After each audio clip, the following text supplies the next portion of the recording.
get them out. So, why are the cars on the cinder blocks? I've never understood that. Novelty, yard decoration. You're funny, dude. I mean, yeah, you're funny. How long have you been out of what is it, Mississippi? Right? I left last year. Fuck yeah. Well, actually, I think about it, I was in North Dakota working in the oil field. Surprise. I was a road set. Yeah, wow. All right. I wanted to say one last thing. What section of the planet are you affiliated with? What's a set? Is that, wait, no, I know there's 60 of them in a minute, right? 60 cents. You know what, dude? You're going to be making so much money so soon. That's what, don't you feel that? Like, as soon as somebody discovers you and you're like, oh, you're pretty honed up. I think you're like a pretty good actor. You're not slumming in here. Right, that's usually just a top nine. I didn't bring my A game. I thought I did. Right, you've been on a lot of time. You've always been good. So, and I didn't even say it was shitty, but, the fact that you said fuck in the middle of one of your jokes meant to me, he probably hasn't rehearsed this one a whole lot. So I'm saying with your, like, no, you're right. When you're trying to argue, you can't argue with a Jew. I own the legal system. According to your belief system, anyway, don't you think it's going to be like making more money than all of us soon? Yeah, totally. It's Larry the more basic people guy. Like, it's like, you could be Larry the internet guy. You could be there. Larry can't yet afford a label guy. Shut up, my tinier accent. Yeah, right. I mean, you're a combination of very successful people. Like, you are a perfect combination of Jeff Foxworthy and one of Jeff Dunham's puppets. And not exactly sure which one, but you have a lot of energy. You can get that mainstream party. There are a bunch of idiots out there who just that shit up. You know what I mean? Oh, we got quiet on that part? All right, fuck you guys. I was in Ohio today. I saw those morons. I'm from there. It's really important you know about that because that's like the center of one of the Sanders. Of course I'm going Sanders. Feel the burn, brother. And buddy, Brian. Yeah, that's a good question. I like that. Yeah, I'm guessing you're a big Ben Carson fan. Am I right? I was going to get crucified for this. I was back at Rand Paul, but he ain't got a chance. So Your vote for these nuts? All right, man. Way to have some integrity. That's cool. Yeah. I gotta get back to I'm only registered for dicks offenders. I gotta knock on all my neighbors at Hollywood House. Yeah, like, I bought some Fat Man down at the radio star, but they do things differently here in California. You're funny as Fat Man. Oh, funny, man. Yeah, that started so much fun. There he goes, everybody. I love playing red polo. Obviously going to go coach a high school football team right now. Dude on Twitter, call me EC, all one word, so it's a show. Hey, yeah, for those of you listening to check out the middle of the episode, something is a punchline in San Francisco, December 9th through the 12th. Yeah. I'm pre-plugging so that I can post-plug. I mean, I'm a Jew, I gotta get paid somehow. Hell yeah, absolutely. San Fran, December 9th through the 12th. You want to plug me? December 14th is their gig in Los Angeles, Sarasota, you can either Shit. Nobody said it. When I said I was going to be in San Francisco, I saw your ass on the phone. You got black and you're so supportive when that racist was on stage. He said, no, I'm trying to make my money. We saw your ass, motherfucker. That's where I want to be because Welcome to 211. I pulled another name out of the bucket. This looks like a new name. Always love that. So let's give a warm welcome to Ron Taylor. our show and bring you up on stage and work together in a professional way in that way, right? Right. In terms of Ryan, I live in a van. I don't know. So that's it. That shit is hard. I can't So tell you. you go back like with a little ticket on your house. I know. Every day I see white people walking these dogs, and I realize I just. I mean, it just makes me tremble. Alright, so But they don't worry about shit. he's done that to me once over the 12 years I've known him. I'm from Detroit. A lot of places you gotta wear dress codes. It's a lot. Don't be a dress code. I remember even at times in the call, you were like, "Oh, Like no hats, no shirts, no ball caps. like when he says that, I was like, "Goddamn, yeah, goddamn, dude." So, that's my fault. That's my 2 cents. I know it's gonna take time, and if you ever get there, I need traction. I need gym shoes. I know I need to take off. Even if it's a metal detector, then I put on some things. You don't have to say, All right, that's it. I'm out there. That's it. Exactly a minute. Boom. Oh, Taylor, you're hilarious. How long you been on stand-up in Detroit? About 6 years. There's got to be something in that the Detroit thing, the transition of why you live in your van is from Detroit. Detroit that's considered a two-bedroom house or something like that. An upgrade. And you know what? There's if there's any Right. Actually, that's true because cars actually cost more than half the houses in Detroit. So, why do you? it couldn't possibly mend all of it. You live in a van in Detroit, or you live in the van in Detroit? Oh, the two white guys. Sorry, why would a person live in a van when they make houses in the hills? I don't know. I know you're a free spirit. Is it an adventure thing? Well, where do you keep the shower in this van? It's just, it's such a good show. I know, can I just say something? I'm going to say it again. White Ralph. You're an LA Fitness. You're homeless. You're kidding. No, you're really homeless. You are. But you look good. You're not manless. That's what's most important. Yeah, what kind of van? It's a Ford. Somebody just went, yeah. That's a van you want to live in right there. Looks like you might have a potential roommate back there. He sounds excited. A two-bedroom minivan. Yeah, that's you could even say something like that. Like, I have to take my roommate out. It's all about like a hitchhiker or something. I have had a roommate. Trace Stewart. Fuck Trace Stewart. No, fuck Trace Stewart for real. I hate that guy, man.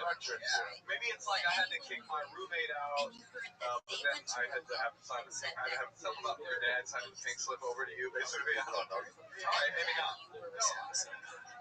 And there might also be something funny, like maybe like, but it's nice, like sometimes you park it in the hills, and it makes you feel rich, so you forget to put the e-brake on, and then you're back. Actually, now that you say that, I actually think the interaction that we had is pretty much a done joke, which was, you say I live in a van, and you say I told a white guy that, and he was like, why do you live in a van? And you're like, motherfucker, I'm poor. And then, you can do my act out, which got a great response, like that's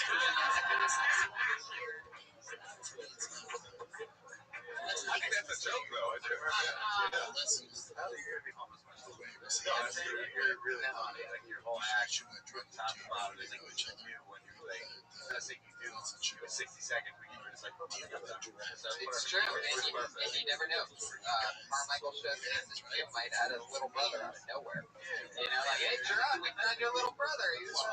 Way to give dreams to the young black comics over there. You never know. You might be able to get a job on one show. On that one show, you guys. On black show. On the black show. Do you have a job? No, man. Are you looking for a job? Yeah, see what the email. I mean, so you're like out there pounding the pavement or whatever, and then. Well, barely, man. Let's see what he said. Right. Now, I'm barrel. Right. I kind of find some job. And where do you park your van? Whenever I run out of gas. I'm sorry, what's your neighborhood? No, but where do you usually park it right now? Like, where are you So, all right, there's like a route to Sunset, and then I just park between there. So, sun come up, like, it don't turn the manual up, so I got to park in shade. Right. I relate to the don't want to be in an oven situation. Our people have struggled enough, right? I'm when Hitler used to step and using those E-150s.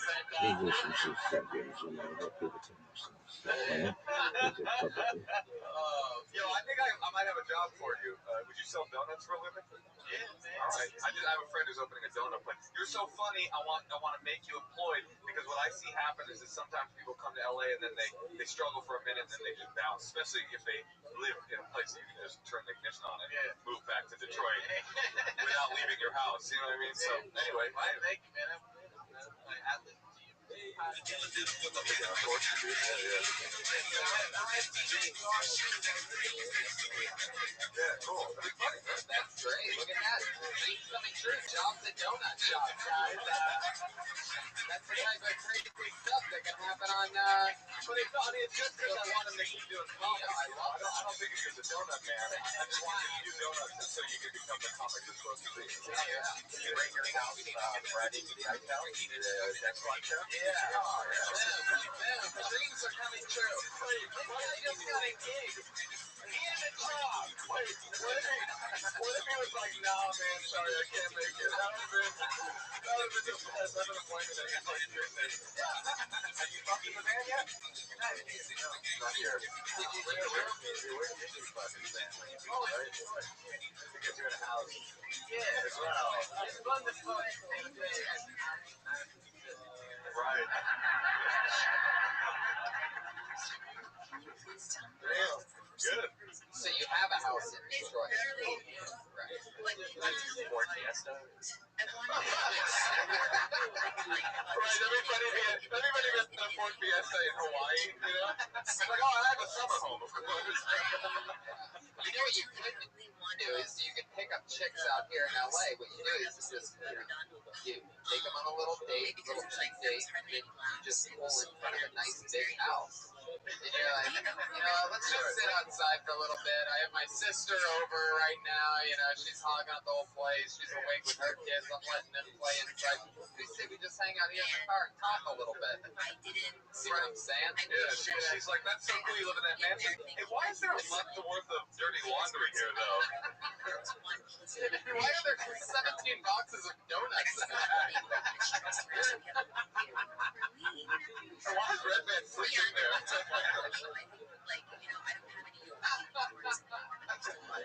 Unbelievable.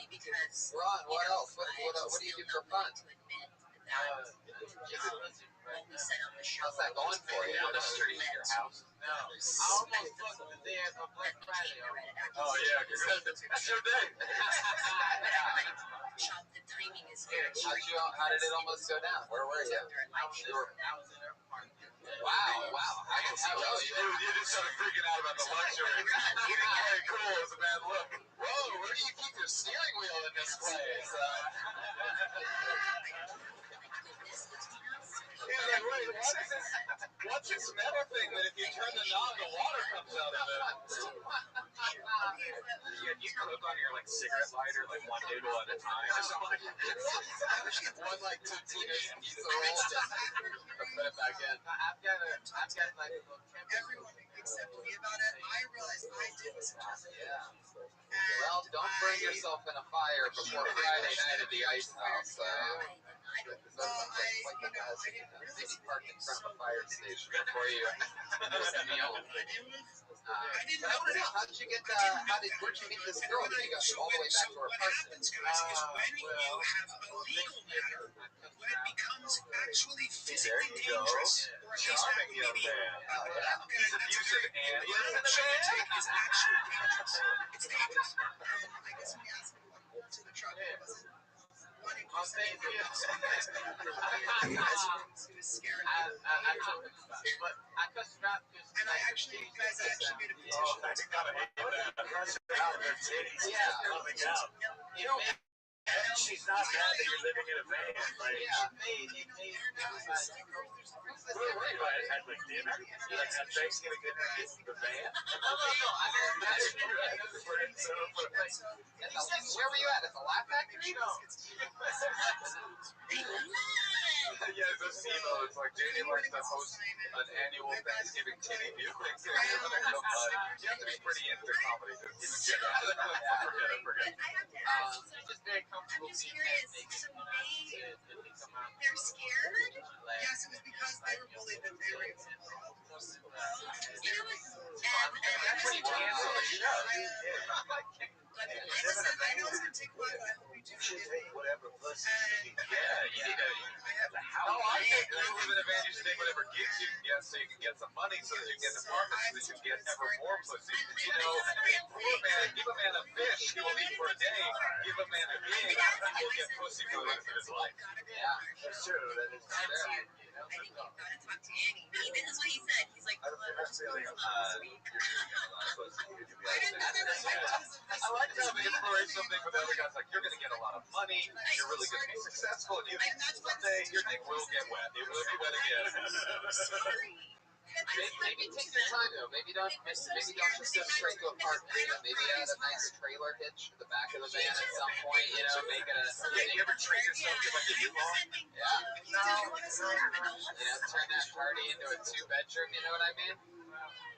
No more bullying behind the scenes, you guys. Do you hear me?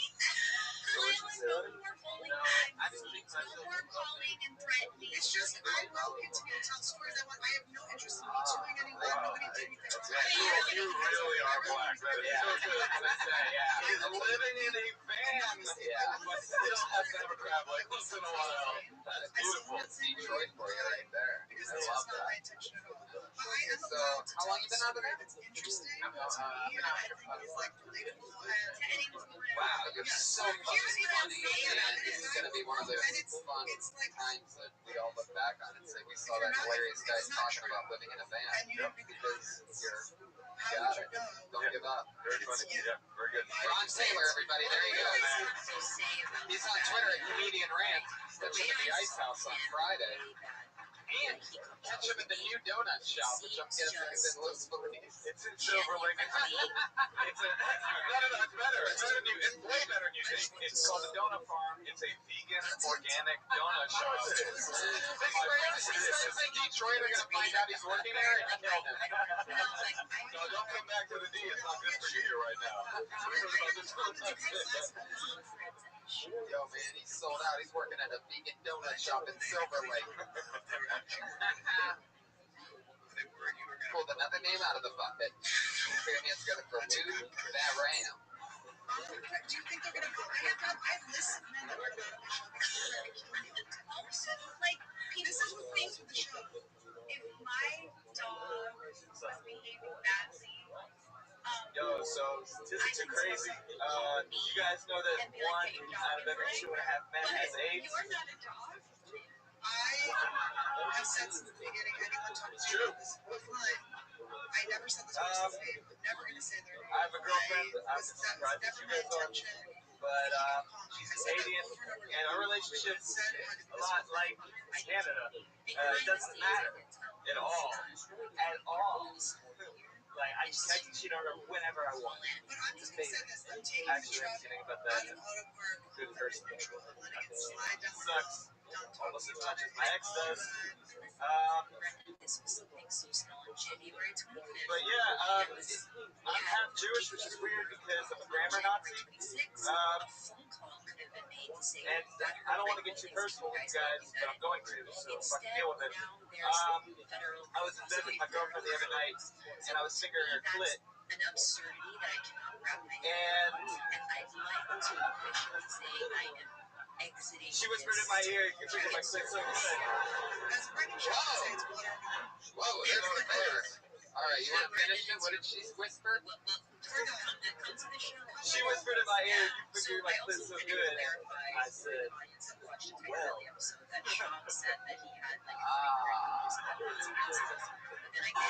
All right, whoa. That one's for you podcast listeners.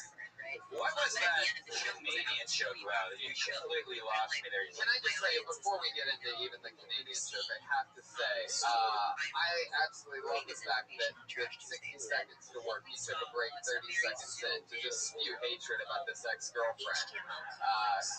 I mean, no real punchlines there at all. You just really started hoping and gambling that she's listening to this on the stream right now.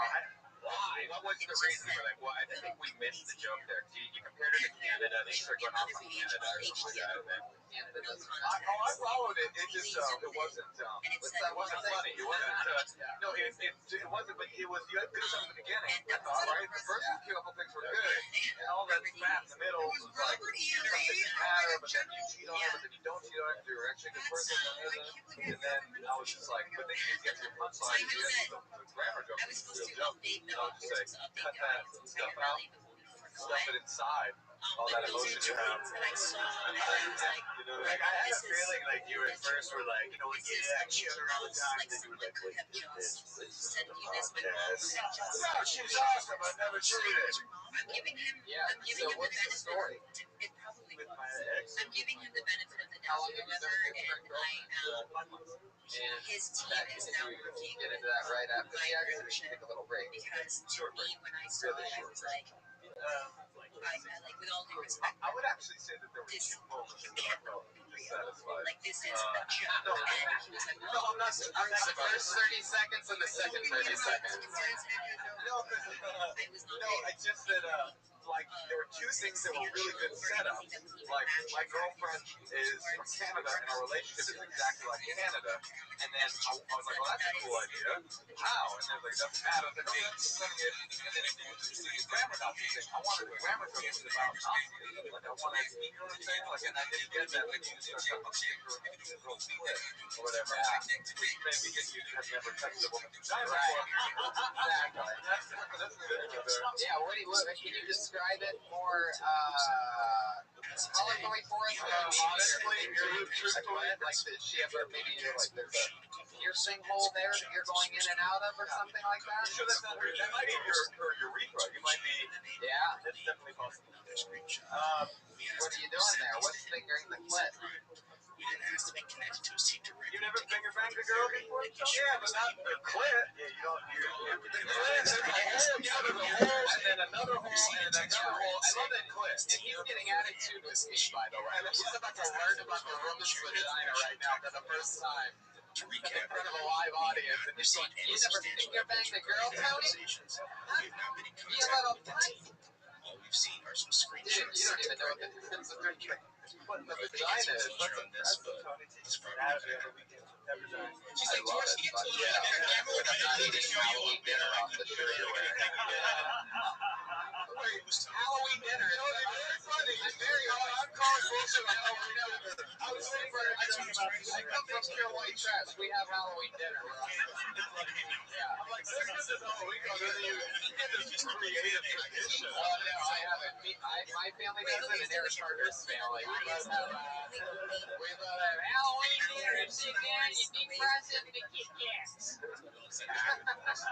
Whenever I do an Eric Carter impression, I just try to like take my brain and it's nothing this land and see what words come out. him and we all agreed that we would Yeah, in fact, I don't know why you were leaving aside how weird and gross it was that you said you were fingering her clit. Like, why are you fingering her in that joke? Like, why can't you just fuck her? I was having sex with my girlfriend the other day. She goes, oh, you fucking feel good. Because I've been lasting as long as Jay. Well, I mean, which time is that? Genuinely scared me. Wait, because you've been lasting as long as Jim came down? Oh, good. Super topical, first of all. Some people might say too soon. I was lasting as long as JFK now. It's not as long as Clinton in the Oval Office, if you know what I mean. With a cigar in the hoo-ha. Meanwhile, in Circuit City. Oh my god. Because I love fuck. that. You How know long have you been on stand-up? It's difficult. Yeah, you're about to come out of the womb any second now. I was looking for that. Yeah, Em actually had me on when I was sleeping on Saturday night. So, yeah. But by the way, on the way out of the womb, reach up and finger her clit. open the cameras are off because he stayed. I love this.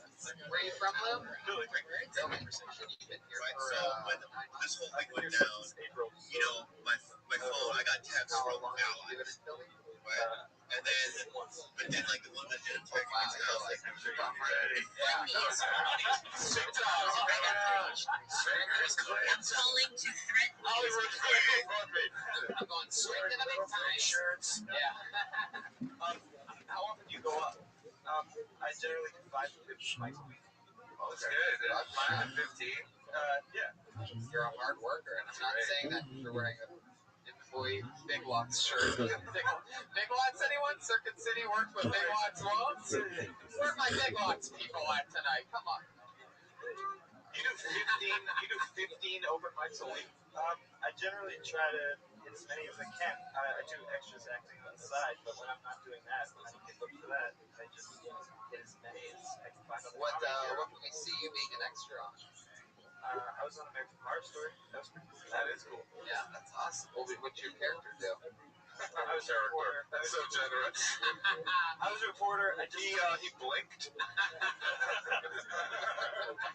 That's accurate, but I was a reporter. I just took down notes. We had Robbie. Anybody actually watch the show? He's playing fucking movie star. I was just writing shit about it. Bahram. Bahram. What is that? It's actually my middle name. I'm half Armenian, half Jewish. A child of 2 genocides. Yeah. Do you also live in a van? Because you have a van looking, living love. Yeah.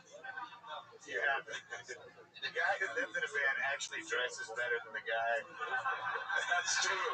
That's true. The guy who lived in the van's afro was perfect. He looked like shit. Yeah.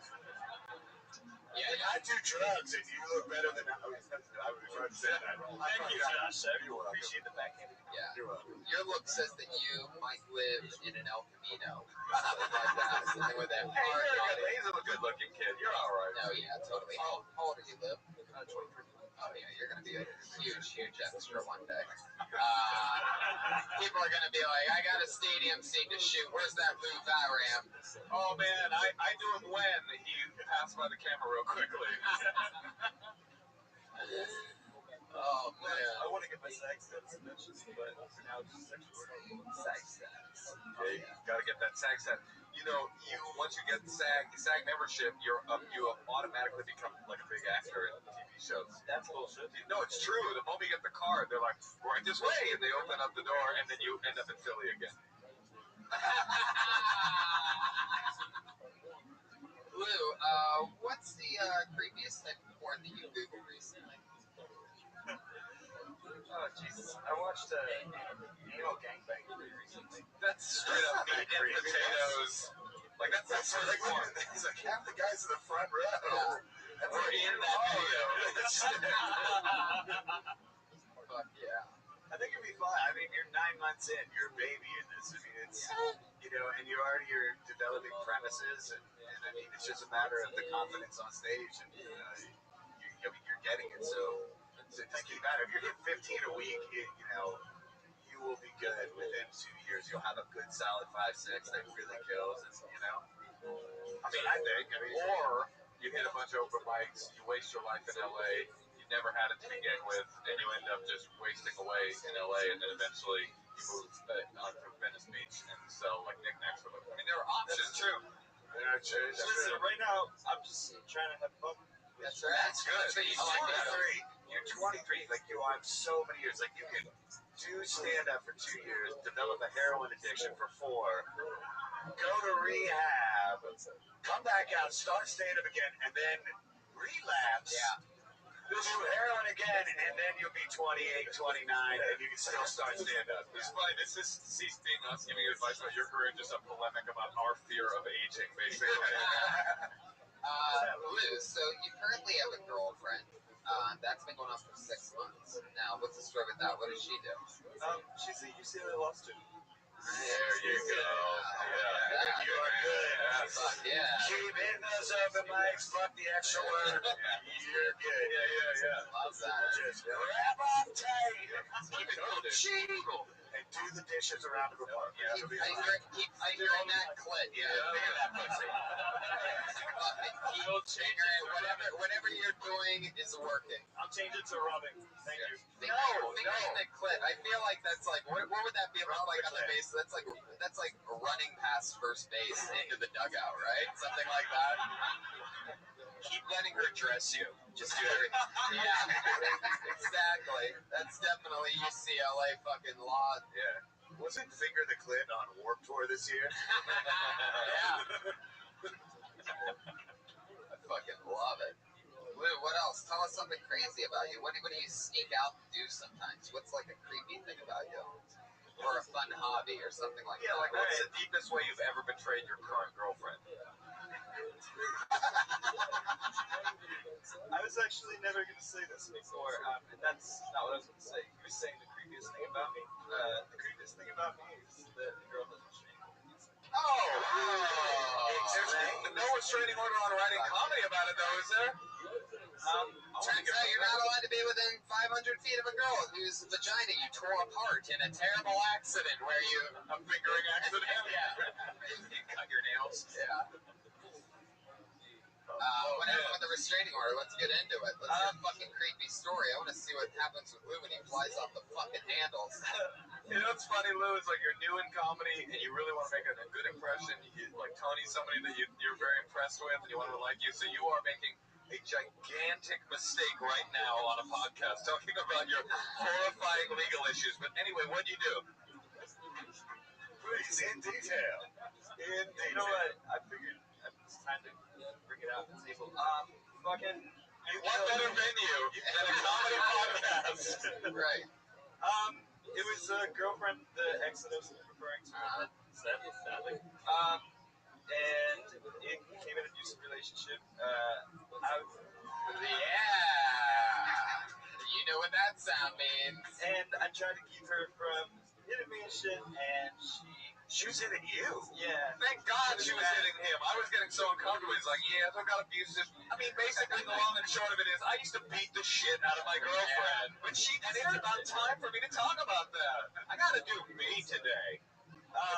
What would she do? Like, what was her thing? Like, would she slap you, punch you, tombstone pile driver? What the fuck are we talking about? Like, would she bust out Undertaker shit on you? Just come in with the bell tolling with her eyes crossed? She'd walk in and just start fingering your clit against your will.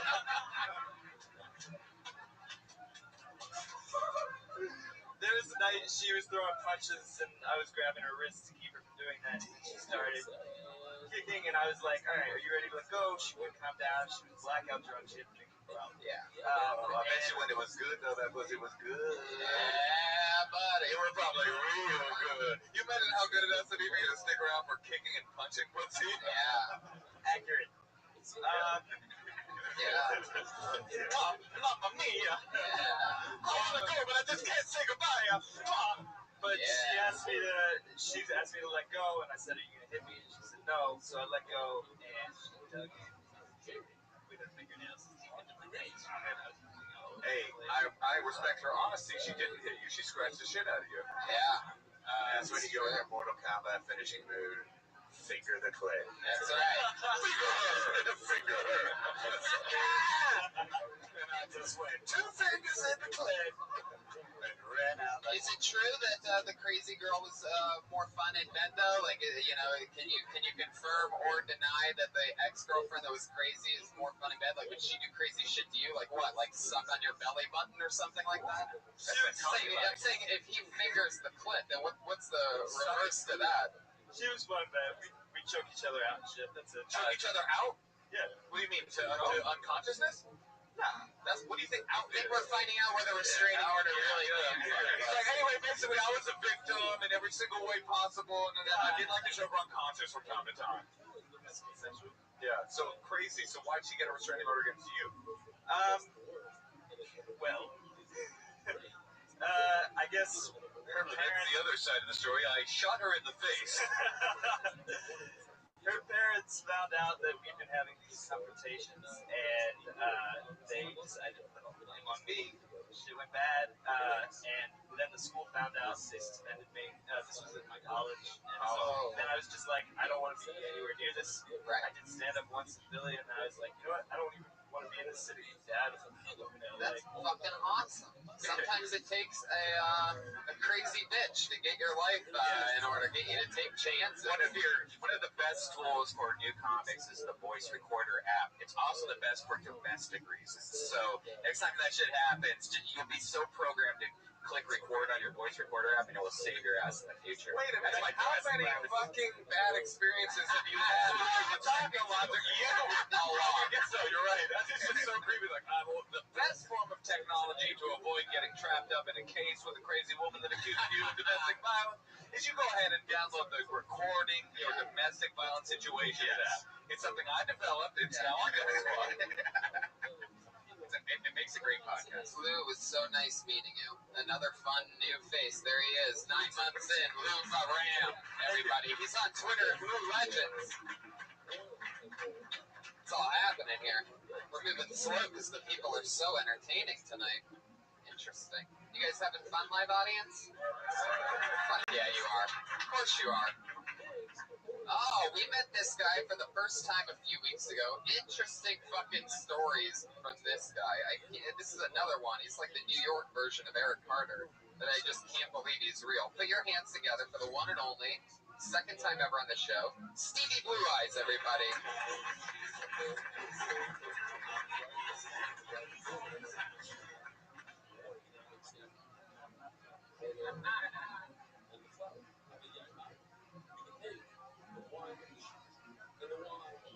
What's up, guys? I turned 29. 29. Ugh, I don't like it. My 20s, they're gone. I don't know where they went. From 23 to 27, I was in federal prison. So that ate up a chunk. 23 to 27, it's not that bad a time to miss out on. A lot of working, a lot of drinking, a lot of mistakes being made. It's a real hectic time because when I got out of prison, I ran into a bunch of my friends. Didn't even realize I was gone. I don't get along with my parents now after this whole fiasco. I got arrested, they refused to help me with the lawyer. So it's the worst prison and shit for a longer amount of time. It's alright though, I'm gonna get them back. When time comes, I'm sending them to the shittiest, rapiest nursing home ever, guys. I just see your blue eyes, thank you. Boom. You do 60 seconds. In and out. Blue eyes. How long? 60. Right on the mark. Right on the mark, but you did that mic thing. You struggled with the mic for the exact amount of time to be able to do your joke, and I respect that. That was cool. What about feeling like your sex move is drop kick the clit?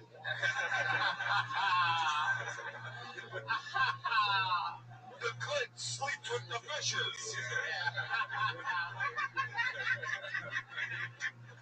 Yeah. Clit about it. It became Yiddish. So you really were in prison? Yeah, it was. That's cool, man. I thought there was even a tighter way to say it. Like, I don't know where my 20s went. Well, I don't know. Maybe yours was perfect actually because it had your attitude in it. But I kind of liked the idea. Like, I have no idea where my 20s went. I was in federal prison from 23 to 27. So yeah, dude, or something. I don't know. Not forget it, man. Why were you in federal prison? I had a drug trafficking rep. What were you selling? Marijuana. From New York, get out of here. You are the epitome of guy from New York. This is so good. I'm from Boston. Oh, Boston guy. Yeah, that's what I meant. I have a really sharp view of East Coast generalities, basically. Did you see the movie, The Whitey Bulger guy? Yeah. Black Mass. He was, a part of that was like based off of him. Yeah, he got a good thing going, man. I feel like it just like beats itself. You know what I mean? It's hard, like, it's such a rare thing when somebody's vibe is funny. You know, it's like just the way you were saying stuff. It was just like so. It wouldn't be funny if another dude was saying it. Was just like really. I think that's good. I guess that's what I meant. Like when I was saying like the New York version of Eric Carter, even though you're from Boston, like it's just like you. I feel like you know who you are, and you're also like Eric Carter in that like, it's just a complete thing. Like a lot of the things that you say don't have to even be particularly well written, and it can still be hilarious from your 9-beat cadence. And I don't mean to insult you. No, we're not insult you. You have much better skin than Eric Carter. We think you're awesome, and like in every way, if there's anything actually, you know what? That guy in the band, you don't have a job anymore. If you need a job, anything you need, really. Yeah. He shot extra holes in the donuts, folks. You know what's so cool about you? is that you chose the one job that will not in any way be affected by the fact that you went to prison. It's so dope. The comedy's so dope. Like, it's not a black mark. It's the opposite of a black mark. It's like the best thing you could have is like, this dude went to fucking prison. I want to hear more. Yeah. I want to give him more money. I'm a Jew. All I think about is money all day long. I'm pretty sure Joey Diaz has killed a few people, and he advertises it on his podcast. Yeah. See, that's great. Yeah. I mean, do you have more material about being in jail? Oh, yeah. That's something I think, people would love to hear that if you could make that funny. I mean, Yeah, well, I was just on the Fighter and the Kid podcast talking for like 2 hours about my jail experience. Yeah, you stuck around with us the first time you were on the show a few weeks ago and told us a bunch of crazy stories. Like, he's like the real deal. Can I ask an obvious question here? You're dressed pretty much exactly like a drug dealer currently. You look like not only do you deal the drugs, but you also fly them over the border in your own private plane that you know how to fly and where to land it. I can tell. I like clothes. I can tell how much you spend on your outfit, and it's not I'm just struggling out of comedy in prison. I'm just a brand new. No, this is like. Damn, dude, I was like, I get it. Are you still in the game? Don't say that. Don't say that, by the way. Retired. Right, retired, but maybe you accidentally, before you went away, hit a few $100,000 under a rock, you know? Don't answer. Now, what do you guys think? He has an interesting name. His name is Stevie Blue Eyes. Do you think that's a good name? Oh, thank you for bringing it up, because I got distracted by how good you were. I hate your name. I fucking hate it. what's your last name? Like, what's your last name? Pearson. What's wrong with that? Like, why it's... Well, in my federal indictment, it says Steve Pearson, a.k.a. Stevie Blue Eyes, because the guy in black mask and orange cloak gave me the nickname Stevie Blue Eyes. Now, okay, now that I like, right? So it's like, you get brought up as Stevie Pearson or whatever name you choose. It's a real name. It doesn't sound like you're doing like 1980s comic view. Right. Then you say, then you tell me the story that your nickname on the streets was Stevie Blue Eyes because blah blah blah. Now I love that. I want to hear that. Yeah. But when I want to hear it, I can see exactly what you're saying. You can be Steve Pearson and talk about Stevie Blue Eyes, but you can't be Stevie Blue Eyes and talk about Steve Pearson. Nobody wants to hear about that boring stuff. You know what I mean? Even you can become Stevie Blue Eyes in your act. You know what I mean? You can become like Tater Salad, or you can become like, you know what I'm saying? Like that's Ron. Yeah. No, that's Ron White's thing. It's like, and then he sells these shirts that say, "They call me Tater Salad." You know, so you can be that. I just would be a real person. I just feel like it sets you on like we're all at 0 when they just announce our name. When they announce your name, you're like -10 already. Yeah, right. Like, who the fuck is Steve? Right. Unless it's Vegas, it might work. Because now it's like, everybody knows who's Blue Eye. Like, it's like on the East Coast. Everybody, I heard of you Until you came up right now. Every small-time drug dealer in the Boston neighborhood that I grew up in knows me as Stevie Blue Eyes. I'm not going to change my name. You can't go back on it now, you know? No, I would. You're going to make it because you're so interesting and it's funny. And how long have you been doing comedy? I got it first April 30th. Yeah, forget it. Started right after this, like a year and a half. I like that you have your whole calendar is based on when you got out of prison. Everything about you is good.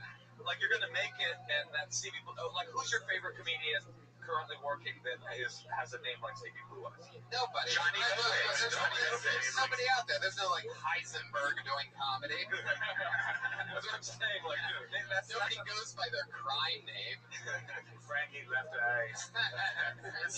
Frankie Left Eye Lopez. I gotta bring up Left Eye. Oh man. Bring us down. Rest in peace. Rest in peace. We'll get you some waterfalls. Stevie, what do you like to do for fun? Because you seem like a fucking classy guy.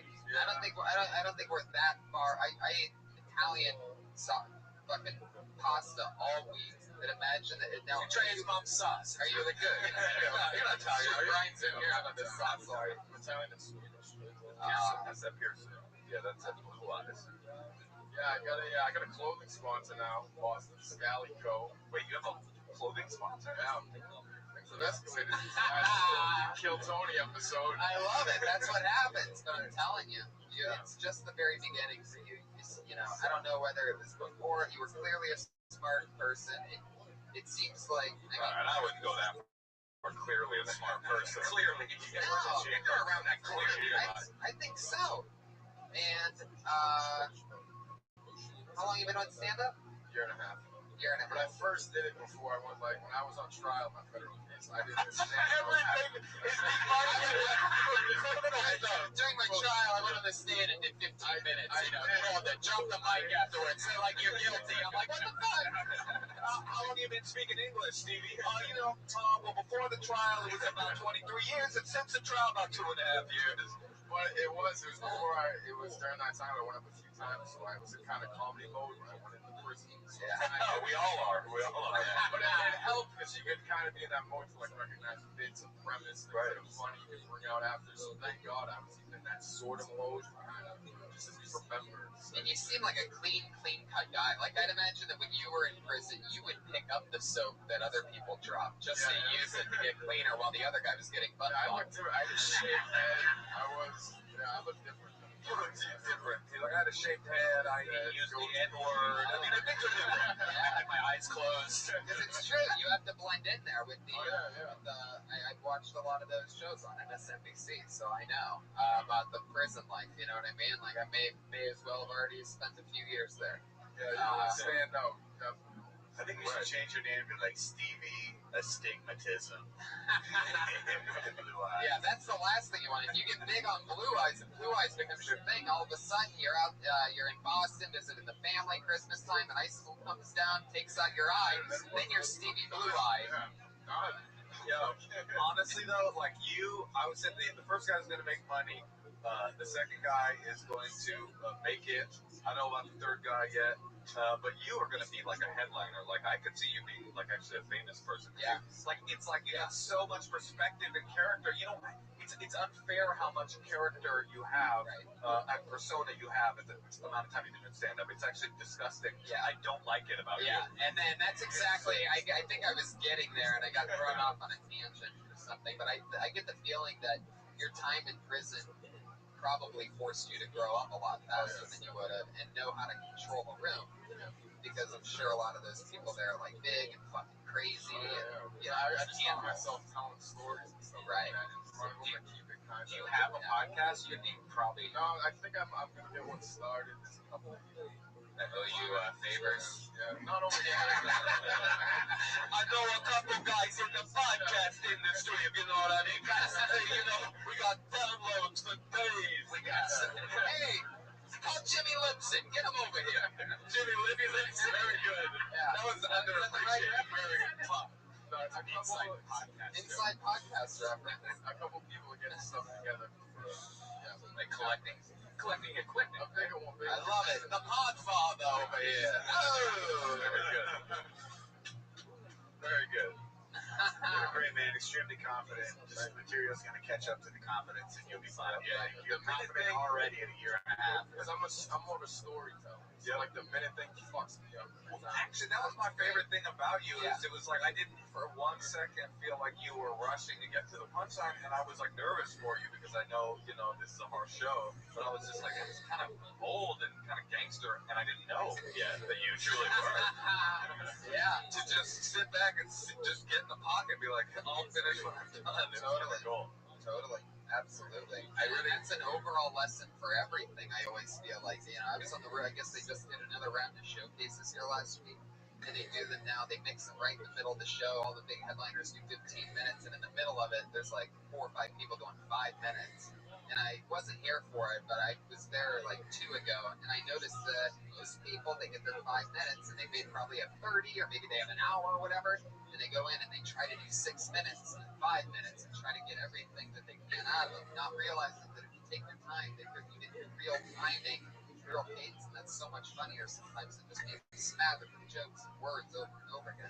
You're literally describing my act right now. It hurts so much, Tony. It's true, though, because as a comic, sometimes you only have 10 minutes, but you're trying to do a 15-minute set. And in your head, you're like, I can get all 15 in, and you just end up ruining the whole 10-minute set. Exactly. So just cut out one of the main chunks. So, but you're doing great. That's the name of the game. You have a killer charisma, and you're unstoppable. Stevie Blue Eyes, everybody. Thank you. A.K.A. Steven Pearson. A.K.A. Don't fuck with that guy. Oh, shit. They must have some old gang beef. This guy's following him. Stevie Blue Eyes just got shanked. he dies. You're like, you're really gonna make something of yourself. This is great. All of a sudden, the last guy's girlfriend comes, stabs Stevie to death. Yeah. Oh man, he's gonna be Stevie Blue everything because the blood stops flowing and you turn blue.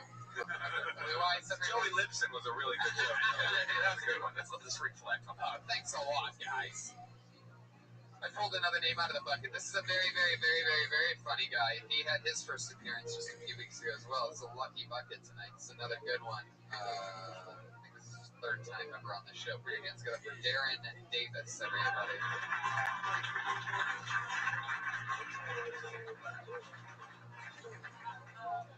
Thank you. Appreciate it. From the Valley, you know, for one thing, that's pornos. But I kind of get bored, you know, with my pornos when I watch it. I'm like, hold up. That's my bust out where they're picking that chick up. And then look a little bit deeper. It's like, wait, hold up. That's the weed shop I get weed from. And it's cool when you go into the weed shops in the Valley. They give you certain new things when it's a first-time patient. Sometimes gives you an extra weed, right? Sometimes extra weed. And if you're cool enough, they'll let you fuck his wife in the back. First-time patients only, though. I wish I was first-time patient all the time. But I'm not. Kind of sucks. But I only smoke weed for one reason. That's to keep my lips black. Taking blunts to the face every day, just for once. I start smoking bowls because they make my lungs a little bit cleaner because they blacker than me now. Like this kind of bullshit. Is there more to that, or is that where it ends? That's where it ends. Okay. All right, gotcha. Darren Davis. Yeah, man. We had him on the week before on the Death Squad Ice House show. He did great there. Did you have a good set that night? Yeah, I had a real good set. Yeah, that was a lot of fun having you on the podcast and everything. Good job again. Yeah, I would add more to that final thing. You know, it's almost there where like you have it like your lungs are blacker than you. You know, but so what are they doing that's blacker than you? They're Like smoking. Your lungs ever give you a mixtape? Right. Exactly. Like They'll try to sell you a mixtape outside of your favorite club or whatever. Yeah, that's funny. yeah, like you know. I also Your lungs are blacker than you. Like sometimes.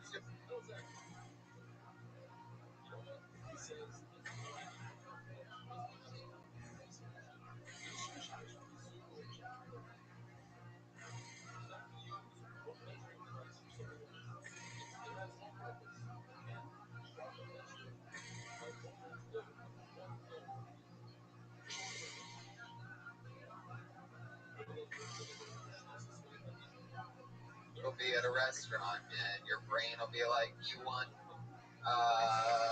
whatever the. All right, fuck it.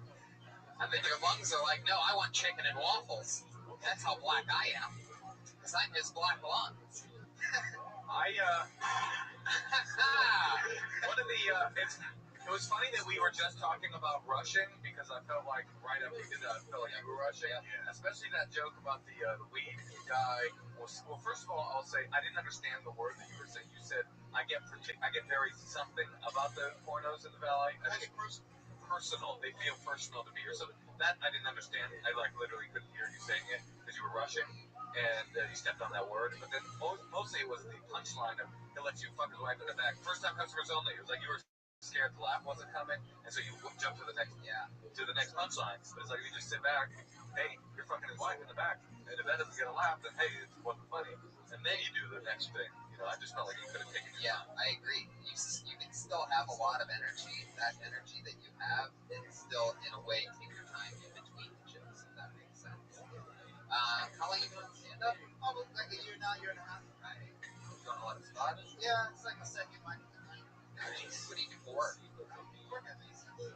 Right. How was your Black Friday? Just chilling. Well, I work in the back, I'm stocking stuff, so I can make That's cool. You got to hook up on Ferragamos at all? Yeah, Ferragamos. Yeah, I'm trying to get some $800 shoes out of the back of a Macy's thing. I'll compliment you more. why don't you give me a spot? I don't have spots. Whoa. Man, ever since I can get you a job at a donut shop. Yeah, I was gonna say. the mayor of Donut City over here. What do you mean a spot? All of a sudden, you need a spot?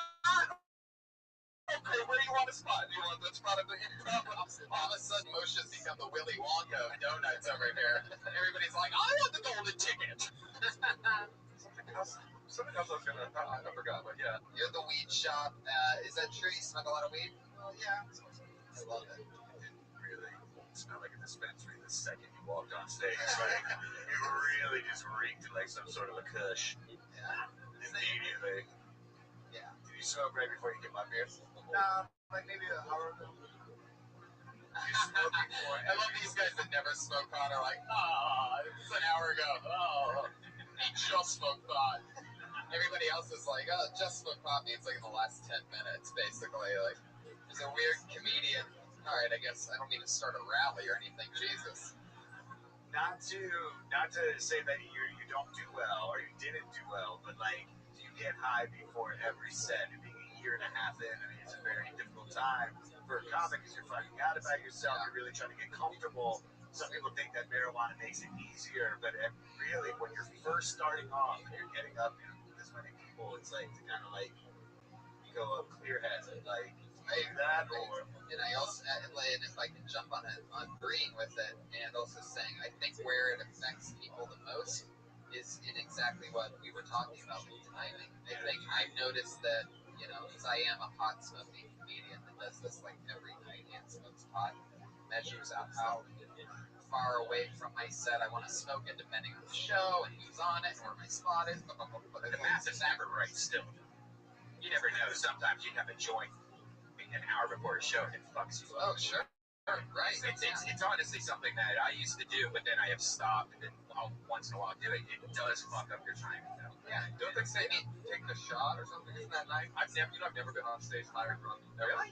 Yeah, no, never. Not at all. Not at all. You never had a drink and then went on stage. I stopped doing drugs and drinking when I was 15. Wow. So I went to rehab. I have a lot of problems with Stevie. Blue Eyes is still here. I can use some help with.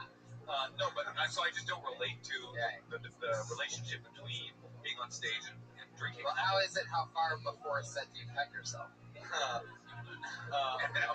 Like about 7 inches. Like about 7 inches. That's right. You cut the clip. I cut the clip. I cut that guy's girlfriend's clip.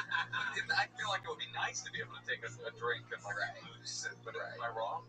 It goes both ways. It really depends because Ohio. Look at we had our host in Ohio. Like I well, I mean that guy's not. That was fucking. That never happened. Well, exactly. But we had a guy who was supposed to be our host of our show in Ohio who ate too much weed. And then when we were supposed to start the show, we're like, where the fuck is he? He got in his car and drove away in fear because he started tripping out. By the way, I love that we're like talking about like addiction and the relationship of weed to the performer. You've never answered whether you get high a lot or not. He hasn't answered your original question. Do you? Smoke weed a lot? Yeah. No, before you go on stage. Before you go on stage high a lot? That's like, I smoke weed. Don't tell me if it matters, okay? I'm telling you that it matters. Okay. Yes, I smoke weed when I get on stage. Wow. When you get on stage? I would. Oh no, not right now. Right. What I would say is just, because you did feel like you were rushing stuff, and I mean, when I spoke about, I don't know about you guys in the audience, but sometimes, especially before a show, you just get get inside your head, you might fuck your jokes up, you might forget something, you might speed it It's up. one of those crazy things. Like it's not. It'll throw you a little bit off. It's not gonna wreck everything if you know what you're. If you know like what you're. Depends on what you're doing. You know what I mean? If you're trying to rip it, sometimes it's the adverse effect to where you walk on fucking water sometimes while high or after having a drink or something. But everybody's different, and everybody's just wired completely different. It's just so interesting to hear you guys talk about this. I just feel so jealous of comedians that go up and they're high. Because I remember when I used to get high, everything was funny and just like light, easy breezy. And I'm clearly wrong because I just have a relationship with it when I was just a kid. But I just feel like, I could just riff everything. I riff every new joke. I never tried it. If I didn't smoke pot, I don't smoke at all. I just don't do anything. But you don't think like that was when you were 15 that grown up you could like maybe have a puff of a joint. This is where Brian breaks people's sobriety. Are you sure you just want a little bit of this heroin that I'm cooking? It's like after this conversation, I'm like, yeah, you know what, maybe you're right, Brian. And then like 3 years later, you take my name out of the bucket. Oh, here's an old friend.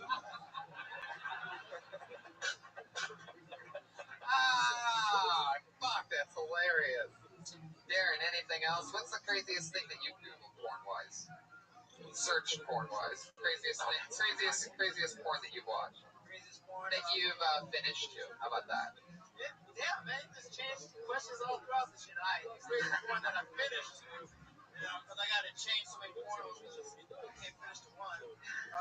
Probably black people fucking little white girls. Multiple dudes. Blackhead is actually what it's called. It's called blackhead. Yeah, it's a little white girl. It's like the guys out here that know exactly what I'm talking about. Not if you want to admit it. Blackhead? The second it's called blackhead. I love that show. CBS. Thursday They looked nights. to me and went, yeah. Oh, yeah. Yeah. Fuck yeah. You ever seen Tushy? That's ass sex between black and white girls. Hey, I got a porn question. Yeah. What's gayer?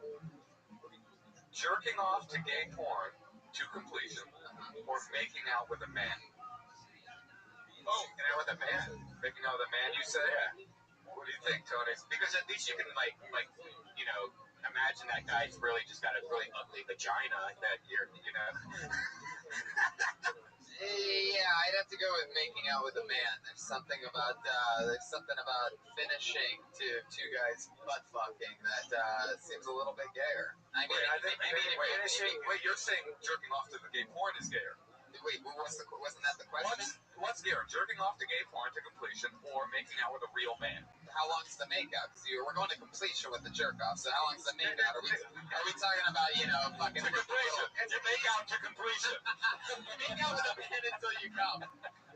I think making out with a dude is one of the most masculine shit you can do. I didn't say yes. Hey, but I didn't. You know what? I didn't say masculine or feminine. I didn't say masculine or feminine. It's a draw because every time I've made out with a man, I've jerked off to completion. So, I thought you were going to say you made out the gay porn, which is a nice image of you like looking over his shoulder as you kind of boredly make out like, honey, I love it. Darren Davis. So great to see you again. There he goes. He's on Twitter at King D City, all one word. King D City. Guys, this is the part of the show where we bring up our one regular. This one person doesn't even have to sign up for the bucket. She doesn't even get pulled out of the bucket. She has an automatic spot because she gets built week after week here with a brand new 60 seconds. It's her spot. This week is no different. Put your hands together for it. It's the Kill Tony regular, the one and only Melissa Esslinger, everybody.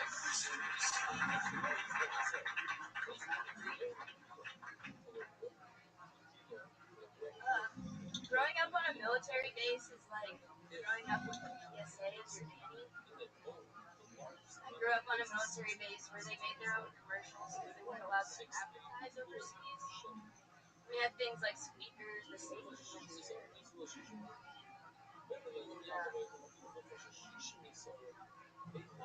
It always goes so much better when I write.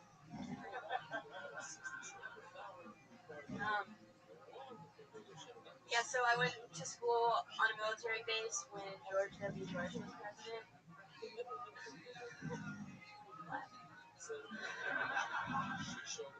And in 6th grade, we went on a field trip to the movie theater to see Harry Potter. The nanny was George Bush, or the nanny boss was George Bush at the time.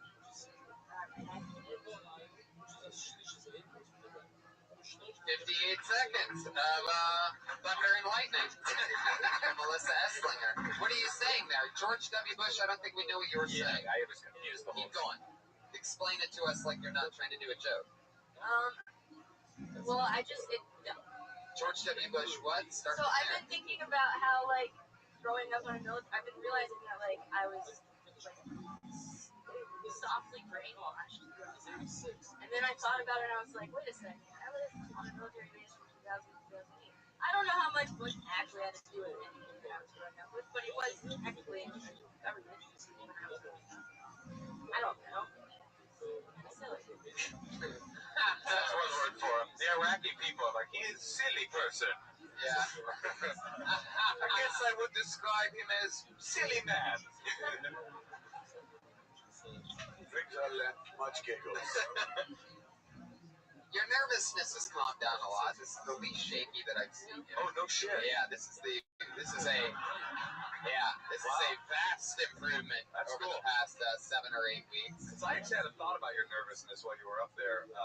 I wasn't aroused. No, first of all, I think it's bold of you to come up here wearing Stevie Blue Eyes outfit. I thought that was cool. Yeah. But I was thinking to myself, like, wow, this person is so nervous, like you'll never shake it. Not in a bad way. Not in a bad way, actually. Right. Like, you're going to get to this phase where I feel like, I'm guessing, you're going to, like, sink into it and it's going to become part of your persona on stage. Like, the nervousness isn't going away. And so you shouldn't even try to fight against it. You should try to, like, kind of try to embrace it, I almost feel like. I agree. And, it definitely, what's interesting is, this was a tough week as far as, obviously, your jokes working.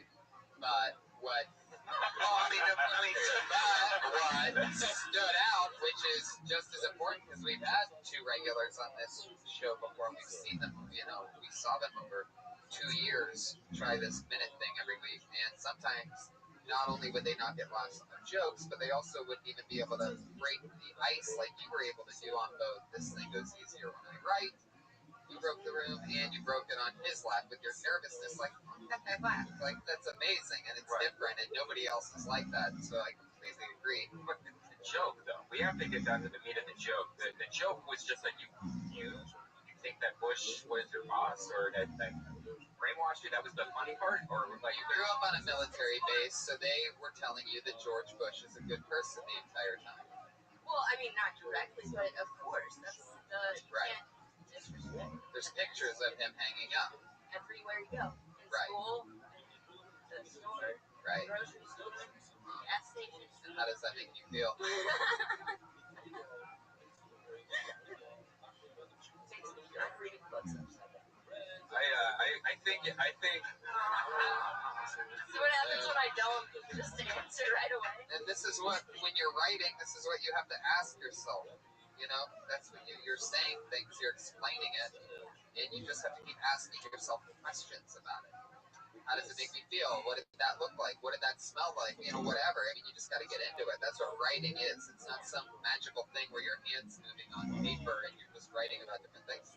You have to get into it. You know what I mean? Like, it's not easy to do. Bill Burr just doesn't wake up and just starts fucking every single thing he writes is brilliant. He writes a lot of stuff about a single topic and he keeps asking himself. And it's what everybody does. I'm just saying Bill Burr is a human being that is flesh, just like anybody. Not my Billy. But it's working and chipping away at that thing. You have to ask yourself, what is it about the military base that people should know, and then how did it just how it made you feel? You don't need to pander to you don't need to make a George W. Bush joke just because that's easy. George W. Bush is the least interesting part of you living on a military base. So don't try to take it an easy way out. You know what I mean? You don't have to pander for these morons. They're gonna stay along with you somehow. They did the entire show. You guys have been a great audience, and then so it's like you can let it rip, and you can take note from a lot of the people that were up here tonight about that whole time and cadence, take your time thing. Because you sit on your beats with that nervous energy, you're unstoppable. That's funny. And if it's half cooked, don't say it on stage. Because it seemed like that whole story just was like a half cooked idea with no tags or jokes. If it's half cooked and that's all that you have, you can absolutely say it on stage. You're right. Trying to write a new 60 seconds every week, and we're here to help you. And it's not going to be easy. But I say if it's half cooked, say half of the joke and then abandon it. Yeah. I've done that before. I mean, writing on stage is something that's hard to do. Not everyone can do it. I've done it a few times where I had an idea, tried to do it on stage, and it worked. But 99% of those times it didn't work. And then I had to bail on that and go to something that did. It seemed like it was kind of like you're trying to figure out what was funny. Or she doesn't ever get to bail on. She doesn't get to bail on. Well, that's why you have to do mics all week. You have to practice this joke twice before you take the joke. Have you been doing other mics? Not this past week. But you have to be at least going up 2 or 4 times because that seemed like something that you wrote down on a napkin and just tried to. Whoa, Brian's going to beat you after this, Melissa. Brian is going to beat you with this microphone. Stevie Blue Eyes, get back here. Yeah, Stevie. Think of this room, it's clear.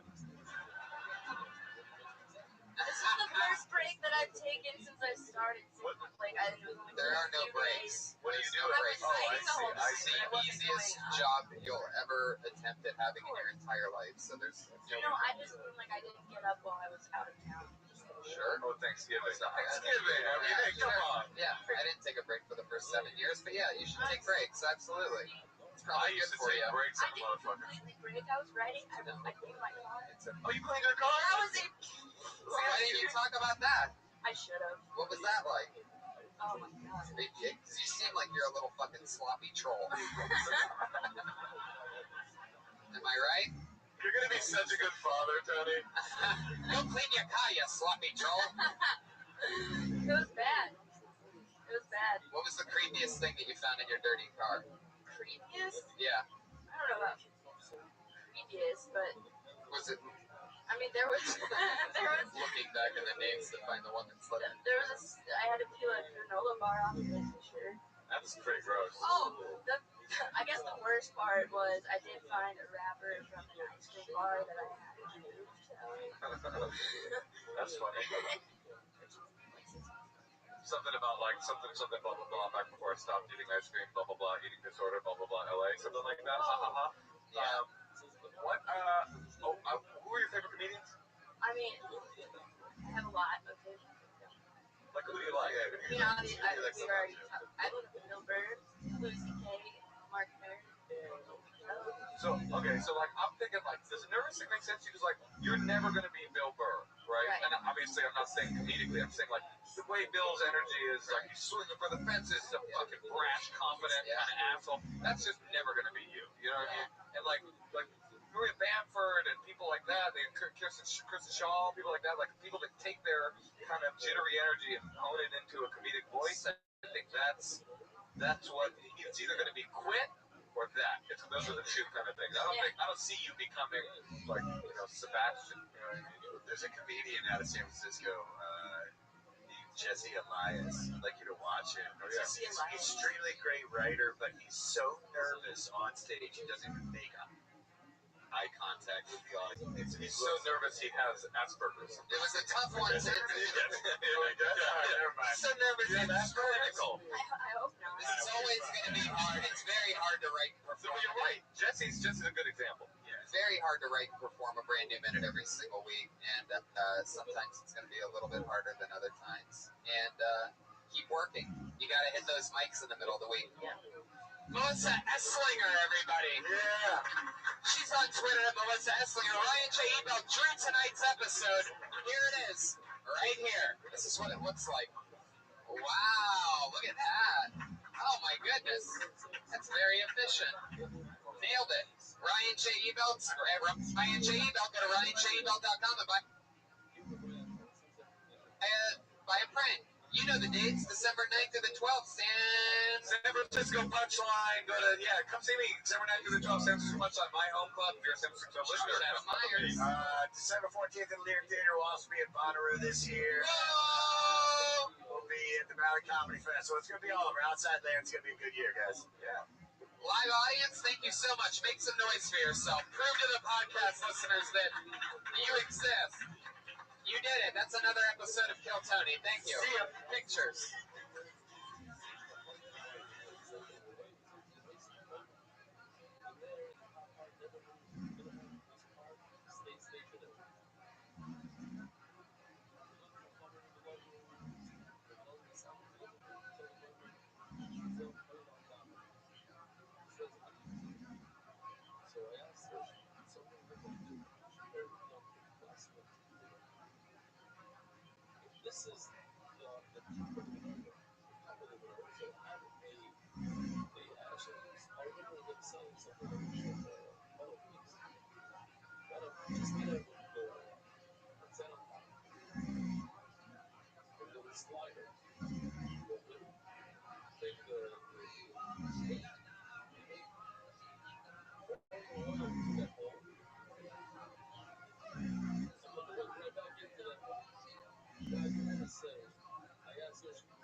He's on Twitter and Avery is funny.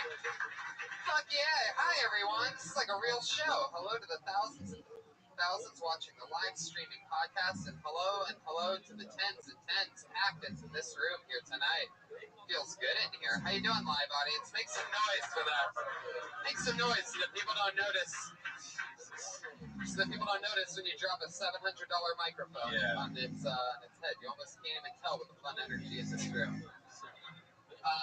Fuck yeah. Brian Redman is here, ladies and gentlemen. Hey, guys. And we have an exciting announcement. How about this? Merry Christmas to you, Austin, Texas. Kill Tony is coming December 26th. Yeah, we're doing 2 shows just like we did in Ohio. We're doing Kill Tony followed by a comedy show. So if you're a local comic, sign up early so you can get on the show. Yeah, we're doing it live again. Live from the Spider House Ballroom in Austin, Texas. It's Kill Tony, and then we do stand-up comedy.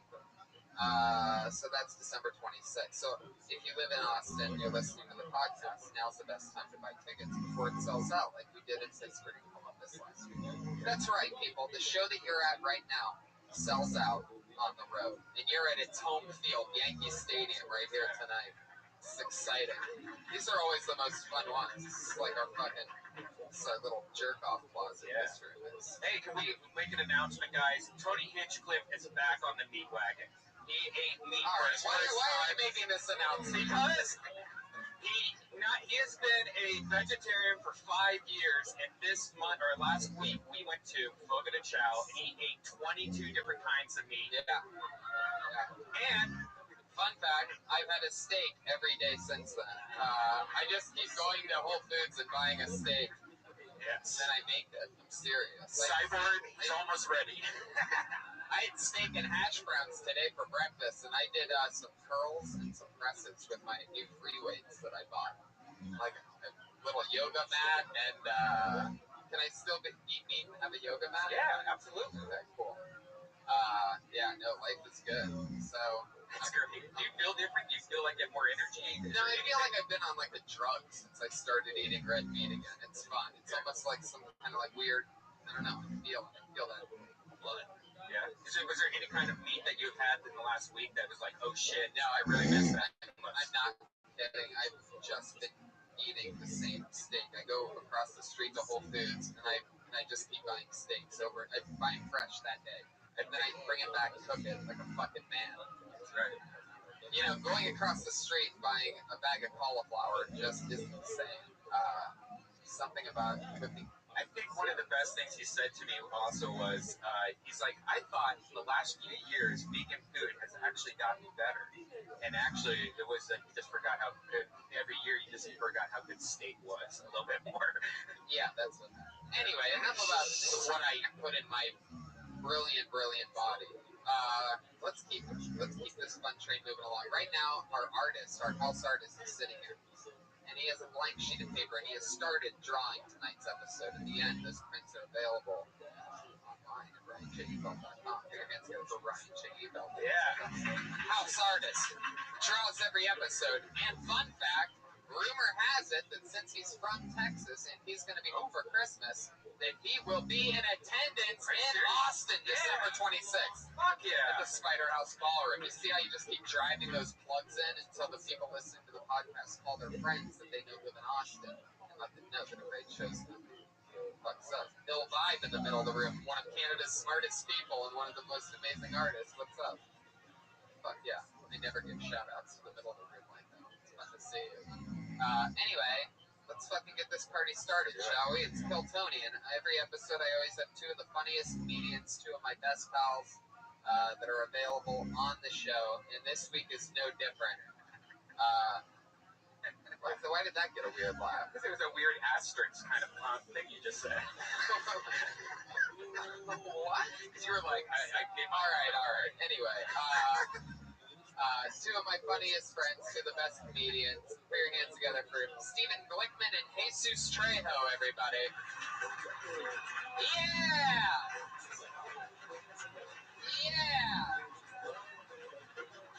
Stephen Glickman, broken foot, Jesus Trejo. We saw some of your work earlier. Yeah. Love that. Welcome back, guys. Thanks for having me, everybody.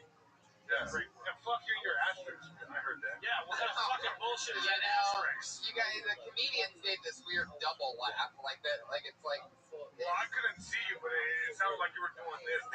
Funniest friend. Yeah. Fuck you, Tony. Well, you know, Slickman, We've known each other for a long time. yeah, We worked here and together. now you're a hit TV star on Nickelodeon's Big Time Rush. I'm a Like, celebrity. you guys are on like season 23 or something No, like we're that. not. We're canceled, but that's all right. Really? Yeah, You know that? that show's been canceled for like a good 2 years. Year and a half. You didn't know that? It's good that we're so close. It's really nice. But since then, you may have seen me as my closest friend. Brought out the horse of truth on her. Jesus. I got to play Adam Devine's gay boyfriend on Workaholics finale last year.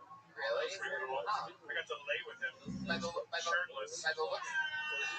There it is. The party horn. Bringing the sex. Well, it looks like, I mean, I figured you were playing the new Odd Job in the Bond movie. It's a tie between that is a weapon. I'm really trying to pull this hat off. It's not working. It's not. No, you should pull that hat off in a different way. Put it on a hook. I look like I ate Joey Fatone. This is a bad look. Yeah, you look like Joey Calzone. Joey Calzone. Tony! He needs like a fake bird on it or something like that. Does anybody here have a fake bird? Does anybody have a tiny miniature bird we can just borrow for the show? Lady, do you have one? Looks like you're reaching for something. I have a fake bird. Do you have She's a opening her legs. I will put that. That's a bad lady. That's a bad. We need a bird. Well, here we are. We're having fun. Two of the funniest guys in the world. You guys have both been on this show before, so it's always fun to have return guests. So let's get this party started. All right. Audience, you probably know how it works. If you don't, we talk to stand-up comedians after they do 60 seconds of stage time. Comedians, you know your 60 seconds is up when you hear the sound of a kitty. Better wrap it up then, or else you're going to bring out the angry West Hollywood bear.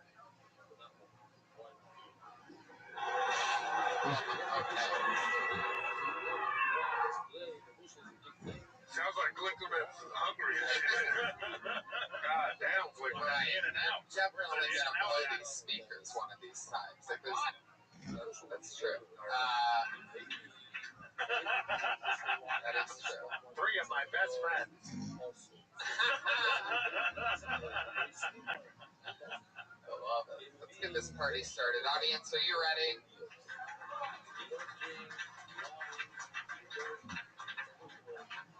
Jonathan Boyer is the first comedian.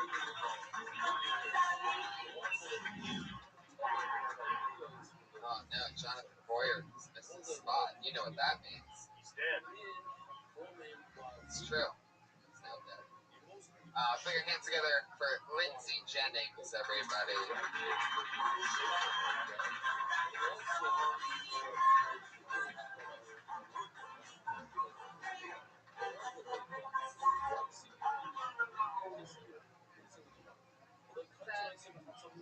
So I went on a potentially life-changing audition this summer to become a stripper.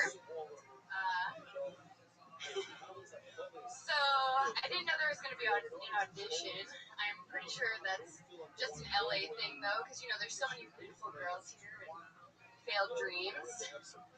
I always thought it would be like a last resort thing, you know, like worst case scenario, I'll become a stripper. So I didn't get the gig. So I'm not sure what that makes me. I failed at the one job that people who fail at life can get. So I'm a failed failure. Feels pretty good. Some people say LA is also like a place where it's really easy to be a transgender. I beg to differ. I think that the easiest place to be transgender is probably the Middle East, because all you gotta do is throw a burqa on and you're a woman. Just cover up.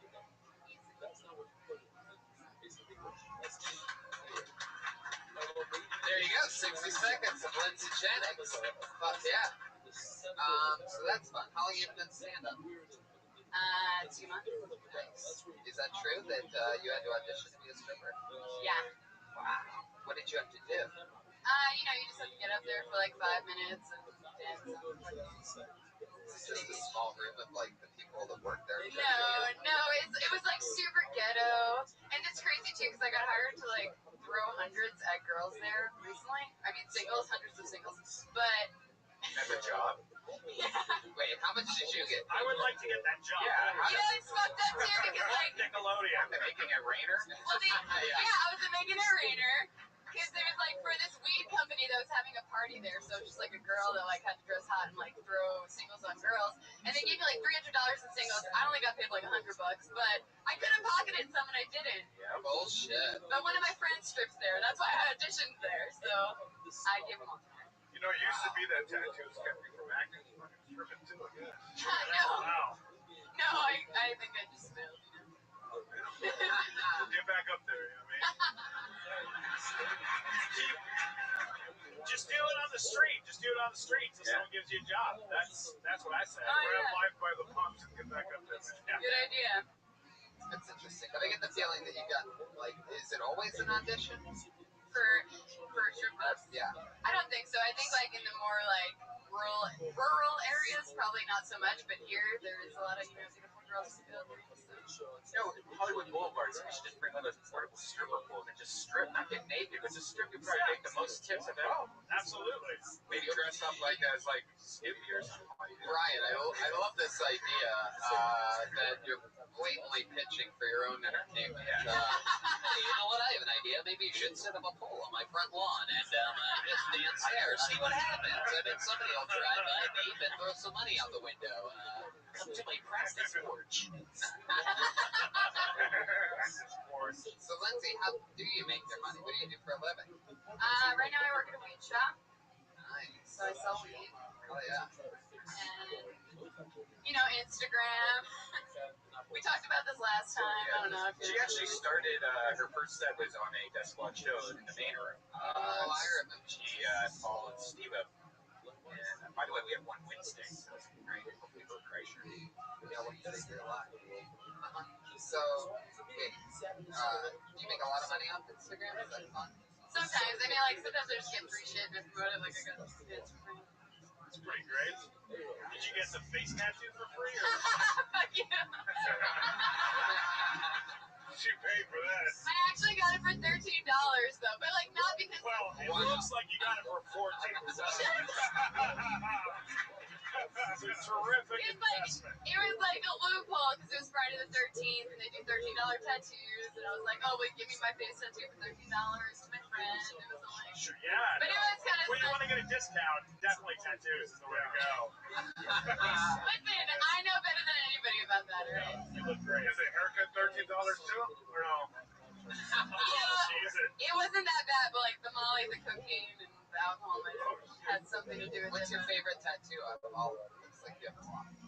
Probably my Chucky. Whoa, that is a real creepy Chucky head. Yeah. Chucky's the one that, Chucky's the one that always fucked me up as a kid. Me too, that's why I have a tattoo. You could be like the suicide girl of comedy. You ever thought of that? I am a suicide Is girl. that what it is? Well, then fucking congratulations. What's a suicide girl? You don't know what that is? We get naked on the internet. It'd be cool. It's like hot girls like her covered in tattoos doing cool stuff. Cool stuff like What's getting being naked. cool? Maybe our cools are different. Like you think that hat's cool, so you can come to my practice porch. You and me on the practice court. I like the idea that you have that Chucky tattoo. It's like when you're fucking you get to see a dead baby at the same time. I like it. Chucky wasn't a dead baby. It was a doll. Wasn't that dead baby inside the doll? No, that was some creepy grown man inside the doll. Charles Lee Ray, come on. That's true. But I have a better tattoo for like when people are having sex with me. Please, what do you have? Freddy Krueger. No. Slippery one wood. Yes. That was my first tattoo. Glickman has that same tattoo above his refrigerator. I knew we would be perfect stripping partners. Man, that tattoo would suck during a yeast infection, though, right? What did you do? That reminds me of the first time I got a gynecologist exam. You had a yeast infection, and she said something about that tattoo. Wait, what are you, the predictor? Yeah. I didn't have the tattoo yet, but like I was in pain, so I ended up going to the hospital, and like I was having sex with my boyfriend. I was like 15, and my mom came home. I was like in pain, whatever. She brought me to the hospital with my boyfriend. That's when she found out that I was actively having sex. And there was actually this like hot dude who was the doctor, and he was like, "Do you want me to do your exam, or do you want a woman to do it?" And I was like, "Oh, I'll have a woman do it." And then, but the woman ended up being like this crazy redneck dyke, and she was like, "Oh, it's like a yeast infection. Smells like one too." Oh. Well, now you have another 5 minutes. That's great. I thought about that. Took the opportunity to plug that joke. You seem like you're coming along really fast for only doing it 2 months and stuff like that. How many times a week do you say you do? I tried to take your advice last time and not move around so much.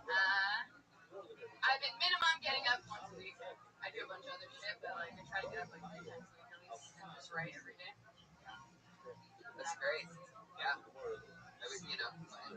There's a big difference between how you're talking to us now, we're a lot fun, and sort of like the show that you were putting on before. If you try to, be more conversational, you're going to come across as even more likable. When you're likable, you can talk about those types of subjects that you're talking about. It's a lot of audiences are, tight, weird, judgy. So, especially this one here tonight. No, I'm kidding. Is that eyebrow tattoo or marker? I drew it on, but like I put the green on, but I have like a neutral color tattooed on. Because I just have scarce eyebrows. Scarce. Kind of like you. What the fuck? Wait a second. Nobody has ever told me that I have scarce eyebrows before. We all Back of the room, can you see his eyebrows? Well, luckily I know a place where I can get $4 tattoos. Do you ever change your, look? Like sometimes you look a little bit more angry or happier, like I think my emotions come out of my eyebrows when I draw them on, so every now and then, yeah. Do you ever get shocked ones tattooed on? I wouldn't get them tattooed on, but maybe I might draw them on. I like to do special effects makeup. Like do you know Dr. Rothschild from Metalocalypse? He knows. He's the shit. I do cocaine. I was in for Halloween, so he has pretty big eyebrows and giant smile face. That was a great story. Yeah, that's not I like you a lot. You're a great person. Well, Lindsay, it was so nice meeting you. Fuck yeah. For the second time. For the second time. Sure. Welcome back to the show, Lindsay. Any parting words for Lindsay, guys? Stay true to yourself. Don't stop believing. And get back up there. You know what I mean? Wait, are these old Journey songs that you're naming right now? Yeah. Get back up there. Don't stop believing. Lindsay, I had you on last week's show, but you didn't show up. I didn't tell you. You didn't tell me. I know, I forgot. But so you want to do this? There's an audition for to be on the next show. Yeah, I'm at my practice porch. On his porch. Are you going to be there? I will be there. Okay. As long as you're there. I'll be in a bush taking pictures, but it'll be. We'll get the face tattoo before. You'll see the hat sticking out above the bush. That creepy hat. Lindsay.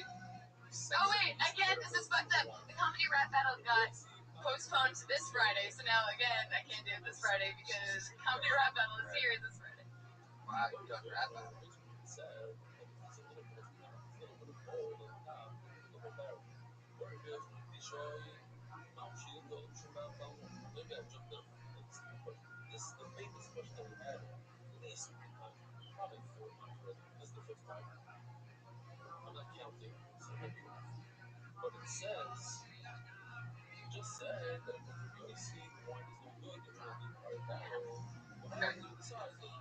You don't remember. Lindsay, it was nice meeting you. Lindsay Jennings. She's on Twitter, Lindsay Jennings, all one word, ends with a Z. Lindsay Jennings with a Z. She's also on a couple other websites. I'm sure she is. Badtattoos.com. I didn't know it was still on. She didn't even hear it. It's okay. No, I shouldn't hear it. She won't listen to the podcast. Put your hands together for your next comedian, Sarah Albrecht. In town from Chicago, it says. Sarah Albrecht. What's up? Guys, I recently had my first one-on-one experience with a lady. I met her at a party. She was talking to one of my friends, and she points me across the room and says, I'm going to go home with that girl. She's Babe Ruth me. He called his shot. She called her twat. And it was really flattered. And so I took her home with me. But when it came down to the sex, I wasn't sure when it was supposed to end. Because when you have sex with a guy, there's a very clear end point. There's a very clear stopping point where no more fun can be had. At least not without a 30-minute break of some coconut water, am I right? But I wasn't sure if like a quota I gotta meet is 5 orgasms enough. Do I have to go for 10? It's like a scoreboard to keep in the back of the bed. Honey, you've had 10 orgasms. I've had 12. Let me get down there and give you 2 more. It's like I got out of her, she goes out of me. We finger, we scissor, we finger, we scissor. I got out of her, she goes out of me. Down, down, finger, scissor, down, down, down, down, finger, scissor, finger, down, down, down, down, finger, scissor, down. Rock, paper, scissors, shoot. Having sex with a girl is exhausting. Whoa.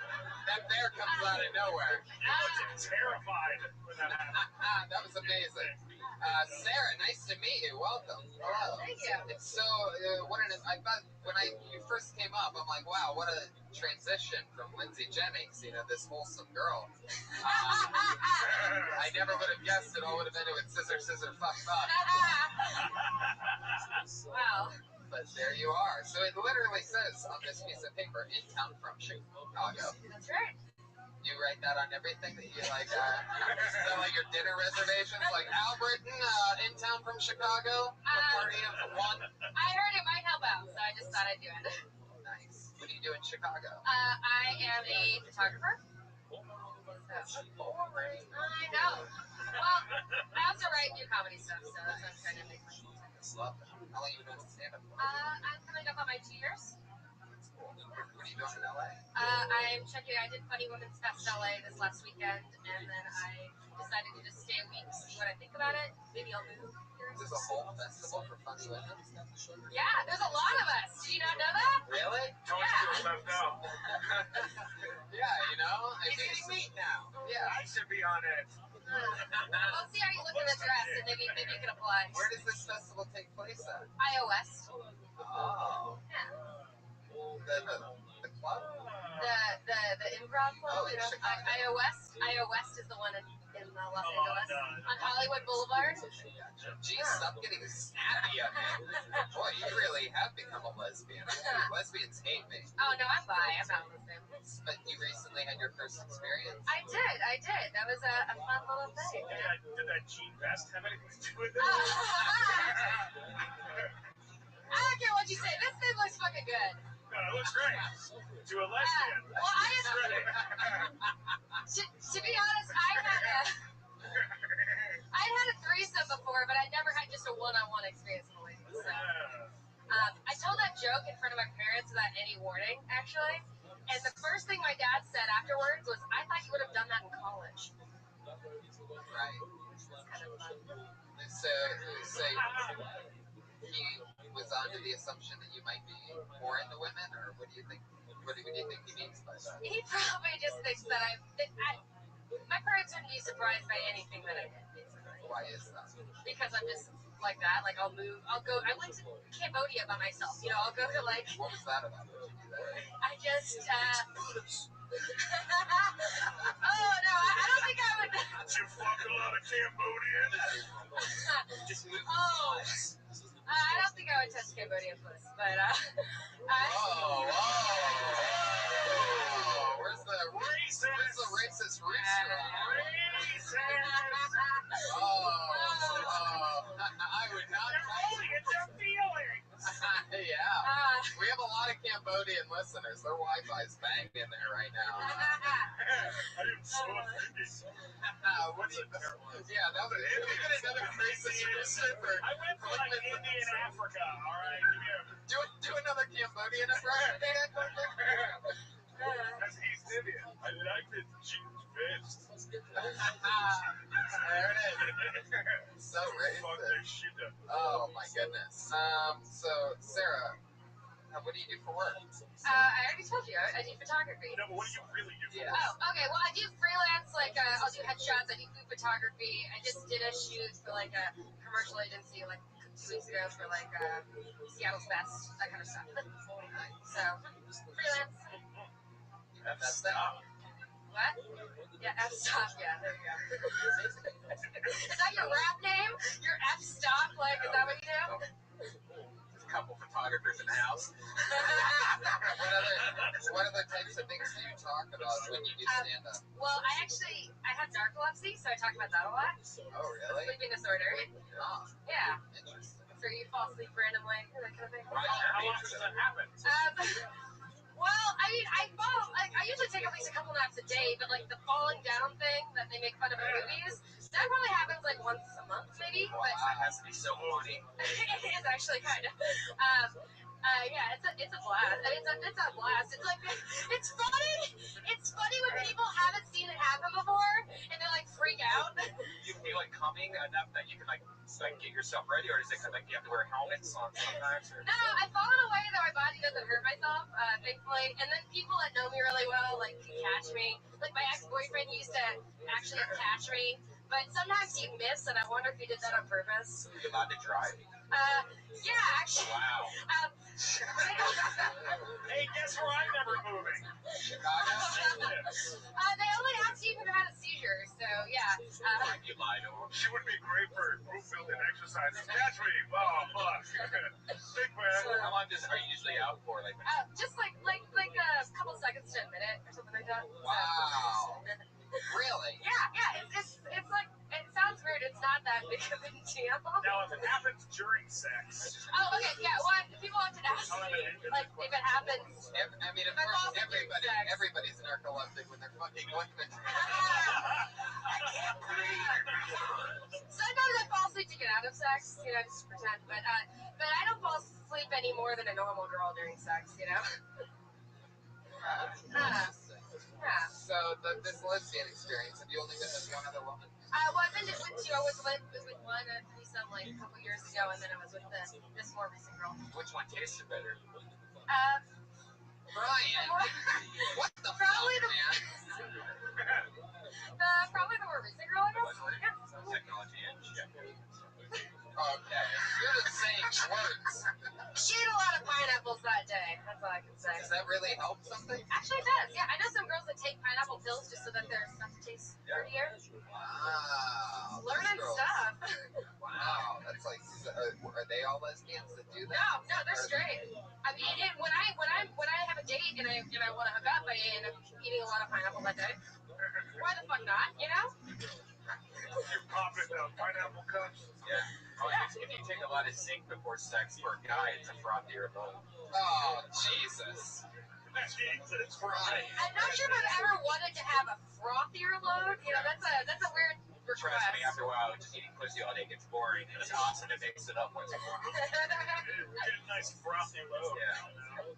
So you're bi, but do you see yourself like? So how do you feel about like? Where do you think you're gonna end up? Do you think you're ever gonna get married? Like, are you 51, 49 a certain direction? No, I mean, I think I typically tend to date guys. You know, like that's just. But you know, girls are fun once in a while. Mix it up. I don't know. Like I'm pretty laid back, pretty open. You know, the person I fall in love with, not the sex. But the dream Hollywood. yeah. Well, Sarah, thanks for coming on the show. It's nice to meet Awesome. you. When do you go back to Chicago? I go back on Wednesday, but I hope to visit back and maybe move here in like a year or so. There you go. Sarah Albritton, everybody. Great job. She's on Twitter at _ Sarah Albritton. ALBRITTON. It's all one word. Sarah Albritton.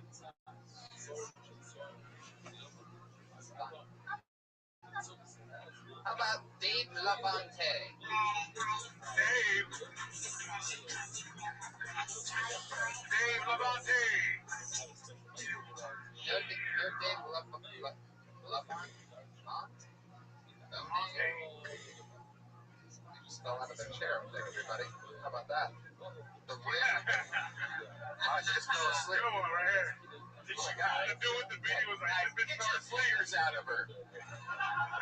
holy shit. All right, I pulled another name out of the bucket. How about Peter Garcia? Peter Garcia.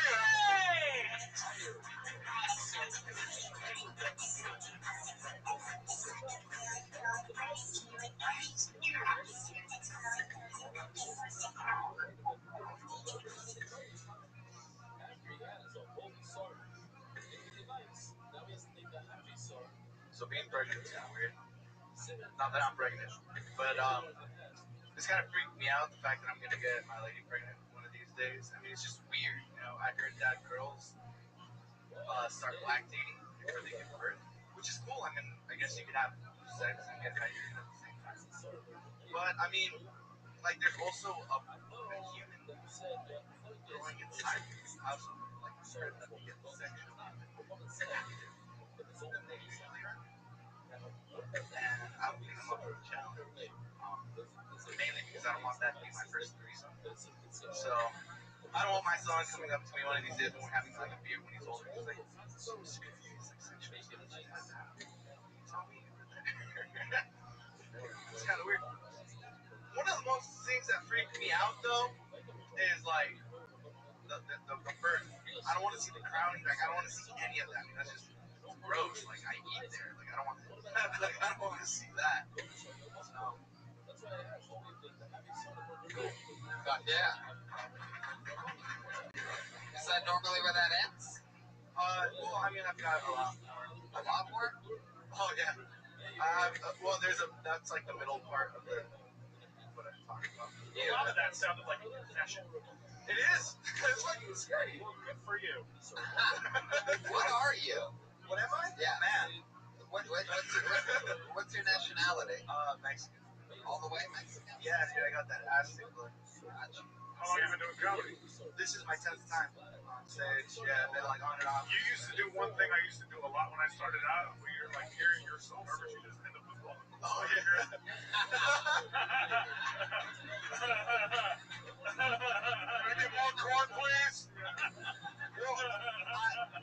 I used to do that a lot. It's habit because I'm in a band too, so when I have the mic around my you seem like you're like the lead singer and Is it a boy band or no? It's a man band for it. It's a metal band. Yeah. A metal band. Yeah. Fuck yeah, dude. Can you give us one of the lyrics, like how you would sing it? First, second, and third song. Don't overthink it. Just let it rip. You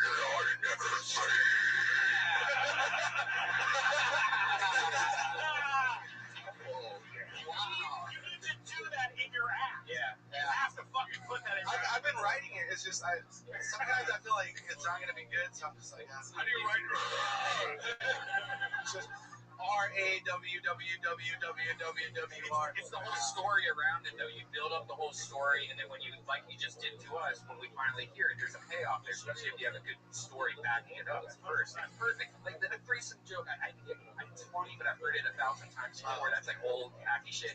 But like shit like, but that shit like that right there, no one's got that, you know. So really build. How long have you been singing in this band? Oh, for a while. For a long time. Yeah. What's the name of the band? Son of Man. So one of the things that I love about that kind of music is that you can't understand what you're saying. Like, what did you just say? I've never had a nice like that. Yeah. What, like, how did you know that was your thing? Like, did you just start growling one day? Well, I started off playing the drums in bands like that, and then eventually I started playing the drums. Like, I'm just gonna try and scream, and then I just went online and on YouTube. Like it's kind of, it's easier than singing. It's just, oh yeah, definitely. Yeah. There's no question about that. whole thing. Which I can do also. Really? Well, you know, like figuring out how the funny things you can say in that voice there's a lot of comedy. Are there parts? You just said you can sing. Are there parts with this band where sometimes you bust out into like a Yeah. really? Choruses, Can you give us like an example of that, and then go back into the switch over? Oh my god. Let me see. Say what you can do. So it No, goes. do the good stuff first. It goes. It's not the violence that keeps me awake at night. And then you just keep on screaming. I like you so much more now. Yeah. A lot more. Oh my god, that's so fucking funny. Yeah, it's fun though. I mean, it's not that the music is good. It's just it's fun seeing people in the pit just hitting each other in the face. Right, that's crazy. That is something that happens with that kind of music. How young were you when you started doing that music? Oh, I was like 15. Yeah, it starts young, right? Yeah. And then all your buddies in school don't see you. No. Did you have why no? Did you have a lot of friends, or? I had a few. I mean, I still have the same friends I had in elementary school. Has anybody ever told you that you look like you were created in a video game creative player before? Yeah. No. Holy shit. Yeah, you have I'm that sure they look told to you It's like, that too, right? yeah, you look like what my character in Grand Theft Auto looks like. That's PlayStation 1 Tony Hawk character right here. Thank you. That's phenomenal. How do you make your money? I do landscaping and There it is. yeah, and I'm an intern for All Things Comedy. I do like other odd things. You should talk about your day job. I do. I actually did it the first time here, and then Hinchcliffe told me, like, you're your own audience, because I was laughing after every joke I was saying, because I was just super nervous. Yeah, Yeah. What was that, like your second or third time on stage, or what? that was like my 7th time. There you go. So that's good. Yeah. That's point somebody's got to tell you. Can't laugh at all your own jokes. Yeah. And the only reason I knew that you were even laughing at them was because they weren't laughing. So I could clearly hear you laughing.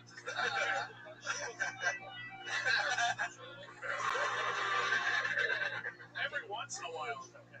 Every once in a while. Do you think it's okay every once in a while? Like, Sometimes I laugh at myself. I do it if I improvise something that's fucking super brilliant, or if I'm amazed at how hard an audience laughed at something. Which is all I'll the laugh time. at. Yeah, well, yeah. You know what I see comics do a lot? Is they go, all right, guys, I'm going to do this impression, okay? Here's an impression. And then those comics do an impression. They go, I'm going to do this impression, guys. I'm going to see this impression. And then everybody pulls. Everyone waits for it. And then they go, don't make me laugh. They do that. Like Kevin Hart. They try to get you to be like, oh, something funny's about to happen. And then they do a fucking terrible. Jimmy Fallon has a whole career on that. That was cute the first or second time on Saturday Night Live, but now that whole like, oh, I'm laughing at my own thing. Forever. We have to do it forever. Now, He's so young. He's going to be on the show. I know. Fucking forever. He's in good health, too. It's not like he's going to have a heart attack, eating too many donuts, like me or something, Whoa, Brian, that's too much. I just killed him. That literally Much, killed Brian. me. Jeez. Oh, terrible. Peter, what do you do for fun? Oh, well, I'm a band and I train. You get a lot of girls in this band. Are you one of those guys? Oh, no. I love you keep mentioning being in a band, and somebody's vapor pen keeps coming up, and smoke is made like we're about to get another guitar solo. What else? I mean, is that a big? Do you get a lot of chicks in the death metal game? It seems like a lot of dudes. No, I mean, we're not a big band, so it's not like people really know who we are. I love that you're cracking up at how terrible your own band is. Nobody's ever gonna know about us. Oh my god, no way. What's like the biggest gig that you guys have had? We've only been a couple shows. This band that I'm in right now is fairly new. okay. Yeah. What are some names of some other bands that you've been in? This one's called, what is it?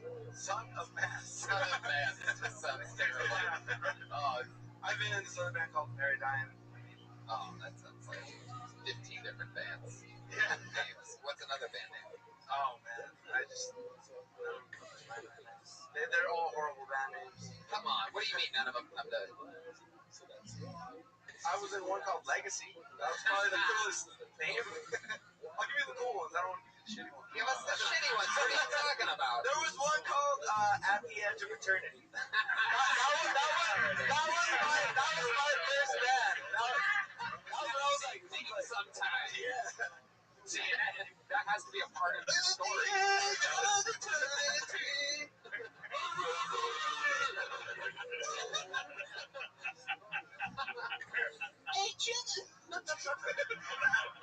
What was the one thing? Like, I loved it. I get a lot of buzzing. I don't know why. Oh, all right, Peter. It's nice to meet you. There he goes, Peter Garcia. He's Peter the comic. Peter! He's Peter the comic.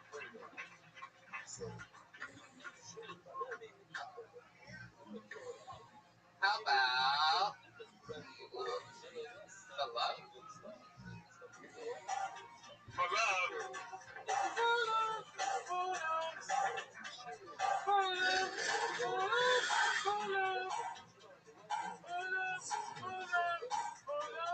Don't hurry. I mean, it's fine.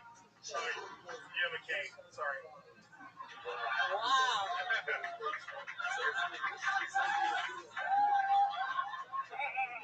Thanks. Apologize. I'm sorry. Whoa, I made it. Very sorry. I didn't think I was going to get up at the Uber convention with all these serial rapists, but... Guys, let's restart. I'm sorry. Fill up. One more time for fill up. We're going to restart at the top for fill up. Fill up. Hey, what's up? I'm Fair Love. And, yeah, I'm dating right now. Girls, with disabilities are kind of hot. Guys like that kind of thing. I just got out the wheelchair. Woo! Yeah. I tried Tinder and all that stuff. Swipe to the right. Now I'm on the disabled.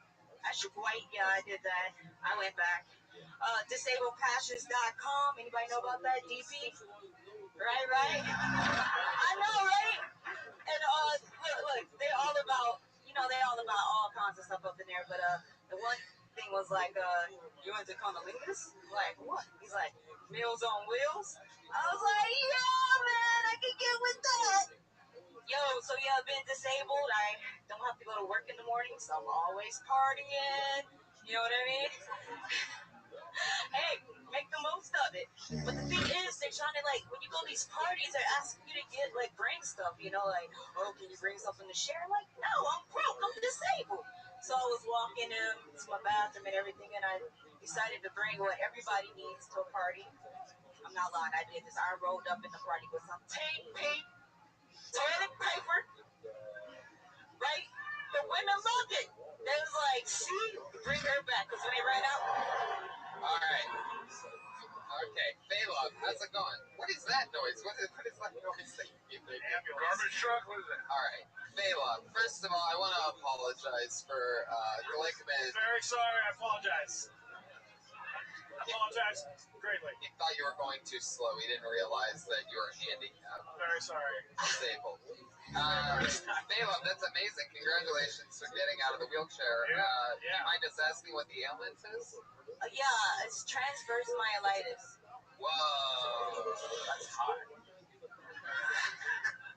Yeah, I have transverse myelitis. Have you had it your whole life, or what is it? No, it's actually brand new. It's something like I am a head case. I'm a nut case. I basically made my own self paralyzed. Got really depressed and inflamed my spine because I have a hard time letting my emotions out. So I let it build and inflamed my spine. It was paralyzed from the waist down. I am wearing diapers and everything. It's great. Is it fixable? Like, can you Yeah, and you can Google this. I am a walking miracle. So now my new scam is let me heal you. You've heard of John of God? Come to Felicia of God. I'll lay hands on you right now. See, I am a walking miracle. You can be one. Okay. Well, you have the Moses staff, so I mean, Yeah, you know, exactly. I love that. Yes, we can. That thing is big. I love it. Are you going to get for the holiday season, maybe a little big candy cane? Have you thought about this yet? You in the cane game? Oh, you know what? That's something I might try to run with. Big, like a peppermint stick. Or what's his name? Candy cane from the rapper, Big Daddy Kane. Yeah. Big Love Kane. Uh-huh. I'm from Detroit. Something like that. So my head to the side. Oh shit.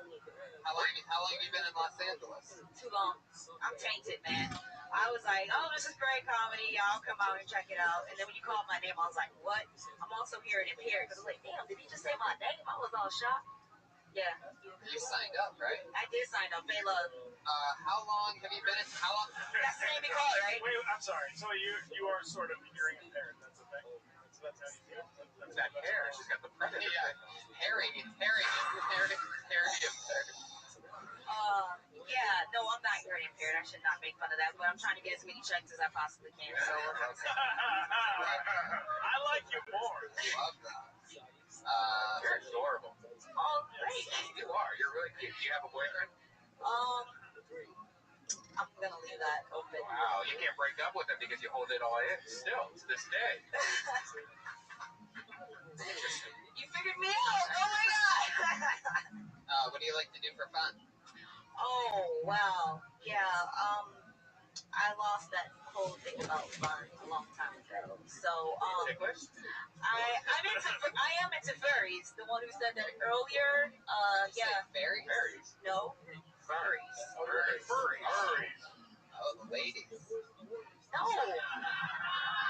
That's funny. What's furry? That's where you dress up like an animal, like puppy stuff. No, I'm into stuffed animals. Yeah. Animal men. Stuffed animal men. Are you serious? But my dad's serious. I never told my dad about that. But he always wondered.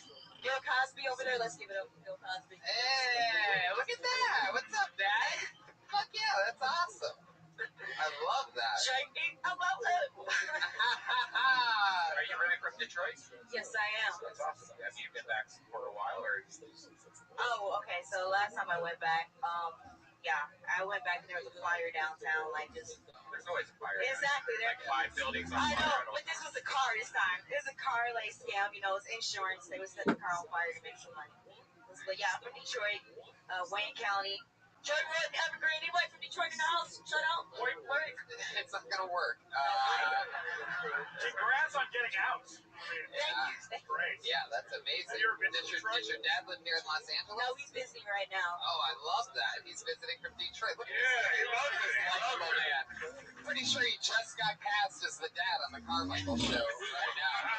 Just from that lovely wave. You have a great wave, sir. Good smile. Can we get this guy on a parade float ASAP right now? Yeah, wave. It's a majestic wave. Oh my god. That noise goes perfectly with What are you doing for a living, sir? Real estate. God, are you also Cleveland from the Family Guy?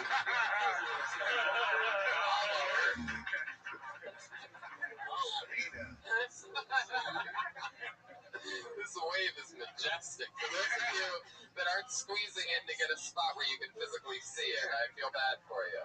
By the way, if you haven't noticed, he waves after every answer he gives. It's very, very I'm still in impressive. my thunder right now. No, it's cool. You gotta let it happen. You gotta roll with it. It's family love. I thought about buying property in Detroit. I was back in Ohio. Me and Tony were back in Ohio last week, and it's so cheap. There's like $2,000 houses that did that are actually decent. It's cheaper than that, man. The bank puts a roof on your house and they'll sell it to you for $500. Yeah, it's crazy. A new roof on your house. Yeah, $500 you can own a house in Detroit With a new roof. with a new roof. But then you have to live in Detroit. And it comes with a nice neighborhood bomb. Right there. But if we all go together. If we all go together. Yeah. There's a way.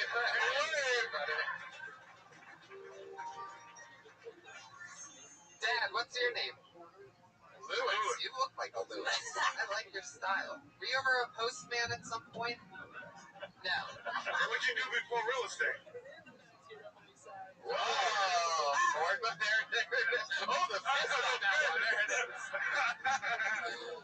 gets the Four field tough. there. Four tough. I love it. How long have you two been father and daughter? Oh, get it. There's the wave. Amazing. It's got to happen. I taught him well. This wave is out of control. Do you have your dad's? Do you have your dad's wave or your mom's wave? Let's see it. Whoa, very rugged, Taylor. I think Whoa, glimpses of Peter Garcia back in the show again. I'm working on that wave. I don't have that wave. I don't like your wave. What about this way? Yo. Fela, would you mind if your dad joined you next to the microphone? Would you mind getting off the stage and let your dad take over? Yeah. No, don't. I love this. I'm creating an argument, an internal argument right now. It's gonna be. Come on up, Dad! Oh yes, look at this. Yeah. Everybody, boom! It's dad time. You knew him as the bus driver from every movie you've ever seen. Good. Hey, Tony. Tell Lewis if you can tell a joke. Tell a joke, Lewis. Tell a joke, Lewis. Tell a joke with Lewis, everybody! Yeah! Tell a joke. Anything. Knock joke, whatever.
Pizza 3.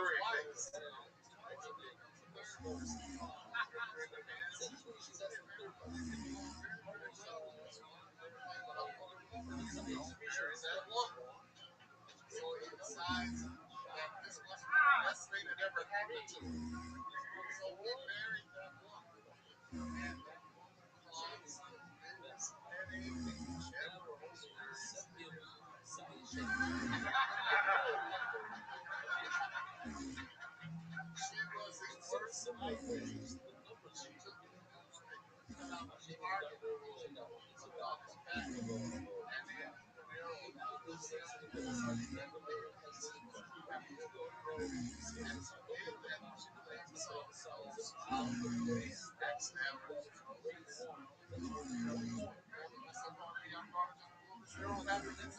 it.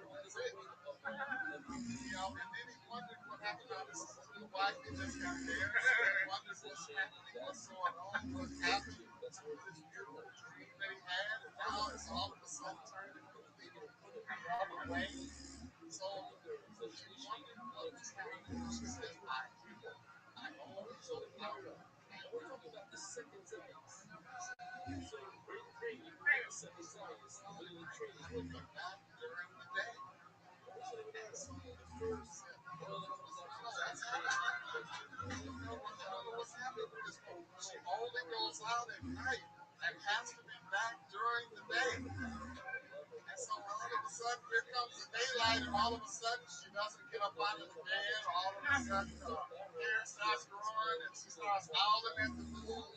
And she says, "Oh, my friends were right. My friends were correct. Oh, I made such a terrible mistake. Oh, I don't know what to do about this person."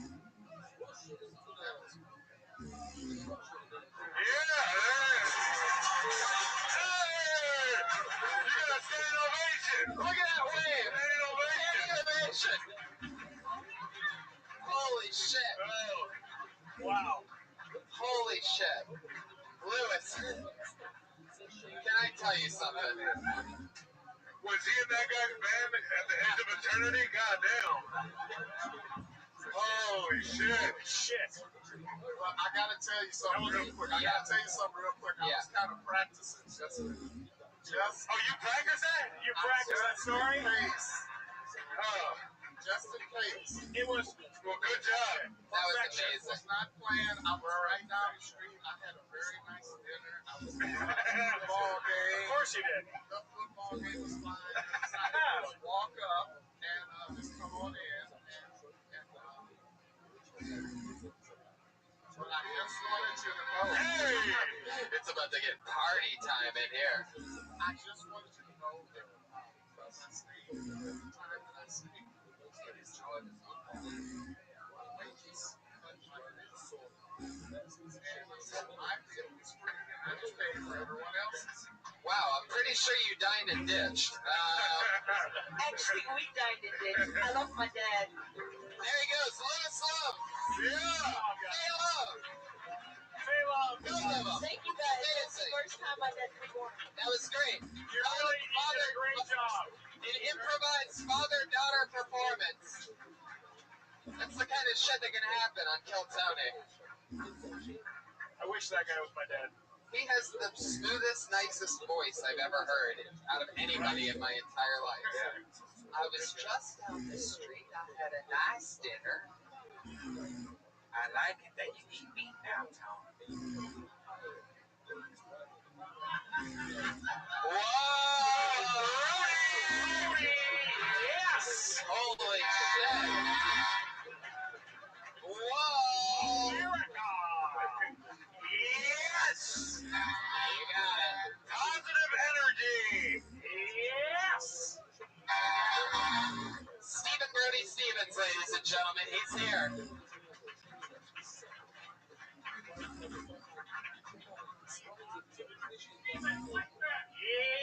Yes!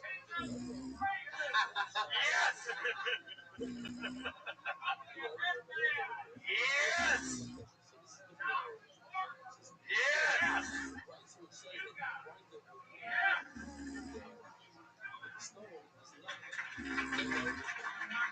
Brody, grab a microphone so that I know you're periscoping this, but you just walked into a live podcast. FaceTiming with my mother. Oh, really? Yes! Brody, welcome back to the show. It's great to be back here at Kill Tony. Thank you guys. Having a wonderful day. It's beautiful out. I love this. So what is this battery that's running? Are you charging your phone right now? Are you on? No. I guess every time it gets tipped, it vibrates. My phone is charging the battery through me. All right, so you don't wrap it then.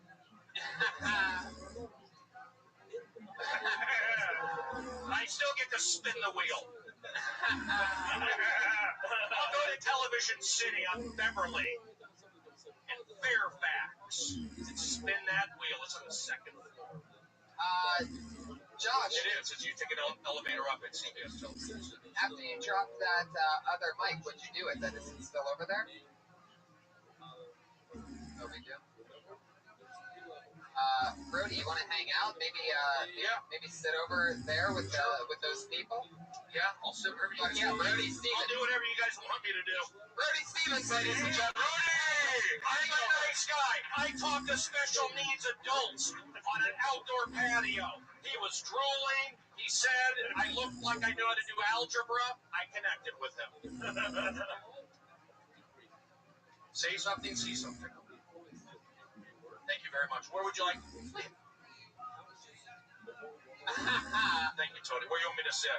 Let's, Josh, can we grab him a stool or something? Or where did Josh go? Josh Martin, everybody, is somewhere.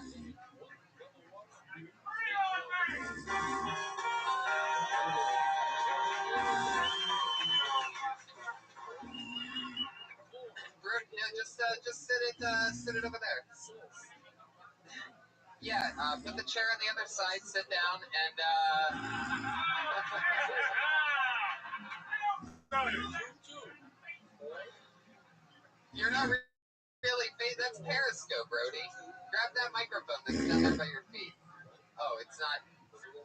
there. Where's Josh Martin?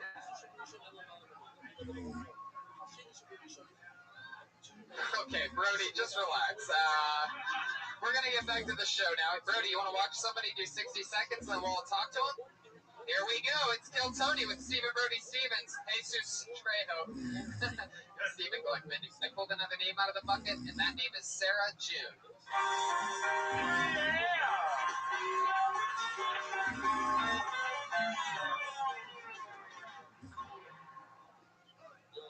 Everybody, my name is Sarah. Sounds a lot like sorry if you're not paying a lot of attention. So pretty often when I introduce myself to people, I'll say hi, I'm Dawson, whatever. And I'll go, hi, I'm Sarah. Oh, it's okay. I stopped correcting them because I realized at this point I just need the reassurance more than I need them to know my name. I like my coffee like I like my men. And at the back, Ben Alcohol's Anonymous meeting. Where it's free! I will say I was the one who had the joke on furries that May Love mentioned before, and this is the feeling I have about furries is I'm pretty sex positive, fine with a lot of stuff, not okay with furries. I feel like I'm in blackface. Can't get behind it at all. And I don't know, that's a minute. Yep, 57 seconds. Sarah June, everybody. Yes. Heck yeah. Welcome to the show, Sarah. This is your first time, right? It is. You live here in LA? No, I'm visiting from Austin. Oh, nice. It's going to be there December 26th? Yes, indeed. There you go. Yeah. How's Austin? How long have you lived there? About 5 years. Where were you from before that? I'm from the Bay Area. Ooh. Wow, look at I'm that. from the peninsula. You can come down. It's, yeah. What made you go to Austin? I could not afford to live in California by myself, so I moved to Austin. Really, no real reason. But yeah, I like it a lot. It's fun place to live. You like the guys there and dating them, or like have you got? What's this question? I mean, there's a difference between the guys, you know, and like, oh yeah, how many times have you been beat up since you've been there? How many handlebar mustaches do you see on the daily? 6. Only Lindsay Jennings. Only when I look at her. No, I like your whole look. You got that Yeah, it's acidic Jewish hipster yeah. thing. It's great. Kind of a little Sexy. bullshit Daria. Yeah, bullshit Victoria. With the That's backpack. fucking great. Really good. Love your work on Bob's Burgers. How long you in LA for? I leave on Wednesday morning. I've been here about 5 days. You have a lot of stuff in your backpack? I do. I didn't want to leave it with a bunch of stranger comics. Right. Sorry, guys. I don't know you, but my laptop's in here and stuff, so that's why I'm wearing my backpack on stage like a fucking European tourist. Did not feel good about that choice, but here it is. Smart as hell. What do you do for work? I am unemployed. Yeah. You love it. Yeah. What's the last job you had? What was that? I worked for Instacart, that grocery app where people shop for your groceries. Yeah. That was me. I shopped for your groceries, and then I got fired. So. Ooh, why'd you get fired? Not showing up apparently is a thing you can get fired for. Where were you? Hungover? Huh? Hungover? Why did you show up? Yeah, I just didn't feel like it. It was a shitty, like, the scheduling was weird, and then I'd be like, I have to do comedy, but I don't do comedy, so that was kind of... Right. That'd be awkward because if you shop for someone's groceries and you get hungry, Yeah, I stole a lot of stuff from the grocery store while I was there. I would do the same thing. You're there all day to stop being hit. I get the feeling they would not hire you at Instacart clicking. Wait a second. Where's all my food? Yeah. 2 boxes of toaster strudels. Yeah. I just got to collect cards from the parking lot of an online grocery store. One guy, I'll do it. Fuck it. Have fun. We're all talking about thing about toaster strudel. Sarah, I noticed that your name is spelled like it's Sarah. Yeah. So you must get Sarah all the time. You have to correct everybody, right? Yes, I'm kind of over it now. I don't really correct people on the stage. Yeah. Are you? You're about to. You want to know what my ethnicity is? I can see it. Yeah. It's on your face. Yeah. Oh, there we go. What? Say it. Say it. Persian. That's it. Someone in the audience knew I was Persian. All the way Persian, huh? All the way Persian. 100%. Interesting. So that's what, like, Iranian? Yeah. Oh. What are your parents like? They're Iranian. Oh. I see that. You just did the Sarah thing with my Oh, I Iranian. didn't mean to really do that, but no, I was just giving you some television. But yeah, they're like tough. Yeah, they're a little nuts, but they mean very well. So I try not to talk about them on stage. Right, or on podcasts. Yeah, I mean they don't. It's Jude's not my real name, so. Do you ever sing in a death metal band or anything like that? What's like an interesting hobby that you have? Probably, I don't know. I just do a lot of comedy. I make videos and shit. I just sew. That's so. Yeah. Are you doing a sweater? How many hours a day do you spend at a coffee shop? Like 2, 3, 4? Today 3. Yeah. Today 3. I don't drink coffee. I'm like the asshole that orders tea. I'm the worst. That's one thing. It's an interesting hobby of mine is being the fucking worst. I love that. I know I'm the worst. That's so Persian of I'm you. going to the bar being like, why doesn't this bar serve food? Yeah. You should live here. I should, yeah. You should stand out. Yeah, there's a lot of Persians here. There's a lot of Persians them. They once hired me to do a roast. All the Persians? Yeah. They all had book bags on. It was a big group. They once hired me to roast this doctor guy. It was his birthday, and they never paid me for the gig. Oh. So every time I think of Persians, I think of those Persians specifically. Well, like I wrote jokes for it and had to make fun of this doctor douchebag that wasn't laughing at anything, and then they didn't pay me. He was mad at them for having some guy making fun of him. Yeah, that sounds terrible. Yeah, it was horrendous. Well, I'm not like, I don't know, some people watch like Shaws of Sunset or whatever, and I'm not. I don't really think of like Shaws of Sunset Persian or whatever. I know I went to Iran once and they did not think I was Persian. Oh. Yeah, they thought they knew I was from here because I didn't dress right and I didn't wear makeup. So they were like, you're not really Persian. And they also thought I was a prostitute. Oh, really? Yeah. I tried to check into a hotel with my mom, and she kept her maiden name, so we had different last names. So they like did not believe that I was her daughter, and they thought that she was a madam, and she was kidnapped me to be a prostitute. Yeah, I never. Yeah. You're an interesting one. I never. Yeah, no, I can see that. I don't know. You guys really look alike. You have a funny look. Like I don't think I've ever seen anybody that looks like both the student and the teacher at the same time. But you pull that off well. Does she look like she's one of those people that takes off her glasses and undoes her hair and flips it around, and so she becomes like this crazy supermodel with the hairy? So what are you saying? That she's not cute now? No, I'm saying that she's adorable. She's all that. I'm all that. Is that what happens? Is that true? She's all that. Yeah, I'm Rachel. Oh. I love that. No. Yeah. Are you asking me? Am I hot secretly? Am I secretly hot? No. I think it seems like it'd be like.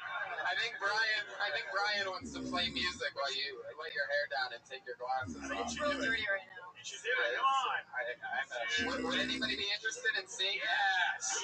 Yeah. Should I leave my backpack on? That's the real question. Yes. Yeah, leave it on.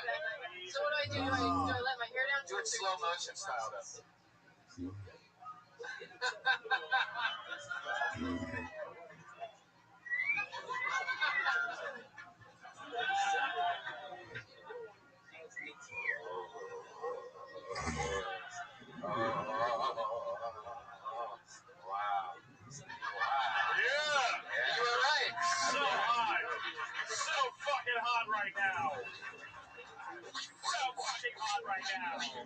Is there a woman in this room who is not in a fucking puddle right now? Yeah. I think not.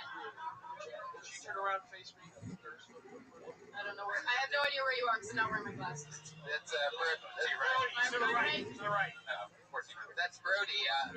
Brody, you were just you just did a magazine cover somewhere overseas, right? Oh yeah, I've done a lot of modeling in Pakistan. Fucking Steve Zissou Monthly. I'm currently on the cover of Camel Beans. One of my classic jokes. Sarah, Brody Stevens. Shara, good job tonight. Thank you. Beverly Hills is a hotbed for Persian activity. Certainly is. So is Westwood. Encino, have you thought about Encino? I have not in years, but I was looking into it.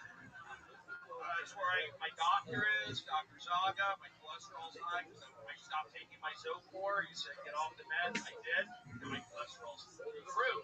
There you go. Zocor, dude. What's your problem? What's my problem? Take the Zocor. Take Well, the they Zocor. told me not to. Sorry. God, you're getting aggressive with me, Sarah. Say something, see something. Will you guys stop making me look bad? This is why I walked out last time. I'm afraid to be funny because you guys are afraid. I'm from LA, born and raised in Rosita. Where the fuck are you from? Wow, Brody Stevens. Hey, what are you doing? I'm the guy with his arms uncrossed. Negative energy in the front row. I called it out. I love that. Brody's laying down the law.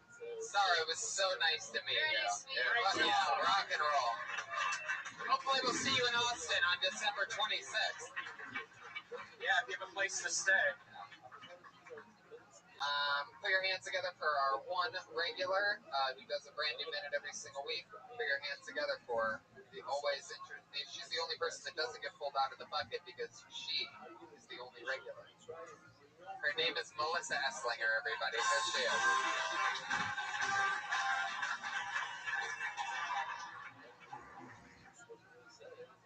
My body was really sore because I went to a party last weekend.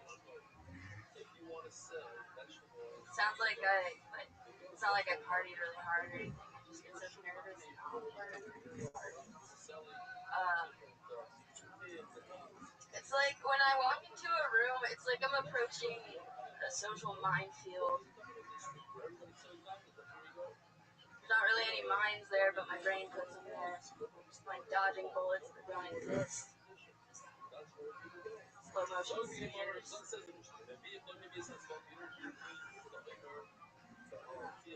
But it's like any room I go into, like I'd walk into a daycare and like that kid Tom is totally judging me right now.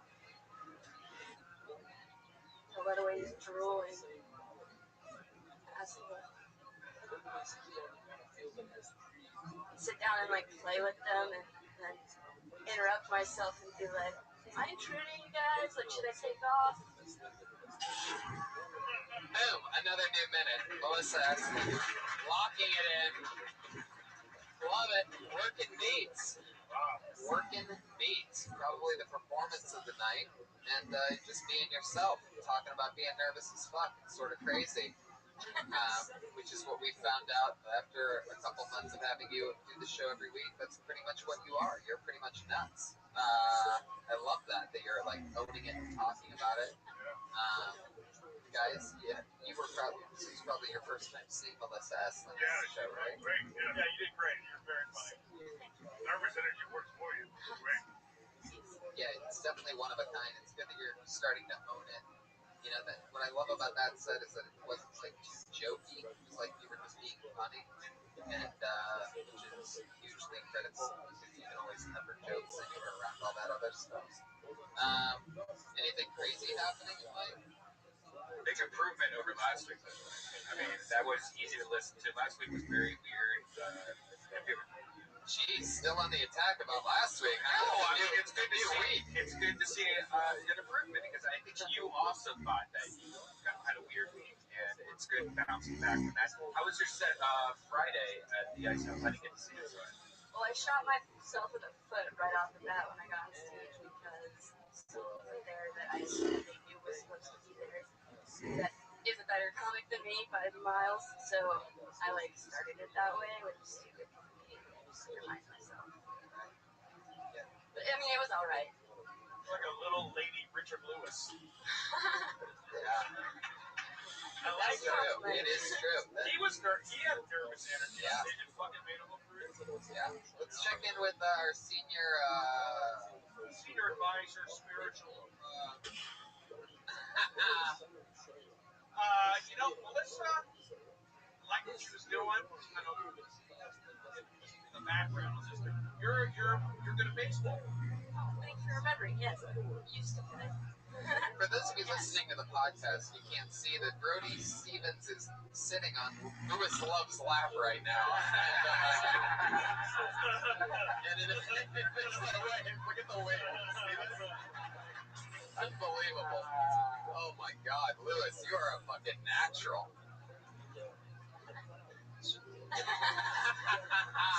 So I always look for little angles that are different about and the fact that Melissa played baseball, she has to carry a glove in your car, right? I used to. I took it out and I cleaned my car. Well, I carry candy. But she plays catch. That tells me something. Morgan Murphy is another lady who plays baseball. Yep. That shows me something because this is a tough business. It's tough. You're doing it. And Sarah Silverman plays basketball. Natasha Leggero does equestrian. Is that the horse one? Yeah. Isn't it like swimming pool? She rides horses. What's the swimming pool one where they Water polo? I do track and field. But what I'm saying is, I think the girl baseball thing means that a lot. It's popular, league of their own. Don't forget that. Because that's used to be my playground. Melissa, great stuff. You did another brand new minute. Anything else? There you go, Melissa Esslinger, everybody. Melissa Esslinger. She's on Twitter, Melissa Esslinger, Esslinger. Let's get another one up, shall we? Squeeze another one in here. Hopefully they didn't leave. Put your hands together for Vanessa Johnston, everybody. Vanessa Johnston. Here she comes.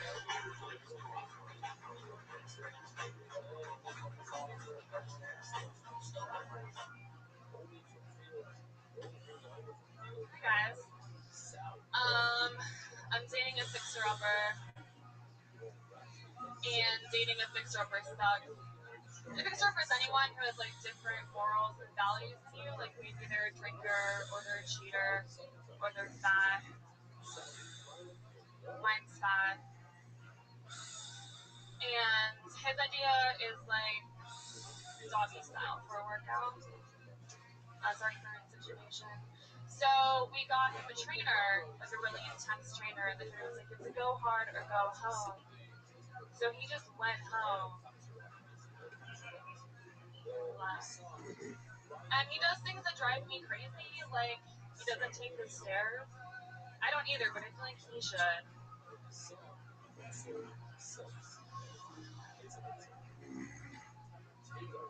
that a minute? It's 40 seconds. You have 20 seconds left if you want to use it. I'm kind of sick of people seeing racial stereotypes instead of individual people. Like, some of the best dancers in the world are white. The best mathematicians in the world are black. Unfortunately for Asians, there are no Asian NASCAR drivers. Yeah, fuck you, Asians. As if you haven't had enough. How does it feel coming from a hot chick, huh? Yeah. You fucking loser ass. Yeah. Vanessa, I have never in my entire week, I think we've done 130 some of these episodes of this show, and I've never had anybody on your, when you were standing in front of the stage, your hair was blowing. Oh, yeah. It's so good. Oh, Motion. I've never physically seen somebody so hot to where literally their hair blows back when they're talking. It was incredible. I always assumed that rock stars and shit, when that was happening, like that was just air being blown at them. I didn't realize that somebody can actually just make that shit happen. I didn't hear a single word that you said. I'll say it right now, set of the night. You know what, Tony? I think you're right. That was such a good set. That's fine. Vanessa. My life. Wow. What did you talk about again? Oh my God, Vanessa.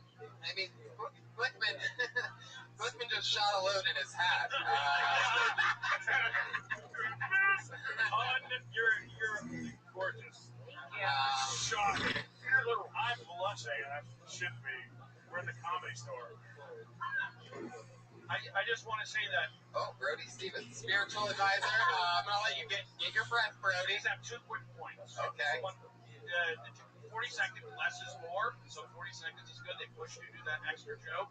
And I thought it was fine because I do a joke like that. I went to Asians cheated off me. I got back at them. I cheated off them. Unfortunately, it was a driver's head. We did the same kind of joke. So I was there with you on that. And also, guys like Crystal Leah and, She's making you nervous, bro. Neil Vaughn and Kurt Fox. Wow. Shake it, dude. You know what? You know what? Those guys are fantasy. I'm reality.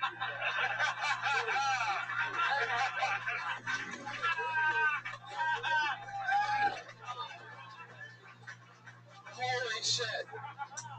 That is the greatest thing I've ever seen in my entire life.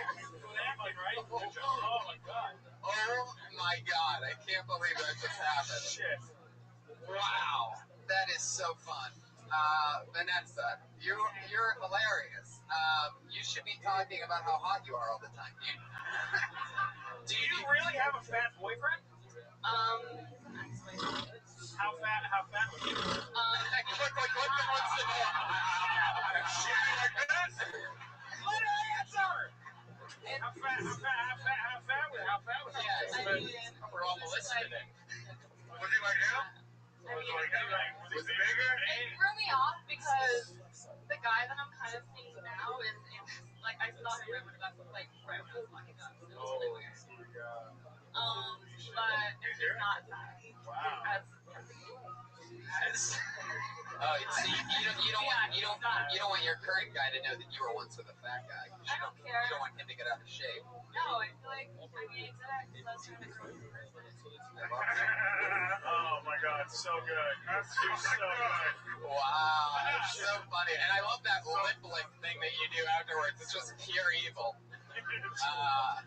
I love it. Every time she does that, someone buys her a pair of shoes. Yeah. What's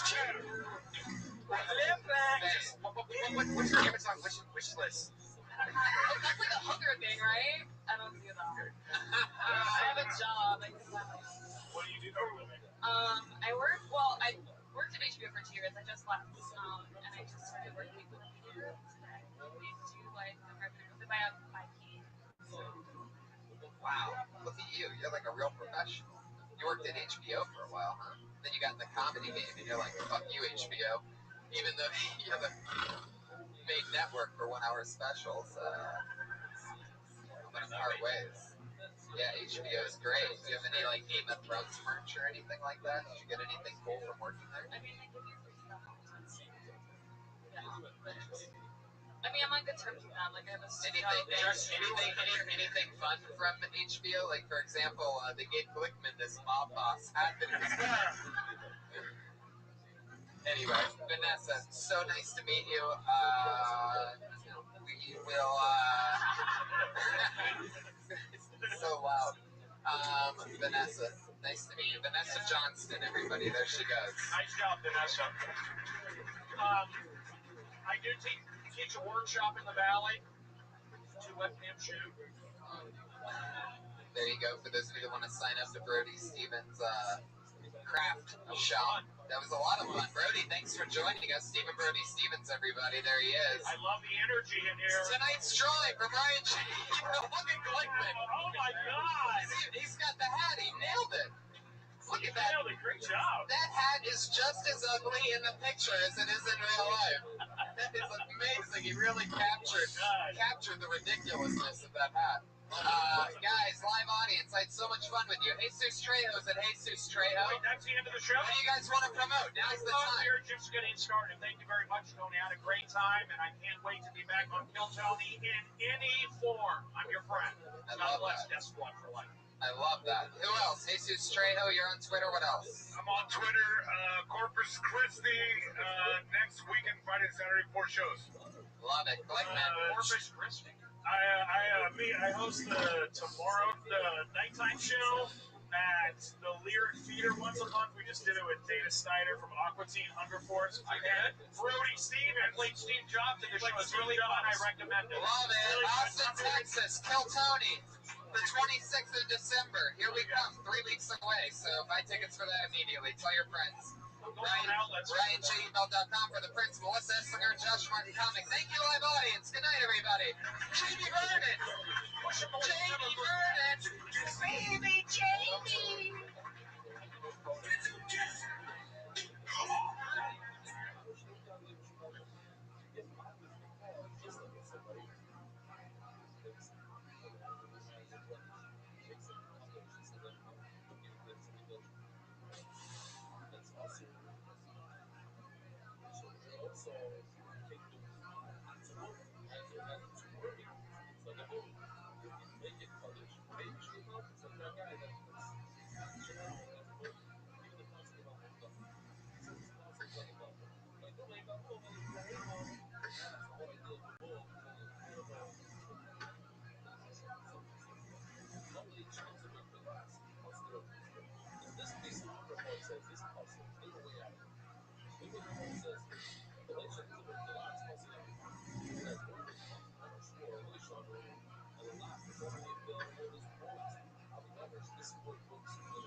Holy shit.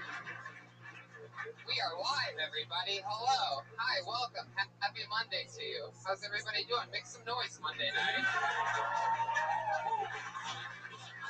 It's a cold Monday in Los Angeles. It's one of those nights. It sort of feels like grungy, like Seattle type of scene or something like that. Yeah, it's awful. It's actually colder here than it is in Ohio right now. Yeah, I just got back from Providence, Rhode Island, where I murdered all weekend, and it was the same exact temperature there. East Coast, little island. Creepy place Providence was. Yeah. Speaking of creepy places, we're bringing Kill Tony to Austin and Dallas, December 26th and 27th. Yeah. Austin 26, Spider House Ballroom, Dallas 27. Hyenas Comedy Club. I heard it's amazing. Yeah, we're gonna have a fucking blast. Merry Christmas to you, Texas. You get us. And we're doing the thing where we're doing Kill Tony at a comedy show, and whoever we pick from Kill Tony gets to open up for us at the comedy It's show. already close to selling out, so get tickets now, or else you're gonna be literally left out in cold. That Christmas room. Hi everybody, and hello to the thousands, listen, tens of thousands live on Ustream right now. Into the tens and tens on Periscope. Keep it going for Pat Reagan, everybody. And Ryan J. Ebelt, the house artist at RyanJEbelt.com, everything Ryan J. Ebelt. He has a blank piece of paper in front of him right now, and he's going to draw tonight's episode live as it happens. And at the end, we're going to show that to you. Pat Reagan, you're back after a 3-week hiatus. Yes. Holy shit. You are back. By the way, Ryan J. Ebelt's going to be in Austin. He just so happens to be near Austin on that December 26th. So the actual Ryan J. Ebelt will be drawing that episode. Yeah. For you, Austin. You got any sisters? Going back and forth, one to the other. But back to you, Pat. How's it been 3 weeks off of Kill Tony? Good. I was in Portland for a while. It was raining and cold like this. Yeah. I exercised my muscle for the morning over a week period, and now here I am, stronger than ever. Okie dokie. Got some of that Portland heroin, didn't you? Welcome back, buddy. I missed you. We're going to have a lot of fun. You guys ready to get it started or what? Let's just get into it. Every single week, I have two of the funniest comedians in the world on this show. And this week, believe it or not, is no different. Two of my favorite people. Put your hands together for them. Matt Edgar and Jimmy Schubert, ladies and gentlemen. Here they are. Matty Buckets Edgar. first person who I ever started stand-up with, Matt Edgar, my true, basically twin brother. Both started May 2007. Little fun fact for you, we both started here at the Comedy Store, and now we're doing fun things. And one of the greatest comedians, one of our favorite comedians, the entire time that him and I would always do impressions of and just crack each other up. One of the greats, ladies and gentlemen, one more time for Jimmy Schubert is here. Thank you very much. Thank you. Badass motherfucker. Both of you have done this show before. Welcome back. Both of you are lovers of comedy. Jimmy, you just got back from South Korea. Well, I was in South Korea, but I just got back on a 3.5-week trip to Europe. I was doing shows for the military. Unfortunately, I paid. The Korean trips? No. I was in Korea doing something else. No. All right, I was doing an original series for Netflix, which is called Vicky. This 40 million subscribers. It was a cross-cultural South Korean drama. So it was like that. And then came back and I went to Europe. Holy shit. Yeah. What, and you I have some plane tickets. some miles. Yeah, some miles. I love that. Anything crazy happen when you were over there? I had a blast. In Germany, I had these winter markets, stopped and walked around, drinking this wine, fine. Shot of rum in it, Edelweiss, hot fries, giant ones, German beer, Jesus, you went everywhere. Yeah, Costco. We're at Costco. It's incredible. Not really a vacation destination. Look who it is, everybody. It's the producer that knocks things over and fucks everything up. It's Josh Martin, everybody. There he is, live. Obviously, fresh back from fishing on a crab boat somewhere, or waiting tables at a bubblegum restaurant. Always good to see at Josh Martin Comic running around. And how about, before we get this crazy fucking party started, a round of applause for the great Jamie Vernon, who sometimes goes unnoticed. Yeah. Back on the HD camera. Baby J. Everybody's good pal at Jamie Vernon. I'm so excited. I feel like the show's all together and in its element tonight. I gotta admit, Pat, I sort of missed you over there. Really? Yeah, I really did. You're just, Nice warm-up. yeah. And you can just like sort of beat on him like a punching bag, you know what I mean? Just really, you'll see in a little bit. He's gonna say something dumb that falls flat. Something. I don't believe that I say dumb things. Well, no, it's not really that you say dumb things. That's right. I wanted to correct myself. A lot of the things that you say are ineffective in a comedy. I say that there's sort of an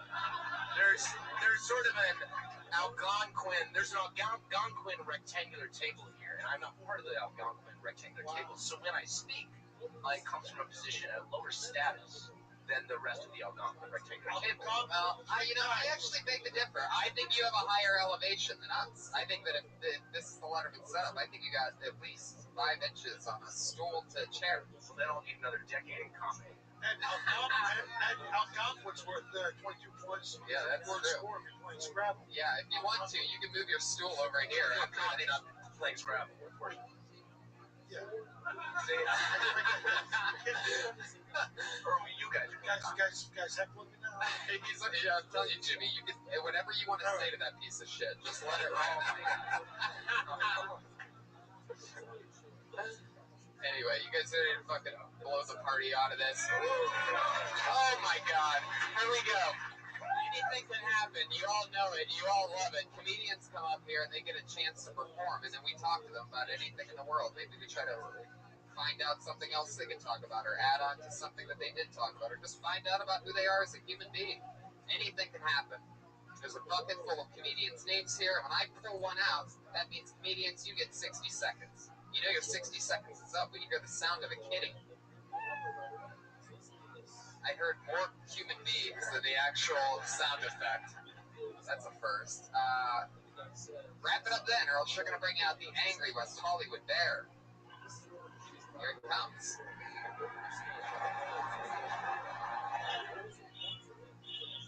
Little fucking bird there in the end for some reason.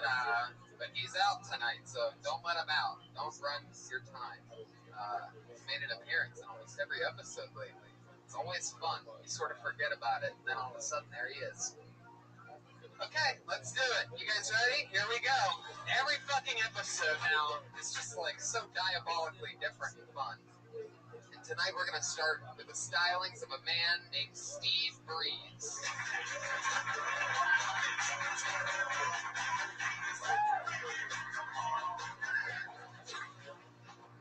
I like telling jokes to people I don't know on a first name basis. So please, on three, you just shout your first name for me. 1, 2, 3. Everybody, my name is Steve Breeze. My social security number is 395-026574. My mother's maiden name is Duran, and the answer to my security question is the topic of this next joke. I've got a cat, named my cat Deep Purple, because every time he meows, he goes meow, meow, meow, meow, meow, meow, meow, meow, meow, meow, meow, meow. Oh, love my cat. So I'm single, and I make up stories about my cat that died 5 years ago.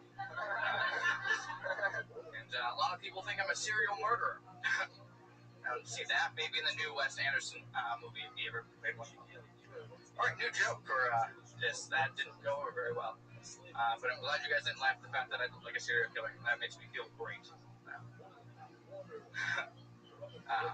There's a fun fact. Every 46 seconds, a pothead gets arrested in this country. That'll be the quickest thing a pothead has ever done. I'm going to end there. Steve Breeze. Fuck yeah. You go biddies up for the comedy, and then down you take off the old Vader mask for I got warm finally. It's cold outside now. Yeah. Steve, how long you been on stand-up? 5 years. Nice. Where at? In Milwaukee. How long you been here? Just a few months. Right. Time to get rid of those Milwaukee jokes. You know what I'm saying, buddy? Yeah. Time to really step up the game a little bit. Yeah, I think that's interesting. You have 2 hoods on too. Yeah. That was planned.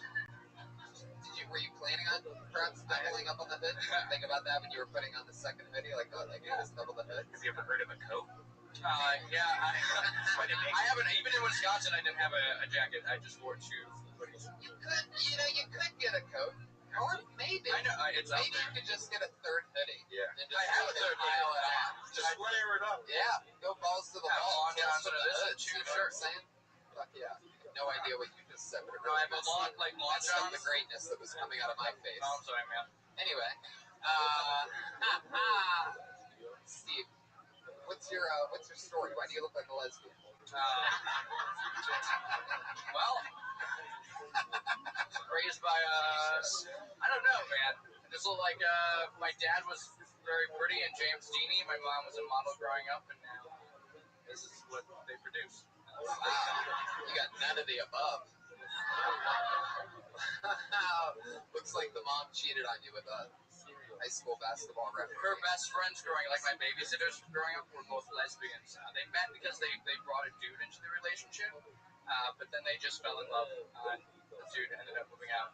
Wow, so this lesbian thing really does come back around. Yeah, I was called a lesbian by a waitress after my parents were like, he's a good boy. She just kept referring to me as this, oh, what a cute little girl you got. He's not, he is very adorable. Nice job. I'm sorry. How many hoodies were you wearing at the time? Probably 2. Huh. So, okay, you had everybody say their name first, then you said your name. Do you do that at the beginning of all your sets? Sometimes. Interesting. Why is that? I don't know. Huh. Just sort of. Some people like it. Like half people actually say it. Some people don't. With the audience. Yeah. Has that ever worked? Yeah, usually, like, I would do it for, like, host sets. If I was hosting, I would introduce people, and then I felt like it was rude that I didn't get to know everybody else's name. So I had them shout their name. And then you give out your social security number. Luckily, everything about your set is forgettable, or else, or else people could really use something like that against you. I thought he was doing a LifeLock bit. I thought he was getting ready to do a fit about LifeLock. But no, and he should have. It would have been, at least something. But that probably would work at like a zany comedy club, though. Like a wacky, like a boat or something. Good? Well, we just fucking look at the guy. If somebody stole his identity, 2 hours later they give it back to him. I think you should go the opposite direction and take it to a rap battle. Both hoodies, and then repeating the name. Yeah, I was rapping on the way over here. I thought, You had an Eminem and 8 Mile. yeah, on the bus. Wait, what? You a rapper? There it is. There's the horn of awareness. You know, I had this beat stuck in my head. I thought it was a beat, but it actually was like Hanson's bebop. Also, why do you have a banana in your pocket? Oh, Because he's happy to see you. no, I have a joke that I was going to do. Usually when I do the serial killer, I have a banana in my jacket. I pull it out, and I just say, I don't know why people think I look like a serial killer. But then I got called up first, so they just walked in. So that was kind of fine. So I do prop comedy. You guys. So what are you going to do now? Go in the back of the room and eat that thing with your foot? What are you going to do with your I'll just eat it like a normal person. how often do you take the banana out with you? Is that like something you have to? Yeah. Before you go do stand up, you have to go buy a banana. Yeah. It's not fucking potassium deficiency, all right? Jesus Christ. Leave the fucking guy alone. It's crazy that the banana is still in the peel because you definitely ate it on stage tonight.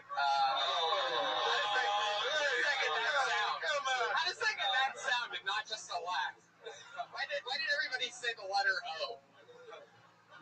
There's a solid O on that one. Fuck yeah. I think Steve, they like me. tell us. I like you guys. Oh, well, they don't care, Steve. They really. Most people don't care about Look me. at them. Look at the difference on their face. They don't fucking care. How do you just another headshot? Steve, what's the craziest kind of porn that you've Googled lately? Come on. Porn or normal activity. What was it? Porn or normal activity. I didn't Google it. I just came across it. It's a parody porn about paranormal activity. Porn is a paranormal porn. Yeah. Some guy figure bangs a fucking ET. And he fucking runs one out into a tissue of love, just fires up his flesh musket into a tissue of love. Now, and I It's sort of like that. when you say you came across it, do you mean you sprayed your DNA on the screen? No. All right, now I know what you're talking about. No, last time I was on the show, I talked to you guys about my porn. I just watch porn. I don't listen to it. So usually it's on mute. But that was the first. What do you listen to? What do you listen to while watching porn? Sometimes Just the sound or just news. I don't know. The news? The news. I've listened to the news before. What the fuck is wrong with you? I had a roommate. That's the one thing that I definitely can't keep a boner with around. You know what I mean? The fucking everything on the news is just the worst thing ever. There's a suicide bombing. Yeah, I've definitely been there. That's incoming. there you go. Eddie's firing back over there. I love it. He's getting fucking revenge, marking the territory, taking the hoodie off. You've encouraged Steve. Your performance here has encouraged Pat to never wear a hoodie again.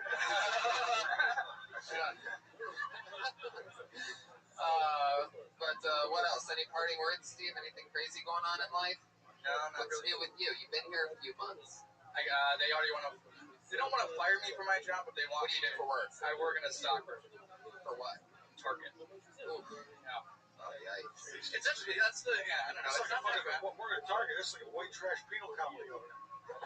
Walk around, you hear some great conversations. How many red hoodies do you have?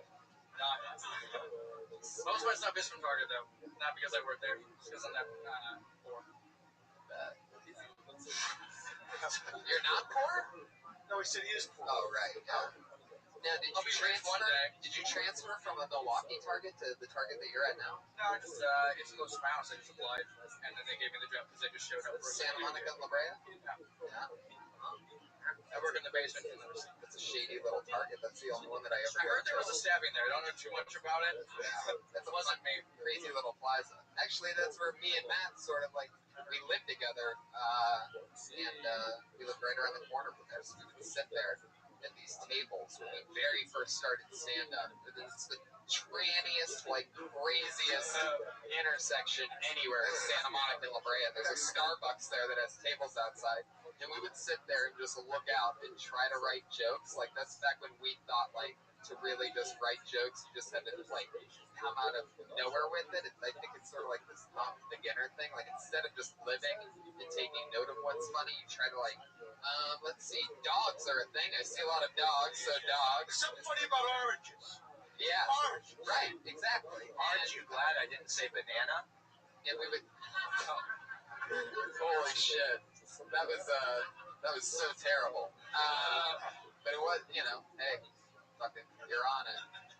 I love that. So, Steve, you work at the shadiest Target. Have you seen anything terrible there? No. You are just full of that energy, Steve. That's why they want to fire me. Love it. I don't show enough enthusiasm about my job, so for being in the Stalker. market.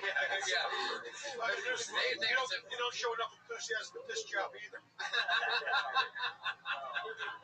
Oh, fucking eat a dick, all right? It's called Kill Tony, motherfuckers. All right? That's right. So you get a Rock and roll. Steve Breeze, everybody. Come on. Steve Breeze. It's tough to go up first, especially when you're not that good. Steve Breeze, everybody. Follow him on Twitter at Steve Breeze, like BREESE. We love you, Steve. It's all fun. You can get a callus on your feelings at this fucking show. You were a very easy target.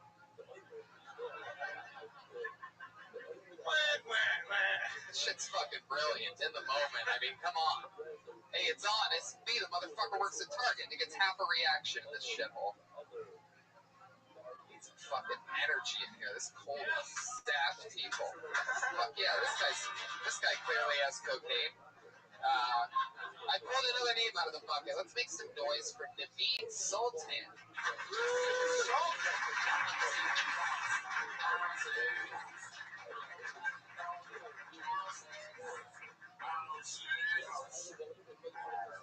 What's up, Belly Room? All right, let's get right to it. I don't know what the Indian population of America is, but if I had to base it off To Catch a Predator, it'd be about 50%. I'm so ashamed when I watch that show because all I see is brown guy after brown guy after brown guy. I mean, at first I was shocked, but then it kind of made sense because, like, no wonder they always put me on hold.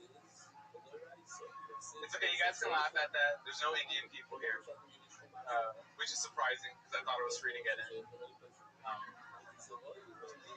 Me and my friends actually have this drinking game where we put on an episode of To Catch a Predator, and every time a member of your race gets caught, you have to take a shot. So we're like halfway through an episode. I'm drunk as shit. My white friend is dead. My black and Mexican friends are on the other couch. They're bored and sober. They're like, we want a drink. So I put it on top. Thank you guys. Fuck yeah, I love that. Naveed Sultan. I love your style, man. You're like a very racist Indian. Yeah, that's kind of my thing. I feel like it's hard being a white dude in the comedy game because, like, you guys have to actually be good. Yeah. And, like, me, I have to be just, like, kind of funny, and then I'll get some stage time. Yeah, so. That's a great observation. Yeah, Absolutely. absolutely true. You guys are, I feel bad for white people in this game. Yeah, it really is. It is. He's absolutely right. I've been thinking about it a lot lately. I mean, it sounds sort of crazy, but it's fucking ridiculous. Cheers. I almost want to fucking blog about it because every blog's been. All right, forget it. So how's that white rage coming out? Well, there's also this like female thing. These things have been coming out where like females. Somebody wrote something about how hard they have it in stand-up comedy and how much harder. It's only the toughest thing you'll ever fucking do. Yeah. You know, it's the toughest to break it through. It's the toughest to stay in. I don't care if you're a dick, if you're fucking brown, if you have fucking tits. It's a fucking tough way to make a fucking living. Hard. Okay? Oh yeah. Okay? Let's fucking stop with all this. Shut the fuck up. Yeah. All right, suck it up. That's right. Motherfucker, write some jokes. Thank you. I don't have to write the blog anymore. That's pretty much it. That's pretty much my blog summary. So do you, It's supposed to be easy. Yeah. do you usually hang out with your friends and watch a show that was canceled like 3 years ago on YouTube, I guess? Where are you watching? He has it on demand. I've actually watched the episodes like a couple times, definitely. Why are you into? Don't you think maybe there's something to that you wouldn't like? I'm taking notes. Is there a real proliferation of Indian perverts? Yeah, dude, definitely. Yeah. It's because, like, growing up, we're not, like, taught to socialize with the opposite sex, so these guys just, like, go. That's not repression. It's just like these guys are like total zeros among their peers, so they're like, "Fuck it, let's go to the internet." And All right, so Naveed, something you said I could actually sort of relate to because there was an episode of To Catch a Predator. I don't know if you've ever seen this, but I remember it so clearly. It's like one of their top ones too. It's like best of To Catch a Predator. oh yeah, I've seen There's a those. guy that Jamie you probably seen this. One guy came in and he was wearing an Ohio State hat, and it has that very recognizable O on it. And my mind was blown that it wasn't blurred out. And I went to Ohio State. My whole family went to Ohio State, and it's fucking mind blowing. The whole time I'm just sitting there thinking this is the worst press for. I mean, the actual slogan is something. I just love the guys come in swinging a bag of dildos with a fucking 8-pack of Bud Light and a couple lollipops. I didn't really know. I've never really taken note of an abundance of Indian people on that show. I also didn't know until you said that this is a free show that Indians were cheap. Yeah, I had no idea. You sold that, and I'm pretty sure the people that were laughing at that were like fake laughing, like, "Oh yeah, those Indians are cheap." Like, I don't think that's a known thing. I never heard that. That's no. Really? Oh yeah. That's an Indian stereotype? Look at my fucking shoes, man. Shit. Jesus. Fucking shove a lump of coal up his ass and 2 weeks have a diamond. This guy's sometime. Look at this. I don't think that's known. I think maybe that's known. No, I think that's known maybe in Indian culture, but I don't think anyone else knows that Indians are cheap. We know like mostly like Jewish people. Yeah. No motherfuckers know Indians are cheap. Come on. Like a Jewish people go, fucking Indians are cheap. I believe it, but I've not heard it. Well, you've seen it. You look like every guy from the NCIS or CSI, like the researcher. Every single one of those guys. David, where are you from? From Dallas, Texas, man. I pretty much got here like last week. Wow. So I can fucking make it in this game. You live here now. You play improv down there?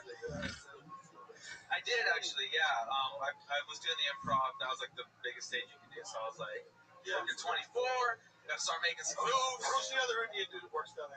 Paul Varghese. Paul Varghese. Yes, sir. You could have just stayed in Dallas. Kill Tony's coming there December 27th, everybody. And that's right after we go to Austin on December 26th. Paul Varghese chase you out of town because he's the other Indian. He was the resident Indian, so I was like, fuck. Yeah, he's really funny. I work with him. Yeah, no, he's super funny. He's a really nice guy, too. So. Did you transfer to this 7-Eleven down here? Oh, man. Come on. That's actually funny. I'm not tripping. Love it. And yeah, I did. David, Wait, where BO? I mean, do you have BO? No. Because that's something I think there's more known than that. Oh, yeah. Oh yeah, that's definitely known. No Like doubt. Indians, is that a thing that you fight? Why don't you come up here and fucking Smell you? Are you asking? Are you challenging us to smell you? Smell me, This would motherfucker. not be the first time Brian smells someone. No, I don't smell Indian people. Whoa! Well, you will whether or not you want to. I know, right? No, actually, I used to be in, in charge of a bunch of Indians, and my job was to teach them to act more American for job interviews. And they actually made a movie very similar to what I used to do. And one of the biggest things I had to do is tell them, like, hey, look, you stink. And they would get mad at me for bringing that up to them, like angry at me. So what's the deal with that? Like, What's the deal? what's the deal with the So, step one, curry. There's a lot of curry going on. no deodorant, though. Yeah. It's the food, bro. Not so you wear deodorant. It's just not.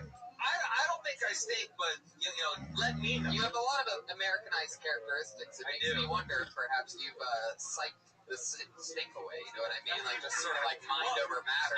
I can't grow much of a beard, so I'm kind of already an outcast in my culture. So What are some more Indian stereotypes that I might not know about? Because like the cheap thing's new to me. well, the thing is, like, if you don't know the cheap one, what the fuck do you know? You know what I'm saying? Well, but I mean, like, you knew about like being smelly, right? Has everybody kept that secret from you in Dallas? I highly doubt that. You know what I mean? No, you stinkies. That's fucking Huge, like hair. Hey, we have a random assassin just yelling over here. We get a ball gag, Josh, from the back. We have a thing where Josh puts on ball gags now on people's. Josh puts it on, but Indians usually have bigger bush, like you don't trim your bush at all. I do, but you're right about that too. Yeah.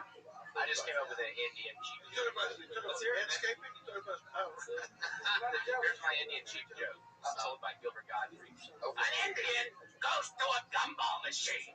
It costs 25 cents. He says, well, I guess I'll go fuck myself. Very good, Patrick. I did not know Indians were cheap. I always thought it was Jews. I guess the only difference between Jews and Indians is that Jews ride inside of the train and Indians ride on top of it. I like that. That's a 10-star joke for those of you that didn't laugh at that. That's how you know whether you're smart or not. Dude, I say like the most foul racist shit like all day every What's day. the most racist joke you have? I actually do have. I have not heard the rooster of racism yet tonight. So maybe if you can get. I actually have one. Really something terrible. Okay. Sometimes when I'm watching TV, I confuse the BET with Animal Planet. You asked for it, motherfucker. You asked for it. I don't do it on stage, but you asked for it. I would do that fucking on stage. What the fuck's the matter with you? Fucking animal? Oh shit! Okay, if it makes y'all feel any better, I hate white people the most. So really? Yeah. What's the most hateful thing? Oh, here we go. Now he's out. He said white people. I don't know if you've been listening, but we're not too fond of you either. Me neither, bro. What are some bad things about the white people that you could say? Like we're like all like creative and shit. No, they invent things like the light bulb. You know, It's mostly like y'all are motherfucking everywhere. You know what I'm saying? yeah, I got news for you. There's more fucking Indians than fucking white people. Yeah. You're fucking everywhere. What do you mean we're everywhere? What does that mean? Look around, man. You're not in India right now. Sorry, that's because right now you're Check your privilege, man. Check your privilege, bro. Come on. Yeah. Well, they're pretty. There's nothing better than being brown or black in the comedy game. So I'm really happy with Hey, that. I wish I was, bro. Okay, because the only way I stay to get a tan is if I get a melanoma and it all grows together. You know, hey, you look great. Thanks. You got 6 weeks to live. I wish I had fucking pigment. You don't Son, it's my fucking arch enemy. You know.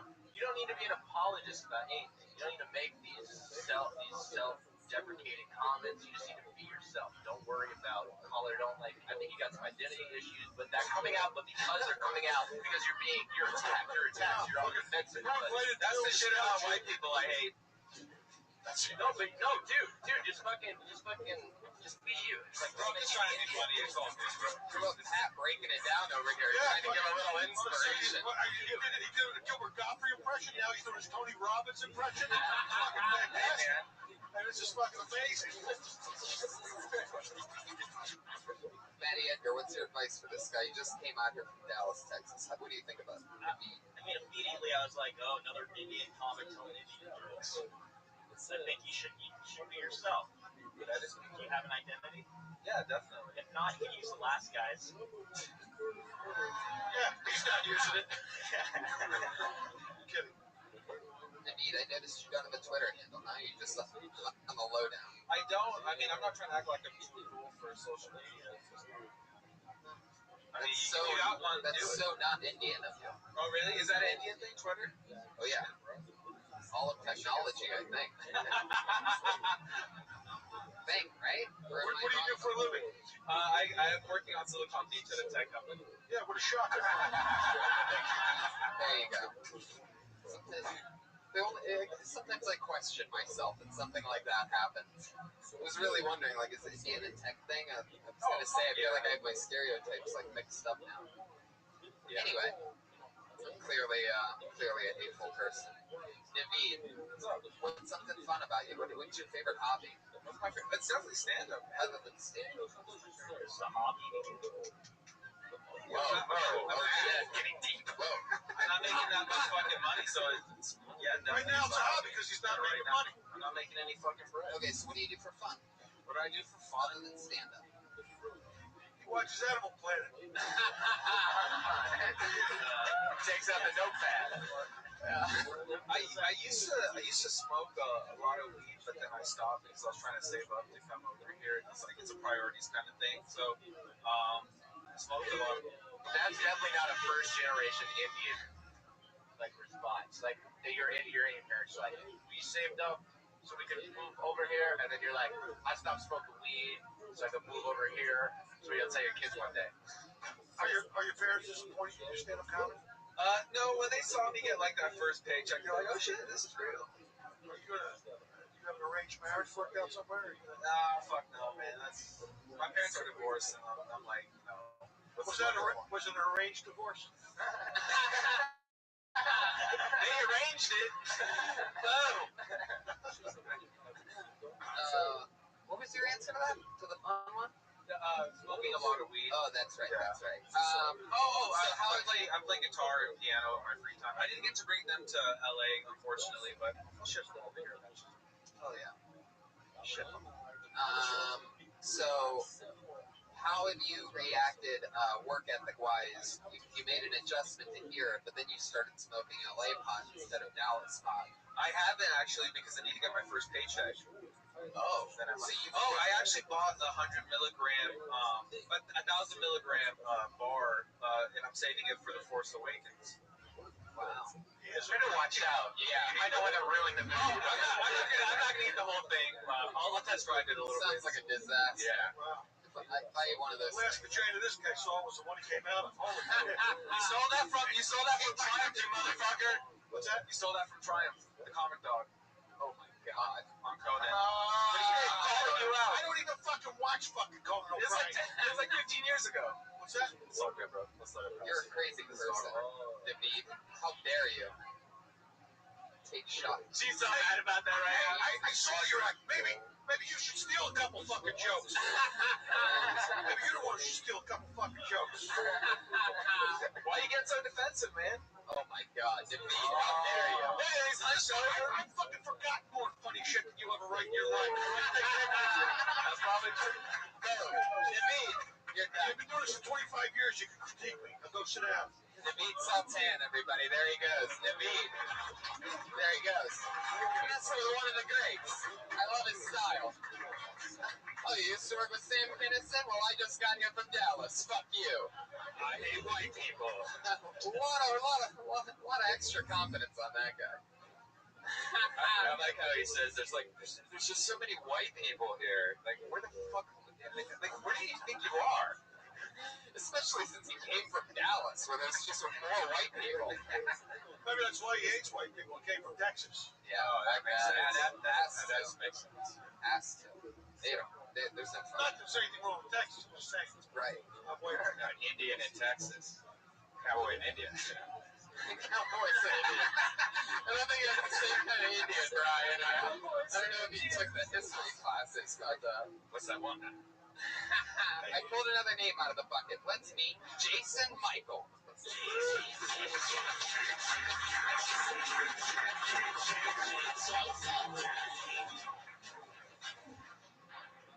Holy shit. I'm in it now, huh? I just came from San Diego, moved up here the other day. I'm homeless. It's kind of funny because I used to make jokes about what if I was homeless. You know, I've already been beat up once for standing out there with a sign that says, well, work harder for food than this guy. That didn't work out too well. Luckily, I do have a little bit of money saved up, so I've been trying to think about what I might do with this money. I was thinking maybe take a pad out on a bus stop bench and sleep on that bench. But can they kick me off a bench if my fucking face is on it? I don't think they can. Excuse me, sir, what the fuck are you doing? You need to leave. Well, I see my face right there. Yeah, I see it. Well, that means that I can sleep on this bench. It's my fucking bench. I'm so glad to be out here. You know, one of my main dreams would be to meet Christopher Walken. I love that guy. I think he can do anything. And I would love to hear him tell me about my set. Just be like, you know, Jason, I gotta tell you, my friend, you're good. You're real good. Oh, geez. No cowbell? No bear on that. Oh, Shit. Somebody shot the bear on its way in. Hey, thanks, guys. That was fun. Jason, stay up here. Where are you going? Okay. There you go. I met you last night. You did? Remember I came in? Talking to the microphone, Jason. I came in by mistake last night. I thought the open mic. I think I ran into you. You told me to I come check it. wasn't here You weren't last here night. last night? You wasn't even in this state. Was it next door at the Nope. Well, what the hell was I smoking? Someone was walking around and killed Tony Bass. That's right. Could be. Could be. A lot of people don't have a face thin enough to pull it off, but He was talking to Louis C.K. How long have you been doing stand-up? About 5 years. really? Yeah. Really? Yeah. Really? Really? Really? Really? Okay. How many, if you had to guess, how many times on average a year that you've gone up over these 5 years, how many times would you guess? Well, it's been a while, actually. It's been about 5 years. Probably about 5 years. Come on! Don't say that! Come on up, dog! Give you a chair! Chair!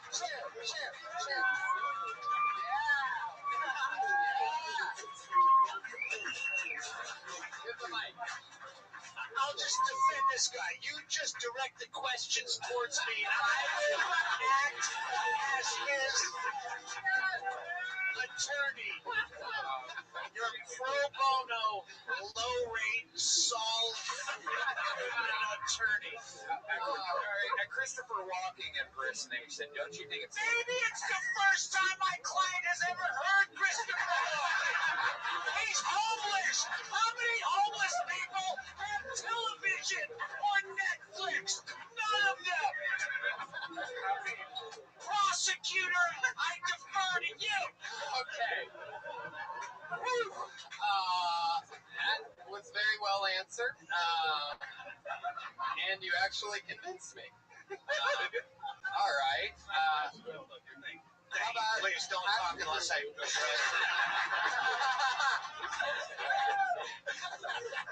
Okay.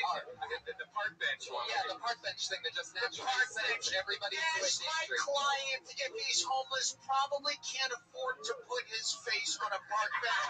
But perhaps he has a fat head of himself from when he was a child, before he was left by parents that were abusive to you. Describe the sexual abuse by your parents.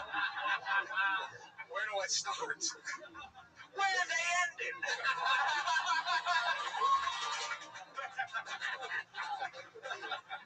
I declare mistrial. I say come back in 5 years.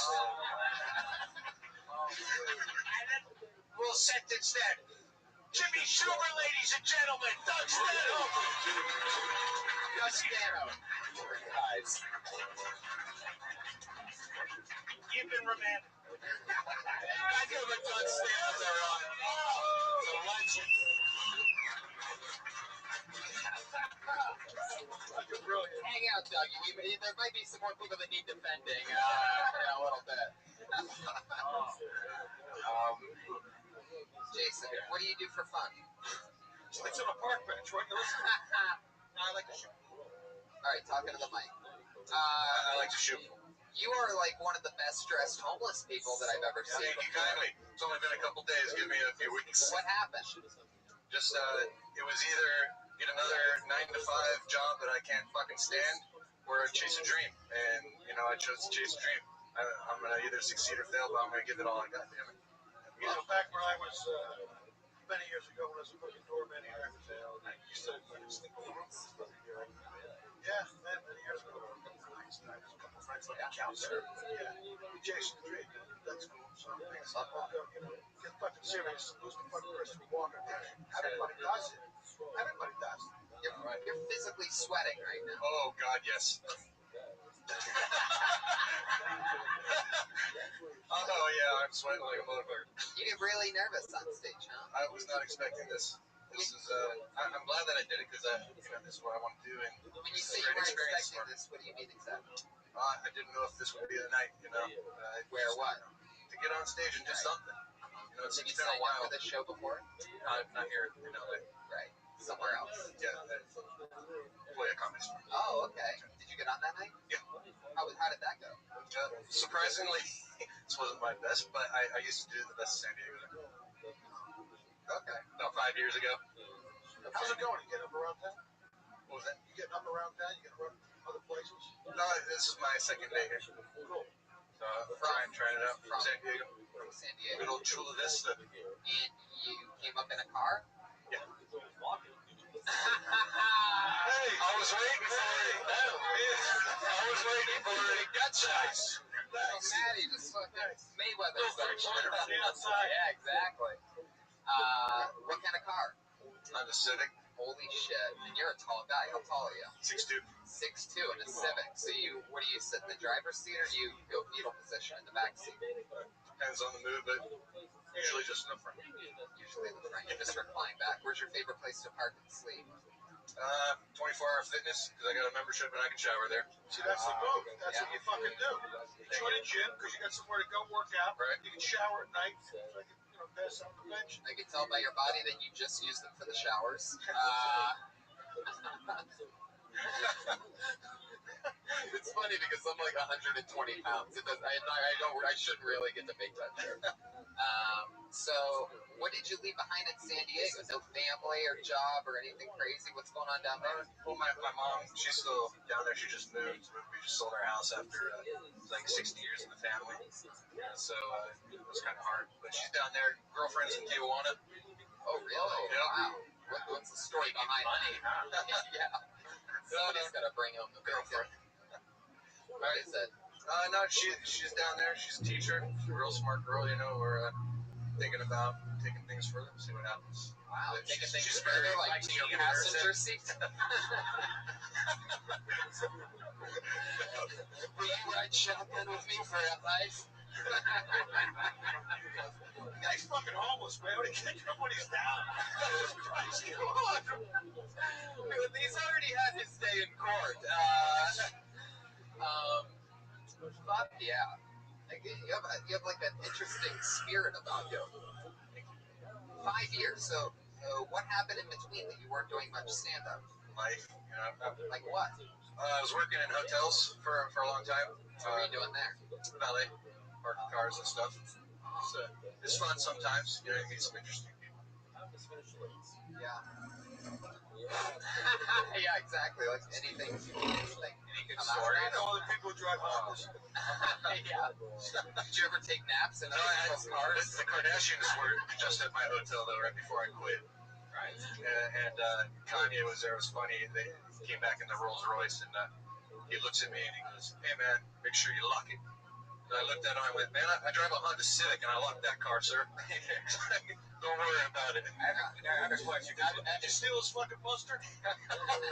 Now, when Kim got off the seat, like in her parking her car, did you like smell the seat immediately? Because I think that's what everyone here would do. Or did you wait a minute or two? Oh no, I touched the seat, of course. Oh, yeah. Touched it with your hand? And then Smelled your hand? Of course. Right. So what did you get from it? Cherry Pez. Yeah, right. Jason, I love how hard you laugh at your own jokes. I gotta This tell is you. great, man. I love this. Yeah, it is fun. What else, Jason? Tell us something about your life. What makes you different than other people? What makes me different? I don't know. How old are you? 36. Yeah. Jesus, man, you asked a lot of questions. You got a fucking subpoena? Trying to find out something about this guy. It's like a, glass of water right now. My choice. I just, this is going to sound really stupid, but, I could have stayed at friends' houses and stuff, but I got a cat, and they won't take the cat, and I can't get rid of it. That cat was with me through some very difficult times, through addiction, and getting clean, and I'm not. So you have the litter box in your Civic with you? Damn right I do. Oh, holy shit. Right. Wow. Damn right I do. That immediately makes it like the craziest starter story out of anybody. Like, however, People get fucking attached to their cat, man. What are you gonna do? oh my god. My friend's cat has cat diabetes. Gotta shoot the fucking thing up twice a day. $900 a month in medication. He goes, what would you do? I go, I fucking put two behind his head. What happened to your cat? We were playing Sopranos. He was wearing a wire. But the rules are rules. Break the back. Take him out. Good for you. The cat. It sounds like an ABC after school special. Story about a boy and his fucking cat. Forced to live in a car together. Right? What's the cat's name? Gizmo. Gizmo. Oh, wow. Yes.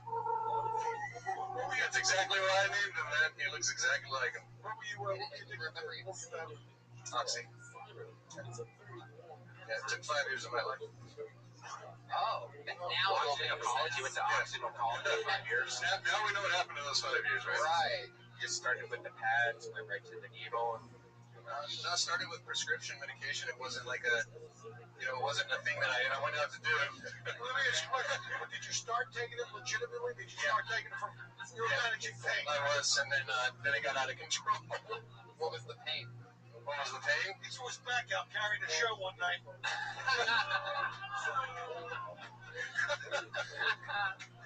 God. Well, that's interesting. The old cat in the car. So what? I said the old cat in the car like I've ever thought about it before. So I'm just curious. Like, what's the situation? Where's the litter box? You just open up the glove box, put some sand in it, and get the party started, or what? Oh, no. What's the setup? Front seat's pulled up. Cat shitter is on the floor. When your cat takes a shit in the car, you say, in your Honda, you say, I'm going to just do this. That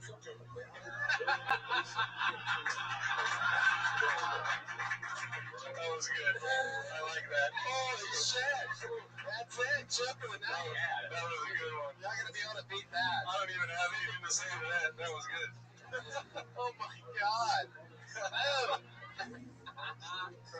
Well, Jason, you're not on Twitter. It's just not Not on social media. Well, I had a fucking apartment.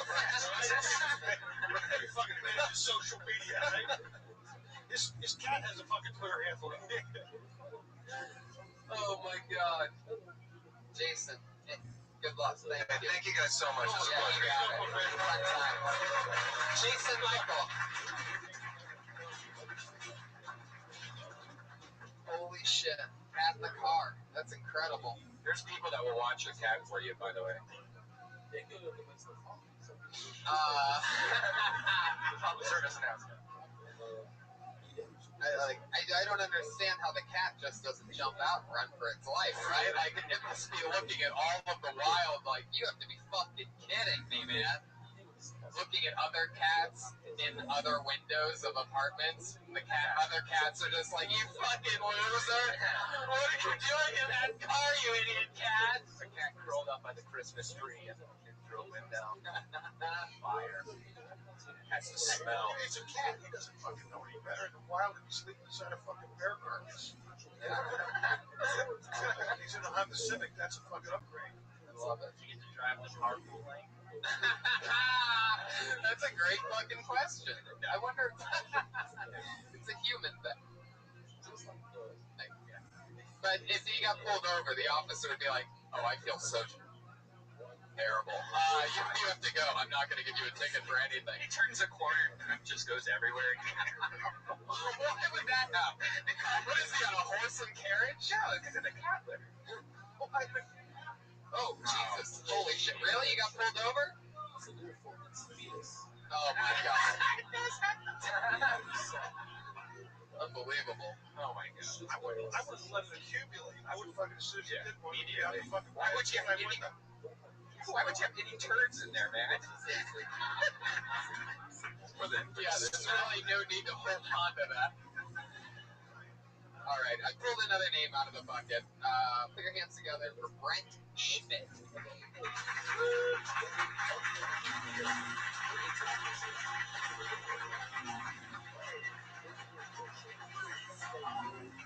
Oh, no Doug Schmidt. You know what that means. Is that you, Doug? No, that's Sean Halpin. Say hi to Sean Halpin, everybody. Make it Halpin at Sean Halpin. Put your hands together for your next comedian, Doug Key.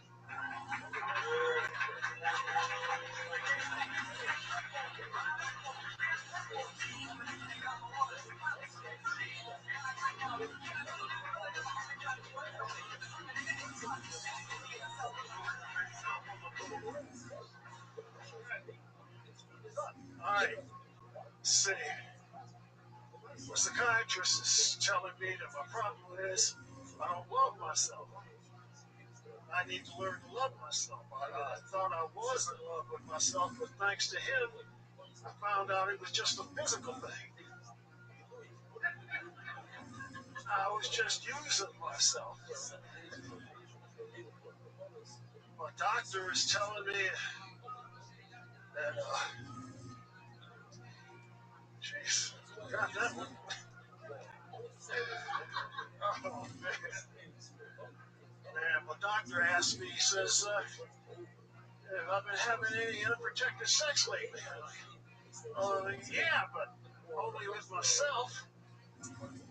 I don't see why I should suit up just for practice.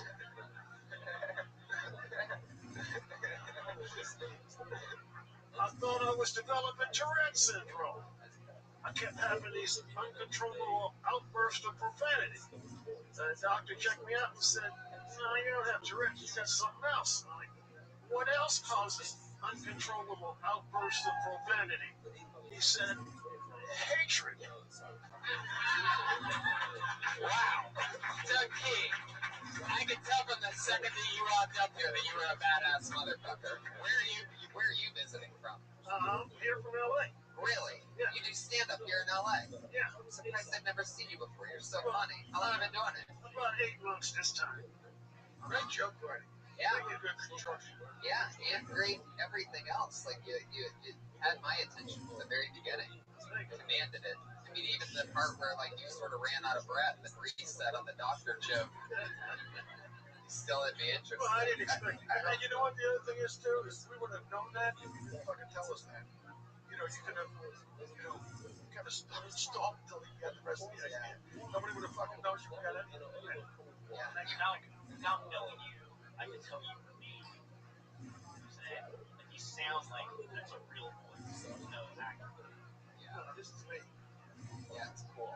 And then you also did something else that not enough people do on this show, and that's you took your time.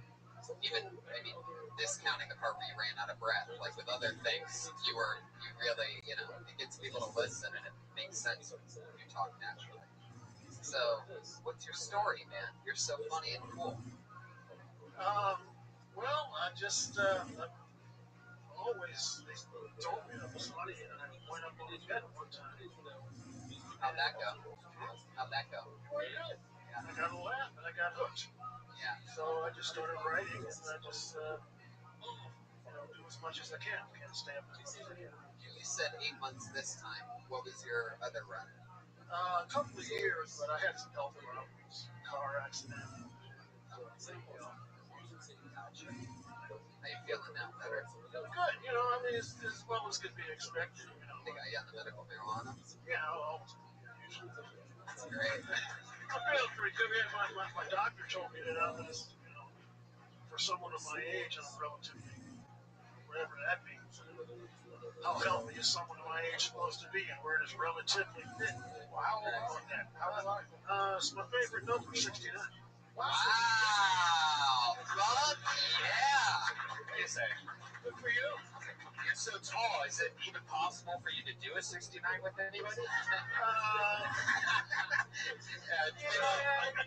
Basically, you get to get your dick sucked while you just stare at an ass for a few minutes. He does do a 68. Time. He does a 68. That's what they do. Him and he owes him one. Hey! I love that. Called a bumper sticker. Was that still have a fucking vehicle truck?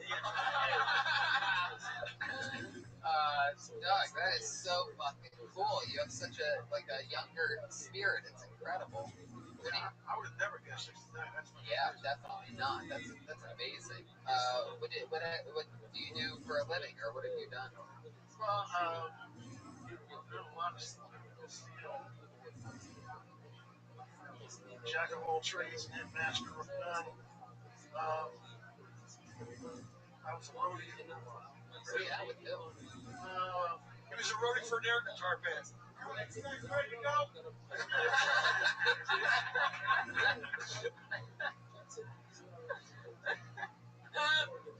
Sorry. The conversation That was amazing. Oh my god. Who were you a roadie for? Well, I started out with Stevie Wonder. Holy fucking shit. And the great part about that job is you can just put his shit anywhere. He doesn't even know. You're right. Oh yeah, we put it all away, Stevie. Everything's already in the truck.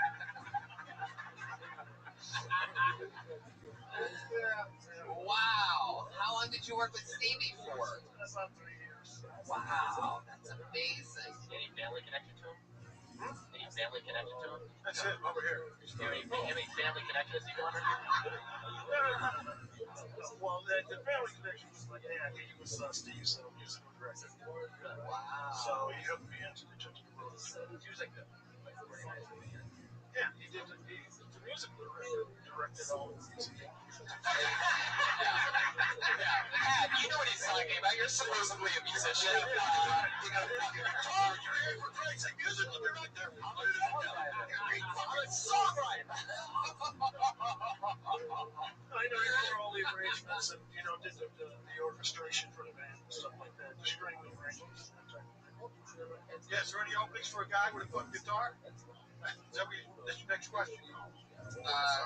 Doug, so that's cool. You worked for Stevie for a while. What ended up happening? Like a lot of late nights, having fun, That's something great. crazy. I was with them during the Stones tour. Holy fucking shit!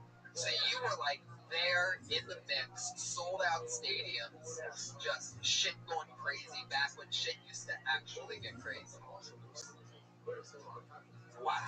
Look how serious he got. Did you see that? That was awesome. That's why it's so fucking cool, bro. He said some shit. It's all starting to make some sense to me. Some real cool experience. Spill off of Ruby. Well, I have stories. Oh, I can't even imagine. I can't even imagine. And you get on stage a lot. It seems like you're so good at it. I'd imagine you really love doing it. Oh, yeah.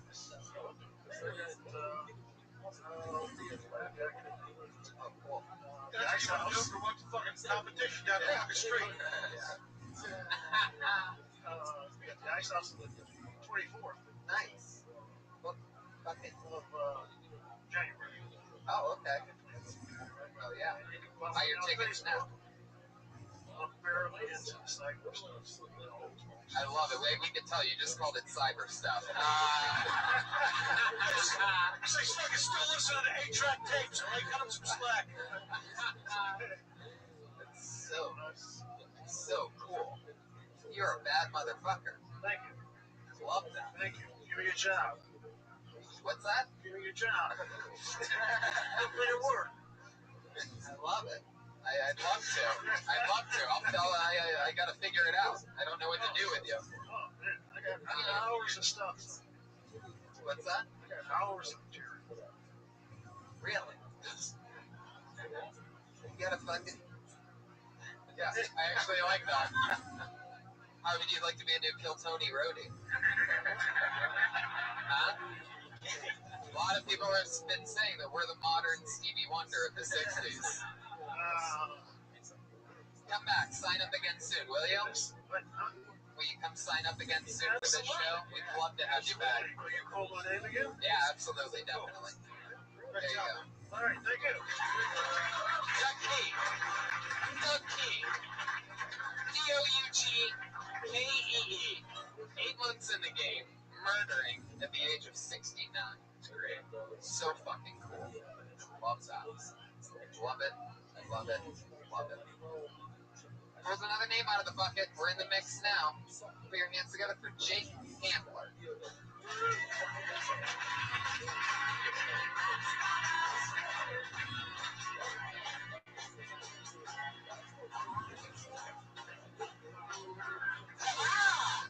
Hi guys, I recently met a stripper named Karma, and yeah, it was really bad. I declined a lap dance from her because her name is a constant reminder of every time I've ever wronged somebody or every time I've dumped a baby into a dumpster.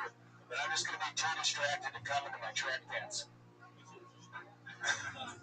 But I like stripper names. I wish they would be more respectful, like diploma or accomplishment or respect. Any of those would work. But if you're going to go the dirty route, be accurate. If your name is Candy, be sucking on a lollipop. That's sexy. And if your name is Big Mama, then you should, be 500 pounds, eating a hoagie, and showing off your C-section scar. But, I like the announcers doing it, kind of like, ladies and gentlemen, get your dollars ready to go on the main stage for Monopoly. There's never been a stripper named Monopoly, but if she does exist, then I can throw a top hat and a monocle and throw fake money at her. Thanks, guys. Fuck yeah, Jake Handler. When you walked up here, I thought you were delivering a newspaper.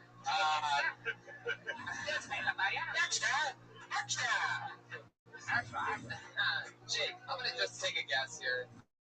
I'm probably way off. I'm gonna guess that you've been doing stand-up about 2 years and you're from the San Francisco area. I'm from the Valley, and this is my first time ever. Wow, there you go. Jake Handler, throwing me off. First time ever. The elephant of first timing. Amazing. Jake Handler, well, welcome to stand-up comedy, everybody. Why don't you give him a round of applause? Full beat. I thought he was a stand-up from the Bay Area for 2 years. Why did you say that? Because I feel like he did, and looks like a guy that's done stand-up from the Bay Area for 2 years. I was going basically off the look and fake energy. I think stand-up comics, it was fake energy. It's like A lot of nervous energy. My ass is real strong. What was the noise you made when you made one on stage? Oh, that was just the kind of It? that was fake First energy. of all, I like that. That should be your hit or done. You should do that after every joke. Every single one. Every single punchline, just fire one off right now. Pretty sure. No, you're already overthinking it. Forget it. For your first time, it's great. It's not Yeah. really much to keep on doing it. I mean, Right. stripper voice thing, you'll see that 1,000 times at open mics, but Yeah. What's some stuff from your real life? What have you been doing for work? What do you? I'm a full-time guitar technician for Schecter Guitars. Oh, great. Can you fix Pat? His sounded like shit all night. All right, it's good, Pat. I love it. So, wow, that's amazing. So you play guitar, obviously. Yes, I've been playing in band since I was 12. What made you switch from playing music to stand-up? I started playing music when I was 12, like I just said, and I have always wanted to be a stand-up comedian since I was a really little kid watching George Carlin and Eddie Murphy and shit like that. So I figured I'm 29 now. If I don't start doing it, I'll kill myself or I'd regret it forever. you ever thought about putting the two together, kind of like what Pat does, like comedy and music? Yeah, I could pick up the. Is that what he does? He's evil. Is that what that is? He's actually more, I would say he's more of a He's a fucking songwriter. I think he killed it. I really like this song. So he's a songwriter. Yeah, I wouldn't say that, quit bragging, all right? Pat gets up on comedy shows and does music comedy, kind of, but he's more of a musician in his real life, but it might work for you. It's music that happens to be funny. I don't really like that. I mean, You ever write any funny I songs? do sing, yeah. What's the name of your band? The last band I was in was called Dead Things and War. Sounds tough. It's a polka band. Can you sing us a 5-second lyric from one of your hit songs? Probably not. Probably not the best venue for that. Really? It always ends up crushing. What key is it? We had a guy last Can week. you give him a fucking play a couple Oh, please no. No. Please no. So you can tell it came from his spinal cord. paper voicing. Yeah, there was a message here. Extra, please now. Please take a paper. Do you plan on going up like more now? Yeah, absolutely. I wanted to do it, and I'm committing to doing it. And I've been writing jokes, and I've wanted to do So fucking cool. That's amazing. What else are you planning on talking about? I got one about Just stripper names the whole not stripper names. Stripper names the whole time. I think the other one was one about where I talk about a tiny dick that I have. You have a tiny dick that you It looks like it looks like a sure I it's not keep it in a case. You sure it's not mold? It looks like an Uncle Fester action figure made of chewed bubble gum that's been sitting out in the sun for 3 hours. Really? That's what your dick looks like? No, only when I'm drunk. I mean, don't have a small dick? No. Sorry, time. What do you think? Why did you write a small dick joke? I thought it was really funny. I guess not. So let me ask you a question. You spend a lot of time at strip clubs, or you just thought that was funny as well? I do. I have spent quite a bit of time at strip clubs. A lot of time in Florida strip clubs. What were you doing there? Visiting my idiot friends in Tampa. Tampa's a crazy. That's my next stop. Really? I got buddies in there. Tuesday nights.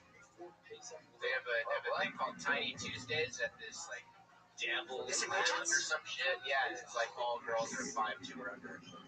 It's like Tom Waits comes with that idea. I don't make my dick look way bigger.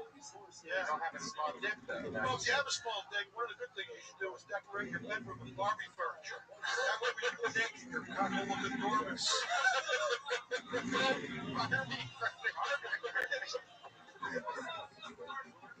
Well, that was another one. Is that I just got my new children's sex toy in the mail. I just got my new children's sex toy. I have to say I'm really pleased with my new Polly Pocket pussy. I see what you did there. Fuck yeah. Silence for days. Jake, it was nice to meet you. We gotta move on. Cheers, thanks. Congratulations. Come back. Yeah, good job. That bust this cherry on the Kill Tony show. That's how it happens, baby. He's never gonna forget that moment. He's on Twitter at the Jacob Hampler. Any relation to Chelsea? Oh! You can tell he's a first timer by that bad improvisational response, everybody. It's always yes and. Yeah, always go with the bit. Right? Always go with the bit. Fuck you doesn't work unless like he murdered up here. But I just had to move on for time. Anyway, put your hands together for, we have a regular. She doesn't get pulled out of the bucket. Every single week she writes and performs a brand new minute of comedy. This week's no different. Put your hands together for her. It's Melissa Esslinger, everyone.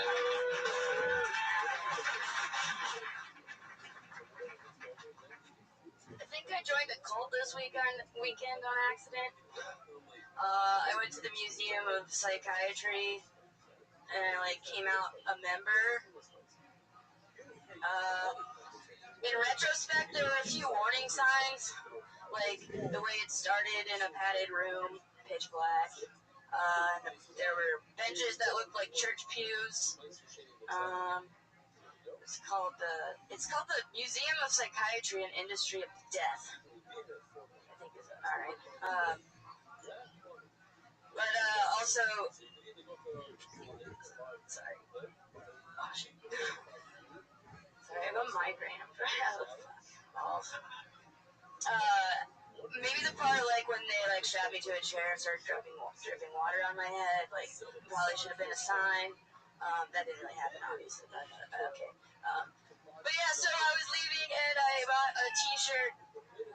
Boom. Melissa Esslinger, everybody, with 4 apologies and 1 punchline. 4 apologies and I didn't get to my favorite one either because I fucking you had a favorite one coming? Yeah. Decided to back end it on the other side. Yeah, but I didn't make it there. Love it. What is the Museum of Psychiatry? So I didn't know anything about it. On Saturday, I was like, Okay. so it was a Saturday. I went, yeah. So what is? But so I just wanted to go to a museum, so I just like looked up stuff. I was like, that sounds interesting. Later, I found out it's directly associated with Scientology. Right. How many people knew that by round of applause? Well, clearly I don't pay attention to things. It's a lot of loud clappers, but it's only like it only appeared to be like 15-20%.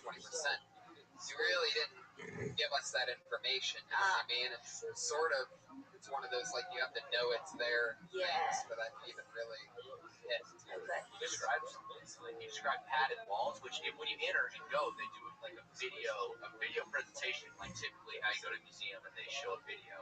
But the museum has literally padded walls. By round of applause, how many people have been inside the museum? Okay. You guys should go. It's why would anybody go to that? It's a trip. It's something to see. It was interesting, but where I fucked up is, okay, I still didn't know its association or its affiliation, whatever. I didn't know. Right. And there's a shirt that said, I just thought, I don't even care. I thought it was a cool shirt, so I bought it. What did the shirt say? You said got Scientology? Is that what it said? What? No, fuck no. No, it said, childhood is not a disorder. And I related to that because of stuff. Childhood is not. I thought it was whatever. I don't know. Maybe Sure. I'm Did you buy the T-shirt? Yeah, and they were like, that gets you free membership. And I was like, Wow. Is that all it takes? I love that you left that very compelling part of this entire story. I was getting to that. I was getting to that. I was going to say I didn't know that.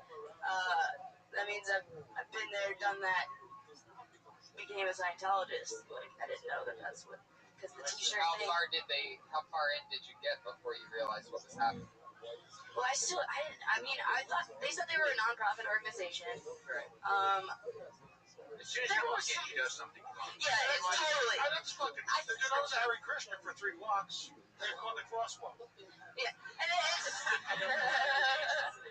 wasn't. I think part of me like it's totally weird the minute you walk in, and I think like I was trying to like figure them out by just like letting it go, however they were, but whatever. I knew, yeah, it was weird.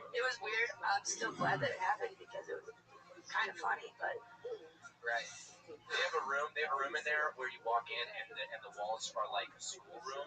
Yeah. You walk through a metal detector. Pat, and it beeps. You know Columbine exhibition. Yeah. Pat, did you know when you went to the Museum of Psychiatry that it was a Scientologist term? Oh, yeah. You do. I don't really know anything about Scientology like at all, except that it's whack. Okay. So Pat, when you went there, were you just basically like trolling them? Like, yeah, we were just. You went with some buddies. Yeah. And you were like roasting the whole thing. Yeah. What was your favorite part of it? The Columbine room, just the padded. What's the Columbine room? It's like you walk through a metal detector, and then they have all these articles and they have videos on the wall from like the day the shooting happened. And the pretense is that the reason these shootings happened are because of psychiatric medication. That's the pretense of everything. They just show you a litany of horrible things. You walk from one fucking and it's like a dungeon-esque room to another, and they're like, "That's Paxil. Paxil did that." Wow. And then they come at you and like, Pat, it's nice to see you. Yeah, it's crazy. It was wild. I knew something was up, but I thought it was. That part doesn't matter. You bought merch. Well, I mean, I didn't feel good about it immediately. But you loved the shirt. So not anymore. I want to take it back. How much was the shirt? $15. $15 T-shirt. When did you realize that it was Scientology? Right after that. Well, with how weird it was, I immediately when I left, I looked it up. I looked up, kind of what is this psychiatry, and I looked up the non-profit organization that they attribute themselves to, which is. Holy shit! Somebody.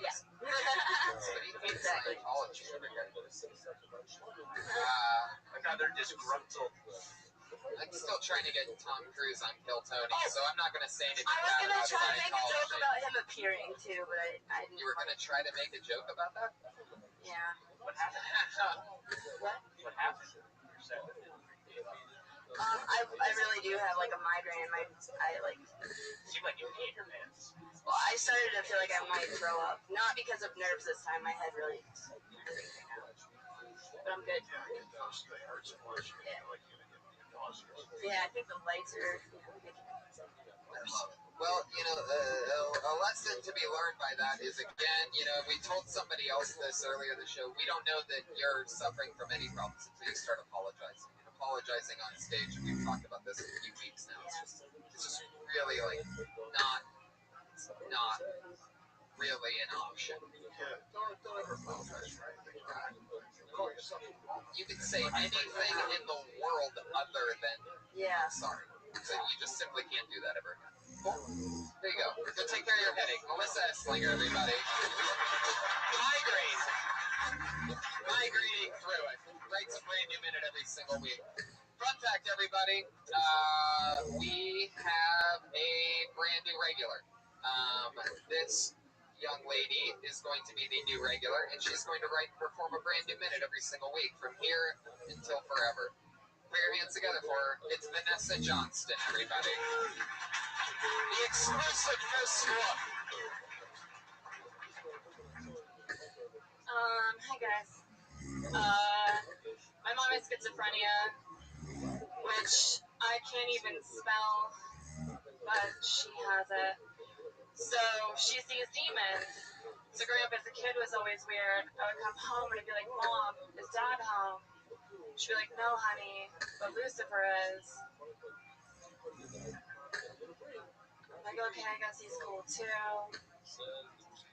One time when I was a kid, she sent me out in the middle of the night to barricade the house for the zombie apocalypse. And I called my grandma, because I was like, Grandma, what the fuck? She was like, listen, your mother, she's just stressed.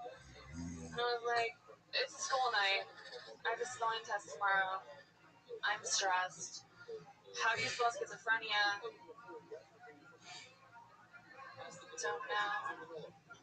I think my mom is having an affair with Nicolas Cage. Where else is she getting these bad movie ideas? Not sure. There she is, Vanessa Johnston, working out another new minute. This is what, your third time on the show, first time as the new regular. How's it going? Good. I mean, okay. Yeah, nice to talk to you. Welcome to regularly performing. How do you feel about writing a new minute every single week? Performing it in front of hundreds of thousands of listeners. I mean, yeah. I love that. Okay, we just fell in love. Show's over, everybody. Vanessa, what's your story? We mentioned last week you used to work at HBO, and now you have some executive job, something like that, some like smarty pants job, right? Is your mom really schizophrenic? Yeah, she is. Wow. Where are you from? Minnesota. Minnesota. That's where the mom is. Fuck yeah. She's coming out here. A land of 10,000 lakes. A land of 100,000 lakes if you have schizophrenia. Is it how controlled is it, or how bad is it? That must have been really hard having your mom schizophrenic. Yeah. I mean, she goes in and out of the ward like every couple months. Wow. Yeah. She No, it's just like because she has a lot of like she takes like nicotine gum and like she takes a lot of supplements and it interacts with medication. So there's always like a chemical imbalance. But she's had it since I was since I was born. So Gum is one thing. Which she used to be a on coffee because it affects her serotonin. Right. Totally. can't drink all that stuff. Yeah. Interesting. So she used to be a heavy smoker, and now she's hooked on the gum. Yeah, she does both. She chews gum and Oh shit! Wow. Yeah. Whoa. She's schizophrenic, bro. Right? She chews gum and smokes. Yeah. There was no gum. The whole time there was no gum. I guess that one was just for us. Vanessa, what else? How long have you been at stand-up? 6 months. 6 months. And, fuck yeah. Well, To the family. welcome to the Kill Tony team. Any parting words for Vanessa, Matt Edgar? Yeah, keep on diving into your mom. That's fascinating. Yeah, totally. I wish my mom was schizophrenic. I'd wait for her. Every comic says that to me. Every single one. Yeah, you gotta let it rip, even though it seems like it's not gonna be. That's such a fucking horrible fucking thing to say. I wish I had a mom who was schizophrenic. I'd have to do 20 minutes. This is hard, man. It's hard coming from perfection. Vanessa, thank you. Thank you. Vanessa Johnston, everybody. I believe she's on Twitter at Vanessa Johnston or something like that. Vanessa Johnson on Twitter. Yeah, something. What is it? What is it? Okay, forget it. Here's the drawing from Ryan J. Ebel. We did it. We got through another episode. Pat Reagan is Patty Reagan. Follow follow him on Twitter, Ryan J. Ebell, RyanJEbell.com. You can buy a print from your favorite episode of Phil Tony or your favorite. I like that rendition of myself. Yeah. He did a good job. He's great. Jimmy Schubert, you're on Twitter at Jimmy Schubert. At Jimmy Schubert, go to JimmySchubert.com. Yeah. Shoot me Tour date. Tour dates. Yeah, I got basically recording a special. Yeah, at the end of January at Flatbush. There you go, JimmySchubert.com. Matt Edgar's on Twitter at Matt Edgar. What else, Matty? Matt Edgar. This is not happening. It's not happening. Season 2. Comedy Central. He's on it. Good night, everybody. Thank you, live audience. Thank you. Austin, Dallas, 26, 27.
Famous Comedy Store for a brand new episode of Kill Tony Volume 3.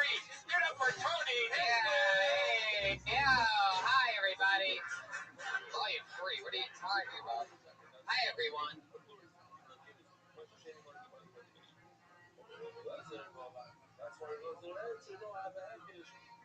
Welcome everybody. Come on in, make yourselves cozy. Happy Monday, live audience. How are you guys? Fuck yeah. I like that half-ass energy in this room right now. It's fun. Keep it going for Pat Reagan, everybody.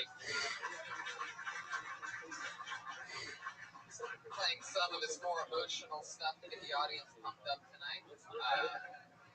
Not really the warm-up, that part, but definitely a performance. Pat, how you doing over there? Looks like casual Pat tonight. You got the glasses, the ball cap. This is new. Good, man. Love it. All right. Fuck yeah. That's all we're going to get from Pat. Ryan J. Ebell is missing in action right now. He's out in Texas visiting family for Christmas, where we're going to be this Saturday and Sunday. Live Kill Tony's from Austin and Dallas. Yep. Get your tickets now at SpiderHouseAustin.com and Raina's Comedy Nightclub. Something like that. It's the easiest way to just go to Tesla.tv, click on tour dates. Yeah, do that. We're there this Saturday and Sunday live, doing the show that you guys are at its home field right now. Yeah, it's a live show, baby. Anything can happen. And we have fun every Monday, and that's pretty much just about it. I'm going to be headlining Caroline's in New York City the first weekend in February. That's a first. That's a first, thank you. So for all of you that are from New York and listening in New York, that's where I'm going to be first weekend in February. Don't you have better news that you announced today? Yeah, but I'm not going to announce it here. I'm going to announce it annoyingly every single week after this, but not on this one. All right. Anyway, hi everybody. Let's have some fun, shall we? You guys ready for a crazy night or what? You know what happens here. Every single week, a bunch of people sign up to do comedy in front of some of their favorite comedians and us, and we talk to them about their performance and maybe other things that these new, young, rising comedians can talk about their lives. So, just like with every other week, I have two of the funniest comedians in the world here to talk with them. Put your hands together for them. It's Jeff Garlin and Doug Benson, everybody.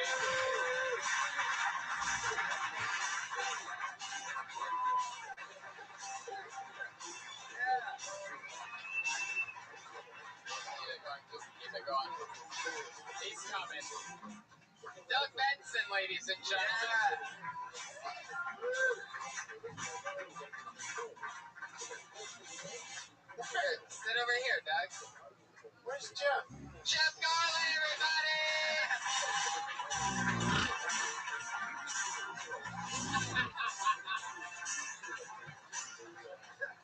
There he is, live in the flesh.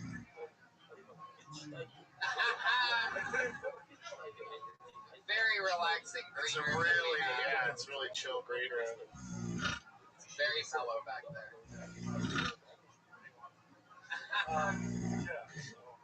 Hi, Jeff. I Welcome had to back. come up to Susu Studio. Big Phil Collins fan? Actually, his first solo album and like a couple of the Genesis albums are pretty good. Trouble is, Jeff's parents were murdered with that song. So it's really sad for him. It's a spin on, remember, you are so fucking Irish. You know how Sarah Silverman's joke when whatever they play her on with, she says, I was raped in that song? Like, that's her opener? Yeah, so you can like do a version of it. I did a twist on it. Yeah. Your parents were murdered to Susu Studio. Speaking of music that makes you feel like you're being raped, did you guys get to hear Pat Reagan at all tonight? Oh, he was killing it. Yeah. Killing what? The energy in the room before the show started? It's the best performance I've heard through a closed door in my entire life. So good. It put Jeff to sleep over there in the room. Yeah, that's a great compliment for music. You want music that'll help you go to sleep. Maybe that could be your niche, Pat, the lullaby album selection, just put people to rest with your rock and roll. James Taylor. Ooh, it got quiet. Yeah, no, we heard it got quiet. Yeah, no need to ask if we heard it. We love it. Only you can summon that kind of silence, Pat. It's incredible. Can you do an acoustic Susu Studio right now? I don't know. I don't think you can.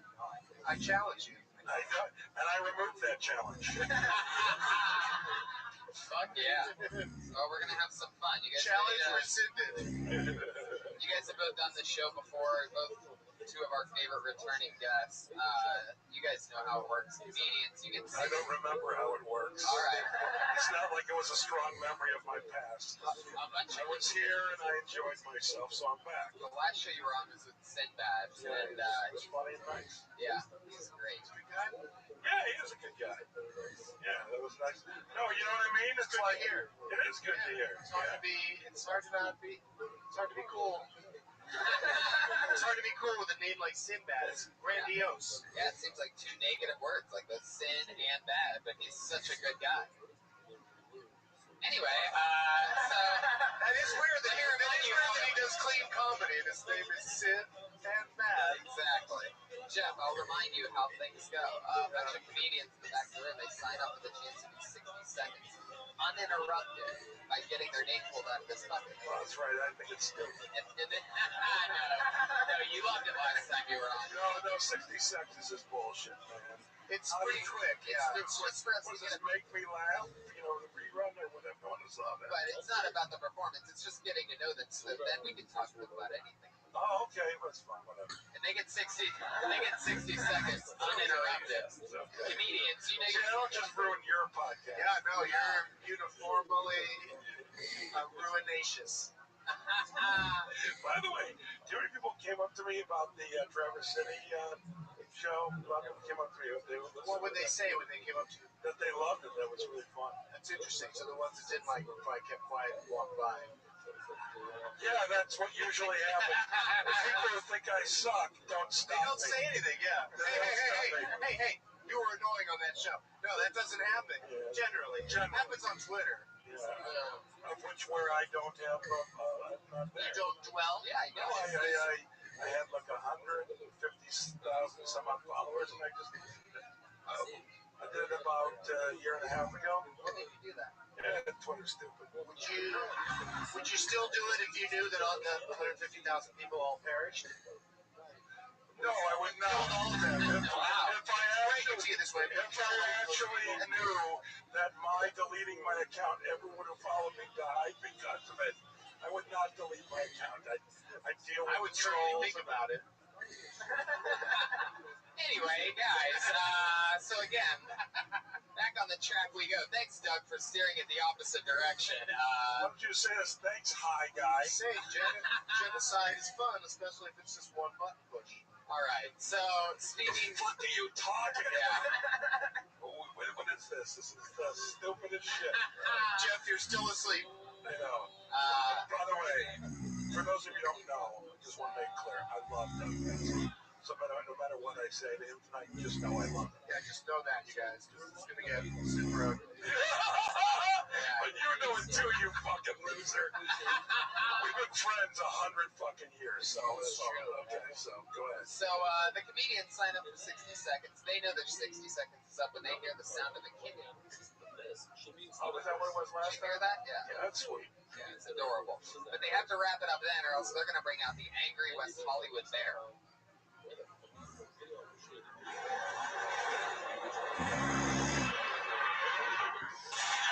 Okay. Wow, it's a Brian. Wait, It's a bear with a firearm. No, it's a bear that was murdered because it was in the comedy store wandering around and they shot an armed bear.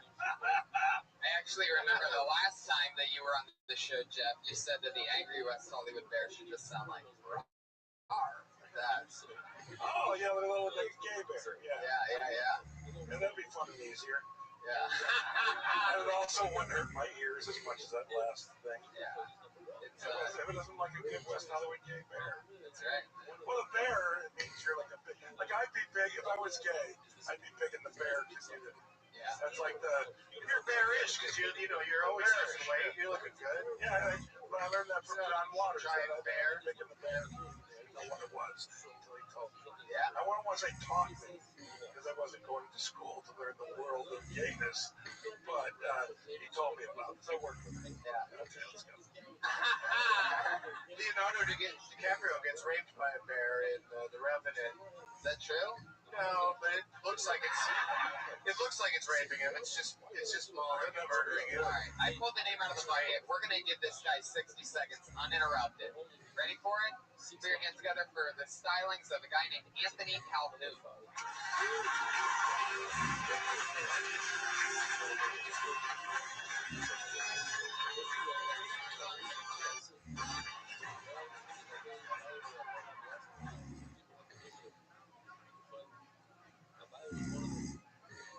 Anthony, you're taking a long time to start. Wait, 60 seconds. You said uninterrupted a couple of It's times. the one part that you can't talk at, Jeff.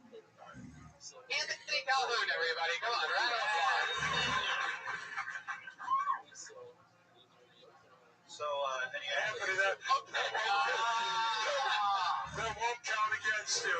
We'll start it fresh. Go ahead. All right, Anthony Calhoun, everybody. Come on. all right, so I'm sure that some of you know or have heard of Richard Simmons. If you're as old as I am or older, you remember back in the day on those VHS tapes, they had the sweat to the oldies. I thought it'd be kind of cool if they brought back Richard Simmons, except for they could call it Sweat to the News. Oh, that just sounds like fuck, I'm pretty high right now. I heard that Doug Benson is probably going to be here, so I smoke weed. Probably a bad idea. They don't really fucking know what I say.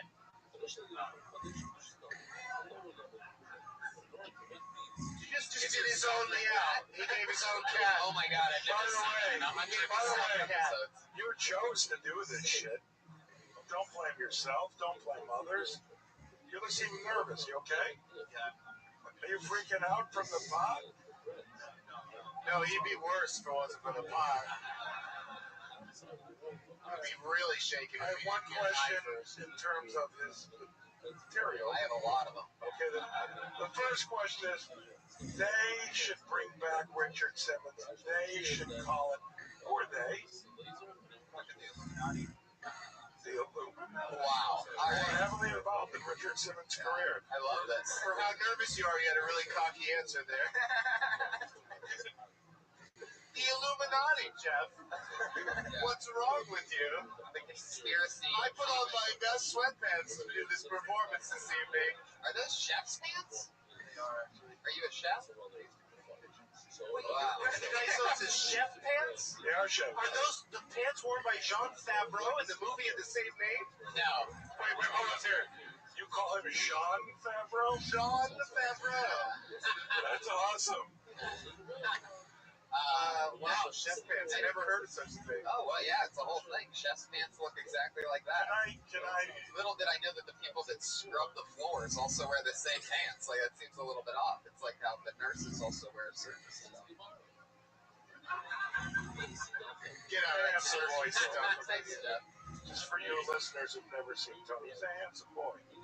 So listen, man. You got fucked at the start by Jeff and his bullshit, and you got high as an excuse, like, you know. And I tried again sometime without getting high first.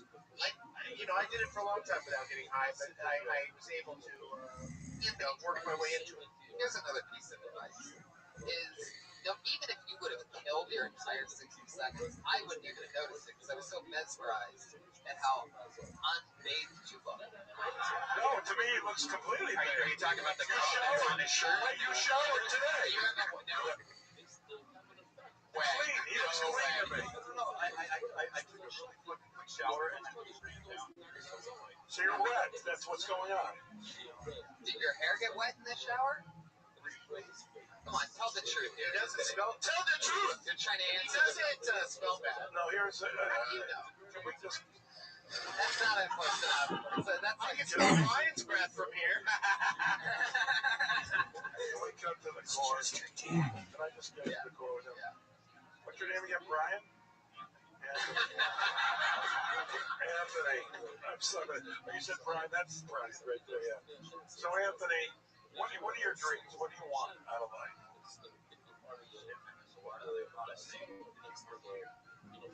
Spectrum is pretty broad, but I just want to make people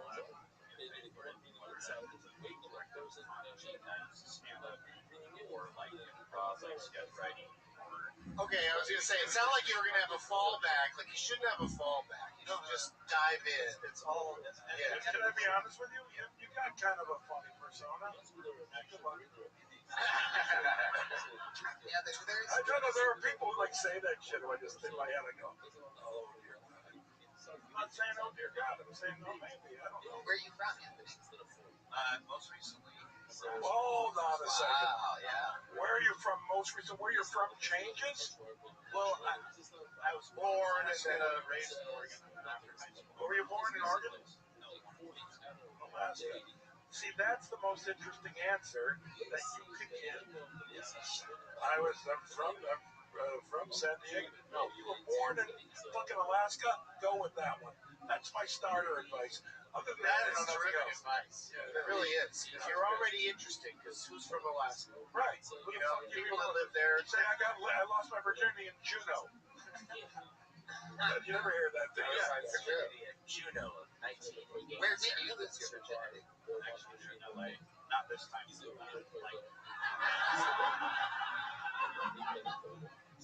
Like 14 years ago. So you could also be funny on a podcast not knowing you're funny. Yeah, you have no idea why everybody laughed at that last thing. Well, You always stick your tongue out when you get excited. You do like this rock and roll thing. Do you know that? Did you know you're a character? I think he's got potential. He just needs to work on the writing and the shaking. Are you saying that you wouldn't have smoked pot had you not known that Doug was going to be the guest? I think he just said that just because it's a fun thing to say. Yeah, it's trying to show off. Like, this is my Well, third that's all time it on takes stage. to press Doug is telling me you're high. Yeah, How about that? that's all I need. So your Richard Simmons joke, let's break that down. What was the actual No. joke? We don't What need to are you break doing? that What is happening? Who the fuck are you? Breaking down the. We don't need to We break don't that need to down. break that No, down. that The was fuck. nothing. You know, I once spent an afternoon at Richard Simmons' house. Really? Yeah, in his kitchen, looking at his doll collection.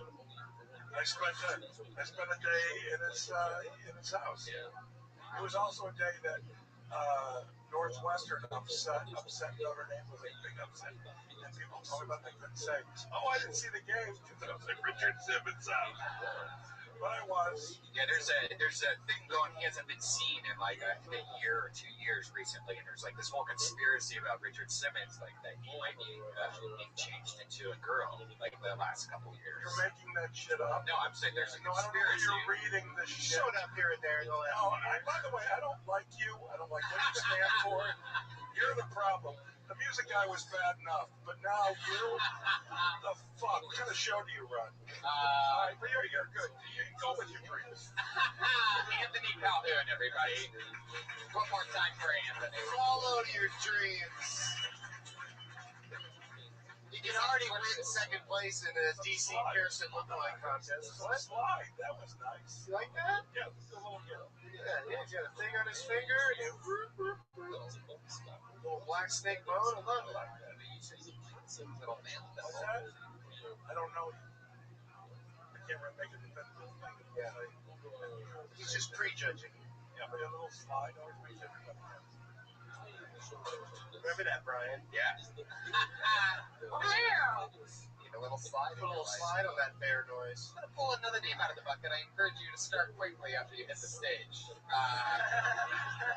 Put your hands together for Doug Key.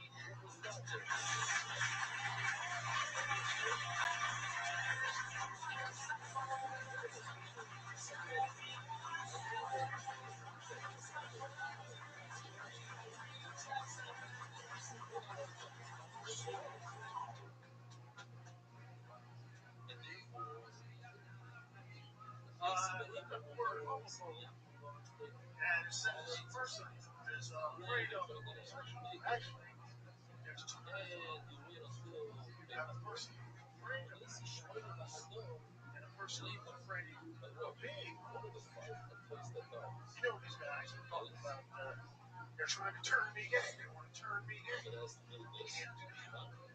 What they can do, what they legally do is turn me over. You got any likeness at all in your loafers? I mean,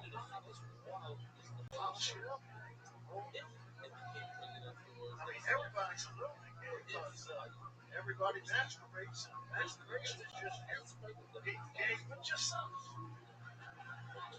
That's what I'm saying, right? Yeah, it's 54 seconds. But yeah, Doug Key in his second ever Kill Tony performance. Last time we saw you was last week for the first time. And I remember he's 2 weeks in a row. Yeah. What did you talk about? What did you talk about last week? Jizzle. Yeah, I talked about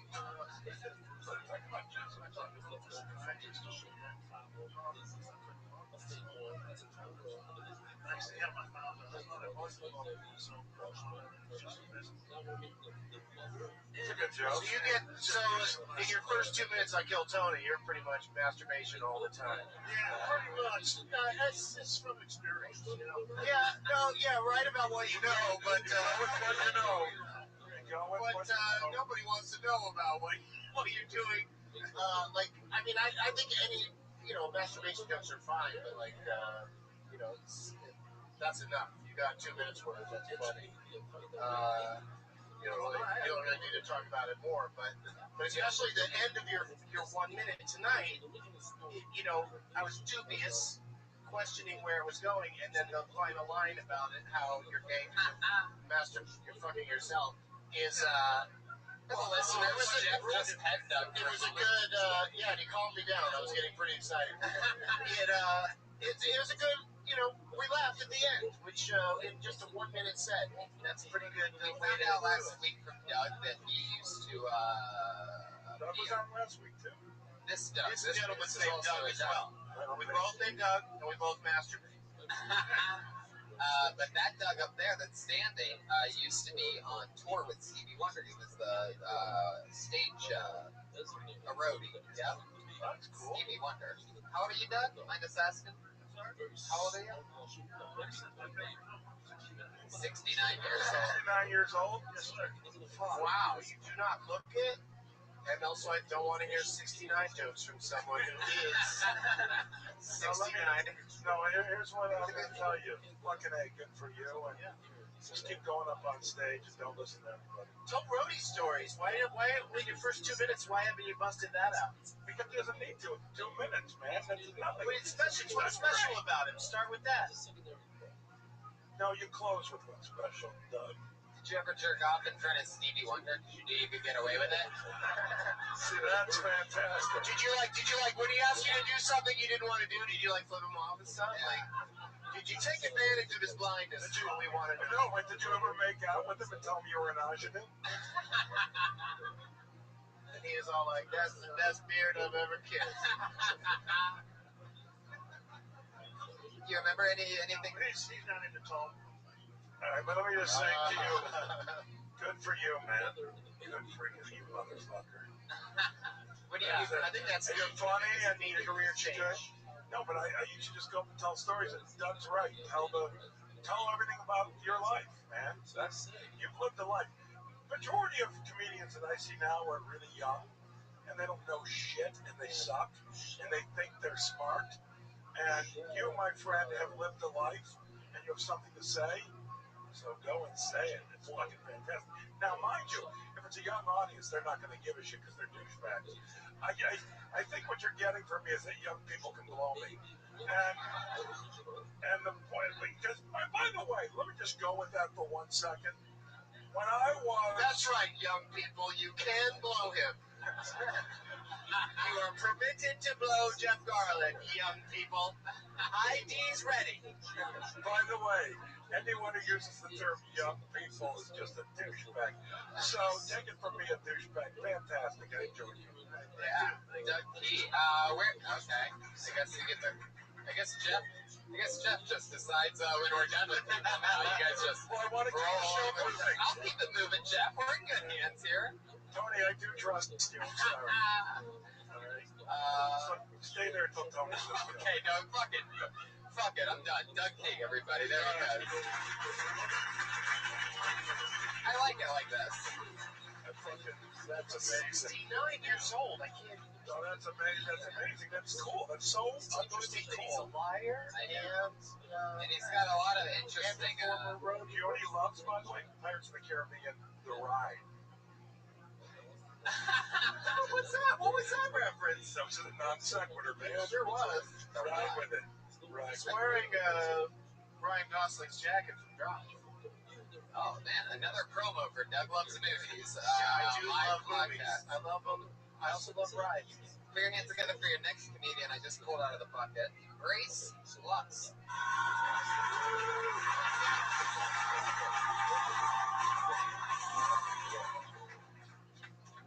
All right, I just moved to Venice Beach. Has anybody here been? Do you guys like Venice Beach? Give it up, yeah? No, maybe not. I love it. I love it there. The first time I walked on the boardwalk, I walked out and I immediately locked eyes with this guy who was sitting on a pile of trash. And he looked up at me and he was like, "Moses?" And that wasn't it though. He goes, "Moses? Jesus? Gandhi? They're all the same dude." He's like, "Whoa, you are profound, Oscar the Grouch." I gave him $1 back to my sensei, and now I have a spiritual guide. I meet every Monday morning. I'm feeling very sad.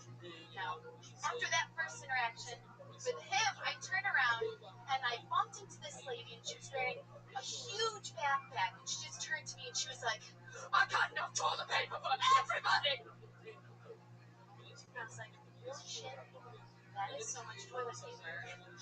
You are a valuable ally. Take my business card. Thank you." Fuck yeah, Grace Lutz. Fuck yeah. Wow, what's her name? Grace Lutz. I can tell you without a doubt that you're probably the only person that's come close to getting the West Hollywood Bear that didn't. I could feel like your finger moving. She's right about then. I mean, Oh, like it's like 3 seconds like after? 2 seconds, yeah. Oh, It's it's usually grandma's just- balls. Grace. We said that parrot noise on the GOP debate. Yeah. How long have you been doing stand-up? A little over 2 years. Where at? Chicago. I actually just moved here. Oh, yeah. Just so happens to be that the King of Chicago is here right now, Jeff Garland. The King of Chicago. widely known as the King of Chicago. Where in Chicago? The South Side. Oh, okay. Beverly. Oh, Beverly, like you. And where were you working? Is there like a lot of places perform down there? On the south side, I mostly did like stuff on the north side. Where? I ran like a monthly show at the Laugh Factory. Oh, you did? A bunch of bar shows. Alright, I like you. Thank you. I like Yeah, that too. you seem super pro to me, in presentation, but for some reason, like, the material wasn't landing to you with that funny voice, which was funny.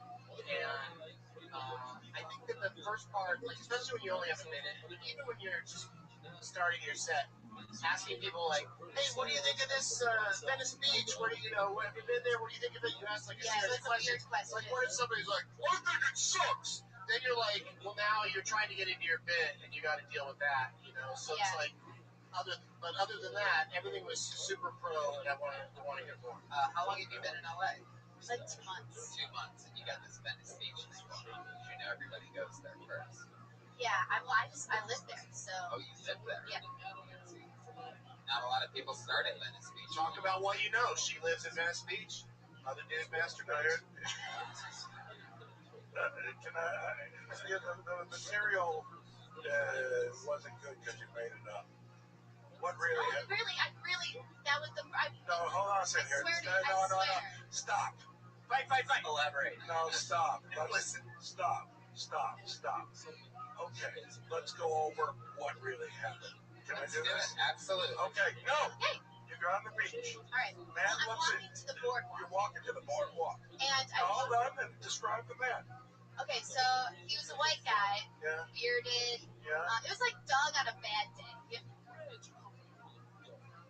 Like sitting on a bunch of. On a bad day. No, the point I'm making is, I didn't believe your exchange. If it is true, you're not presenting it realistically. Okay. Just use your own voice. You're an interesting person. Okay. Yeah. She also crammed it into a minute. No, fuck that. Fuck that, Doug. Shut the fuck up. Do not defend her when I'm getting because I like her a lot. You're gonna make it. You'll be fine. No, you're gonna be really good. You're good. What did you really say when? You're gonna make it after all. No. I didn't say anything. I was just like. That would have been funnier. Okay. Yeah. Just letting you know. I know. I'm not asking about shit. It hasn't worked. Well, you know why it doesn't work? Because it's not real, and I don't believe it for a millisecond. Okay. So I knew I was right, that it wasn't real. So what you did was, he said that to you, and in your head, what did you think in that moment? That kind of makes sense. Then that's what you need to say, and then what did you do? You walked on, right? And then I didn't encounter that lady with the backpack. Okay, but I'm saying, and then what happened there? She turned to me and she said, Okay, what was your reaction? Was it really, that's a lot of toilet paper? No. What was your reaction to the toilet paper lady? It was holy shit. Holy shit, that's fucking weird. That I reacted that way? No, I'm saying no. He's reacting that way now. The point I'm making is, when she told you she could have enough toilet paper for everybody, you didn't say, oh, that's a lot of toilet paper. You just thought, that's fucking nuts and funny and whatever. So, you should just go, that's fucking nuts and walk on. Those are two little interesting tidbits of your day, as opposed to adding the fucking hack shit that you don't need. I'm serious. You don't need it. Yeah. Because you're a genuinely funny person. You're an interesting person to listen to. So don't be afraid of what really happened. Yeah. It felt a little bit like comedy from another time. Like she was an excellent comedian, like in the 80s or 90s or something, didn't it? It's almost like she was very. It was presented very professionally, like she said it a million times and it always kills. Right. But you're saying just add a little realism to it. Not a little. Be real. Yeah. I think that with stand-up, this is my take on it. That you find your groove, whether it's, are you a joke teller, or are you somebody that when you tell stories, or just yourself, your personality's funny. So you got to find that out. You haven't been doing it long enough to know yet, but just figure what that is, and follow that path, but don't be afraid to be genuine. Yeah. And if you are going to make stuff up and exaggerate truths, then do it after a longer set when you've already done genuine stuff. Because if you start with stuff like that, people are going to think everything you're saying is fake. Okay. So after that, after we know that you didn't really give $1 and go, thank you, Master Sensei, and bow in front of that But guy by the that's way, sitting on a pile of the trash. joke should be surprising yet obvious. It's obvious that they recognize it as a joke, Right. but you surprise them. That's how jokes, work. You try that. You can tie those two people together. This the trash guy. Would you shut up? You don't know Let me speak my mind. Let me speak my mind. Don't tie those stupid I told somebody last week that they should have a hat and glasses and the guitar, and it worked for them. All right. Well, I'm going to talk anyways. I'm just going to keep talking. It's okay. So you can tie it together like he's like Liz like I got trash for everybody. And you're like that dude's got I got toilet paper for everybody. And that dude you're like that dude's got trash for everybody. Maybe two get together and collaborate. Yeah, Jeff was wrong. That was totally worth the trouble. That was the dumpster kiosk. Well, you know what? I think I'm on guard because you already said you didn't like I like your music. So I feel like I have a line to speak and I have lots of thoughts that are perfectly valid. Do you guys can articulate them very well? By the way, I didn't say that wasn't valid. And so I feel like I'm shut down. So I want to be funny with you. You can't. You're not allowed. Okay. I'm Jeff Garland. Yeah. That's all you need to know. You're Not hang with me. You're not allowed to. But you have a right to exist and a right to your opinion. And you can continue. I'm not going to be here next week, so I'm thrilled that you are. Jeff, when you started off, did you have something that it took you a while to find your voice? Because I think that's something like new people always have, like this act almost like instant. Right. So. No, I had. Jeff has been pure honesty from day one, for better or worse. By the way, For better or worse, right? Like in some ways. Well, no. Hold on. When I first started, my whole thing was about television, cartoon characters, bullshit, and cartoon characters fucking, and I would kill. Fuck did I kill? And then one night I threw out my whole act and said I'm going to talk about what I care about and through who I am. And I bombed for a number of years, which was totally cool, you know. What did Adam West's Batman think of your act? I found it rather confusing. I mean, quick, Chief O'Hara, get and Harriet before it's too late. What did Adam West? Batman? He knows that was like one of the early things that I did was Adam West Batman. Oh, because Adam West kills me. You know what Doug does now is one of the best Bane impressions. Have you ever heard his Bane? When you say one of the best, it's probably in the top 12. Well, I mean, In the world.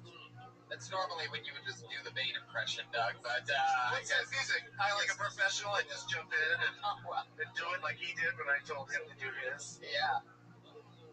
Your performance needs to come out of the shadows. There you go. I love that. Good advice from me. Are you doing the new Batman? Talk to me, Christian Bale. Yeah. So make a phone call today. Okay. Great. Hello, Fresh Man.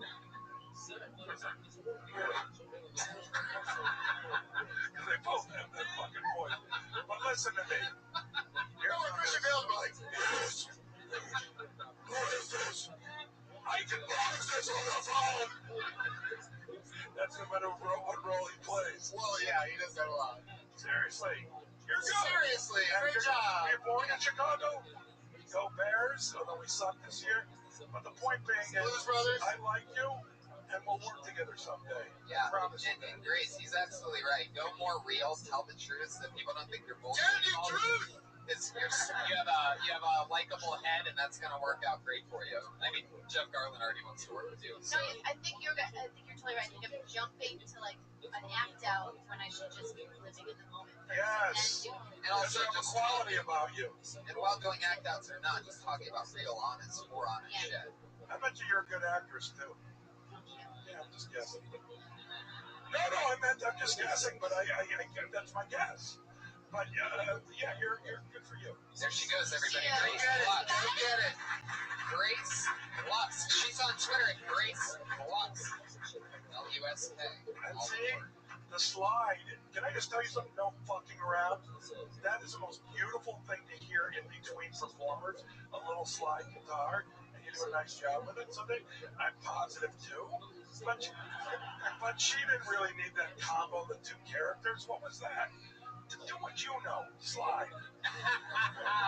By the way, I had a guitar lesson before I came here. I can't slide. That's all I'm saying. What's her name? Grace? Is that what you said, Grace? There's an amazing restaurant in Chicago called Grace. There's a street called Grace by Wrigley Field. Grace Trivia. There you go. So much fun. So amazing. I pulled another name out of the bucket, everybody. This looks like a new one. Put your hands together for Nia DeBose. Yeah.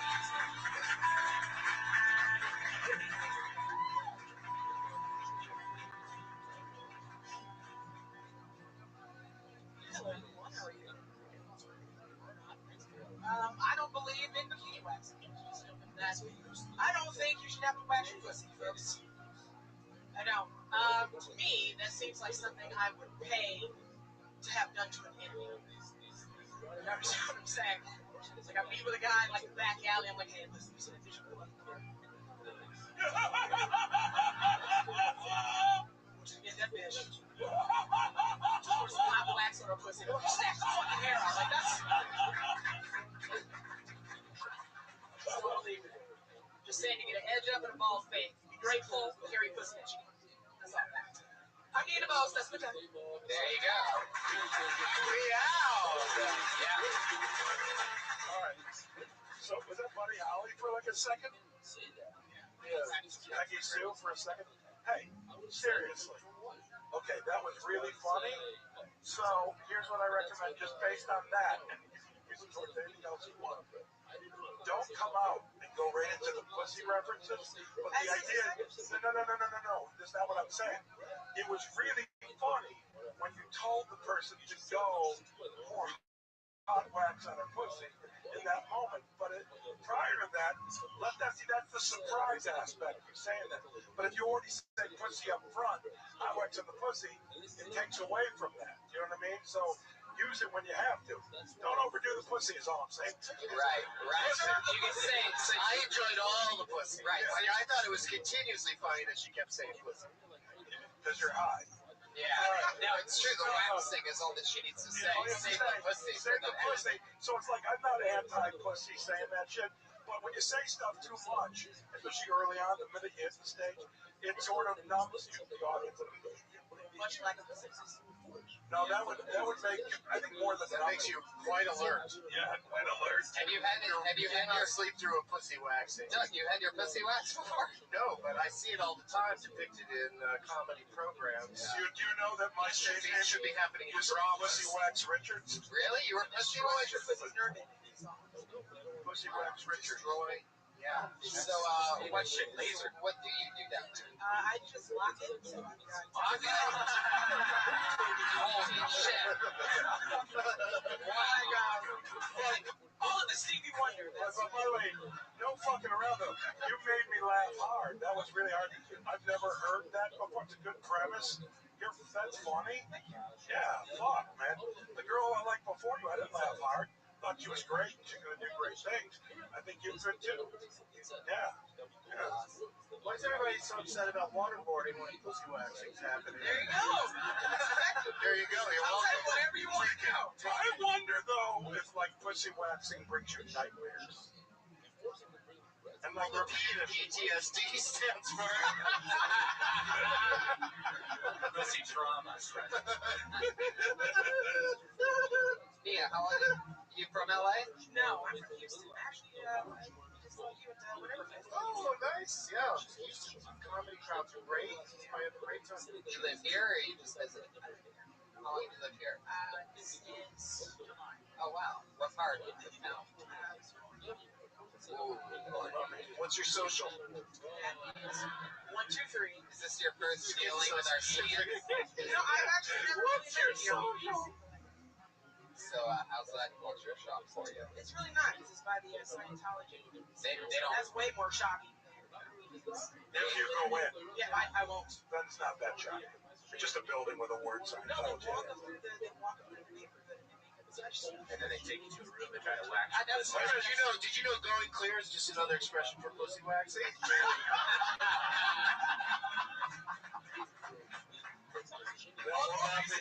will not be top tonight. Just letting you know, you have hit number 1 for the night. Yeah, what do you do for work? I drive an Uber. Oh, look at you and your That's a grandma's great balls. thing for Comedians. comedians to do. Do you ever Make talk your own about it? hours. I don't know, because before I moved here, my day job was You talk about that at all? You talk about that time you had to keep it up over 55, though. That was quite an adventure. This is It's amazing this you is driving. again, as spoke earlier in terms of about beefing. You should be the reason. You need to be talking about the buses. had a guy had a drug overdose. Well, then that's a Hilarious. Good times. By the way, it might be. I hope that he died and you threw him under the bus and went on your route. Because the expression thrown under the bus is never about really being thrown under a bus. Ever. I think what's amazing about you driving the bus is how far we've come since Rosa Parks. You know what I mean? Like, that's incredible. I'm all the way. It's like you're in the best seat now. I'm in the front of the bus. Yeah. And that one's the most cushy of all the seats. Do you miss the bus after Sometimes it has the beads on the back. It's very comfortable. Those actually are pretty comfortable. Right? But I Yeah, abacus on your back. You can just When that kind of has like the bend in the middle, it's nice.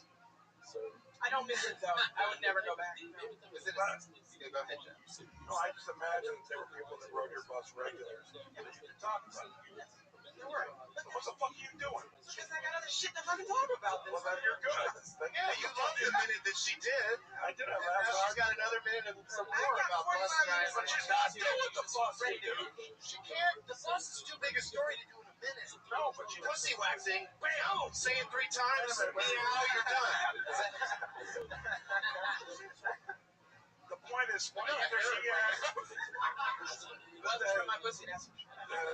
that's not actually for sure. You don't know that. I do. No, you don't, because maybe you put on your pants, one broke loose, and then the air conditioning went to Doug's mouth. But here's the thing. Now we're one. That's all it takes, by the way. One pussy air, boom. They think the same. That's a great science fiction show. I'm going to pitch it. If someone's pubic hair gets loose, and then if it enters the mouth of another person, you share a That's just Definitely pitch it out the window. Yeah. I want like a producer credit. I want like. You get anything you want. Neil, what do you like to do for fun? What's like, what are some of your hobbies? My Other than hobbies. stand-up comedy. Oh, other than stand-up. Okay, well then that's it. No, I like to do a lot of read a lot. It's good. I used to really be into it. So now I just kind of fights. Oh, but you wanted to participate before. Yeah, I used to do a lot of training. I'm just telling you right now. I'm not gonna fuck with you. And what I was going to say is, which I was interrupted more by the high guy than you. Someone said you talk I about don't bus. interrupt you ever. By the way, truly, Doug, you don't. I keep my place. No, I didn't. In our long-term relationship, you do not interrupt me. I, on the other hand, am a constant interruption, and I know that. But that's, at least we're clear. Tell the lady your great information you have. Well, here's the information. Someone asked you if you talk about the bus, and you were like very adamantly no. So that's all I'm saying. Add that to your repertoire with the other shit. All right, like the regulars or what we got. Yeah, but I don't know what the fuck it is. I didn't drive a bus. But you do, and most people don't drive a bus. They make it clearly in the past, too, because, like, you're a professional comedian now, so, like, When you that's drove what a bus. people want from you. But, like, yeah, I used to have to drive a bus. Yeah. Boom, you're in. Now you have a Prius, right? No. What are you Ubering with? An Impala. Oh, wow. Very rarely get an Impala. I do get it. But she still clips bike riders on the regular. You Uber a lot, Jeff? Not as much. When I'm in New York, I do a lot. But I go for the most expensive one because I'm rich. Yeah. I feel like you. So you would not get my Impala. I would not get Uber X. I feel like you're the type of guy that also doesn't automatically give drivers 5 stars. I feel like you really. Unless they're an asshole, it's 5 stars. And my son, who uses my account, I'm down to 4.7. I don't like that. Oh, your son's bringing your rating down? Because Yeah. the driver's giving him a bad rating? I was a 5. He's using all sorts of Uber shit. You know why they do that? It's when you fart in the back seat. No, it's actually Truth is, he's a kid, he doesn't know any better, but I know it's because of drunks for the most part. Yes. Yeah, I know. He doesn't drink, but you know. Sometimes I'll pick Uber Black and the driver's white. It bumps me out. I'm trying to give back to the segment of society. It's great at closing out the segment. Yeah. Doug Benson just closed that out beautifully. I love that.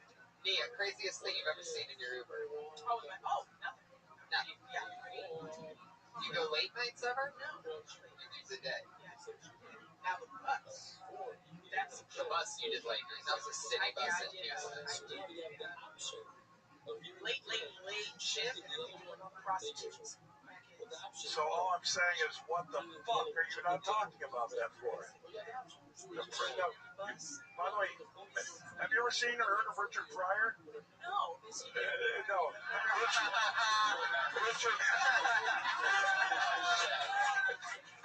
I think for a rare time, I'm so bad at sarcasm. Like I never do sarcasm. That when I do it, it seems so sincere. Yeah. No, the point being is, he talked about some ugly ass shit and made it funny, which you could do too. I guess because I haven't found a way to make that funny because that was my day job. Well, I don't do. By the way, let's talk about. I have an area that I don't do because I can't make it funny, and that's politics. I never talk about what I think about politics because I just start getting angry and I turn to soapbox Johnson. So I avoid it. So you'll figure it out. But you're also at a point where that might be a possible. Like I know at this point in my career that I'm not doing politics. I'm not going to be a political comedian. You don't know what you are. You should be experimenting with everything. Yeah, that's all. All right. Good. Do you ever talk about politics?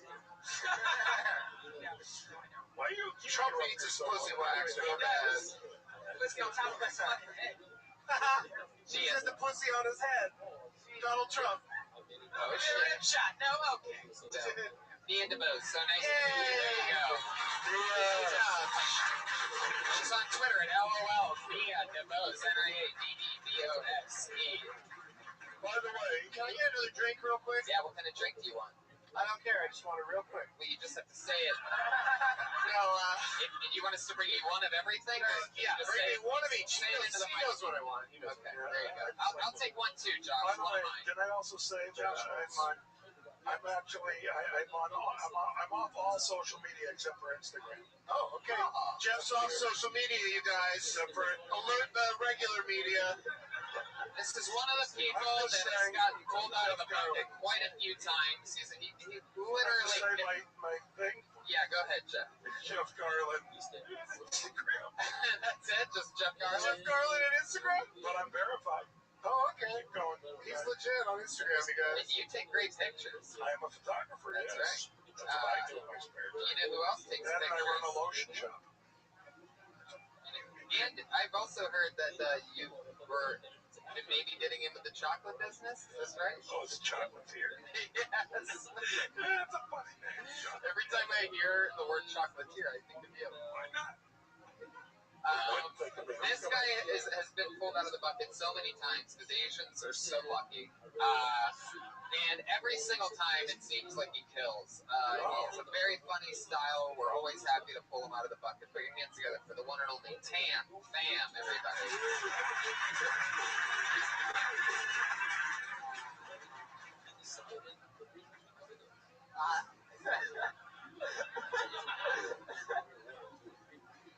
I'm sick, so I'm coming up tonight. I'm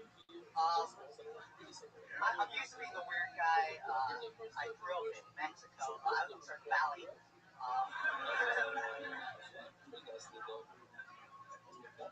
I keep making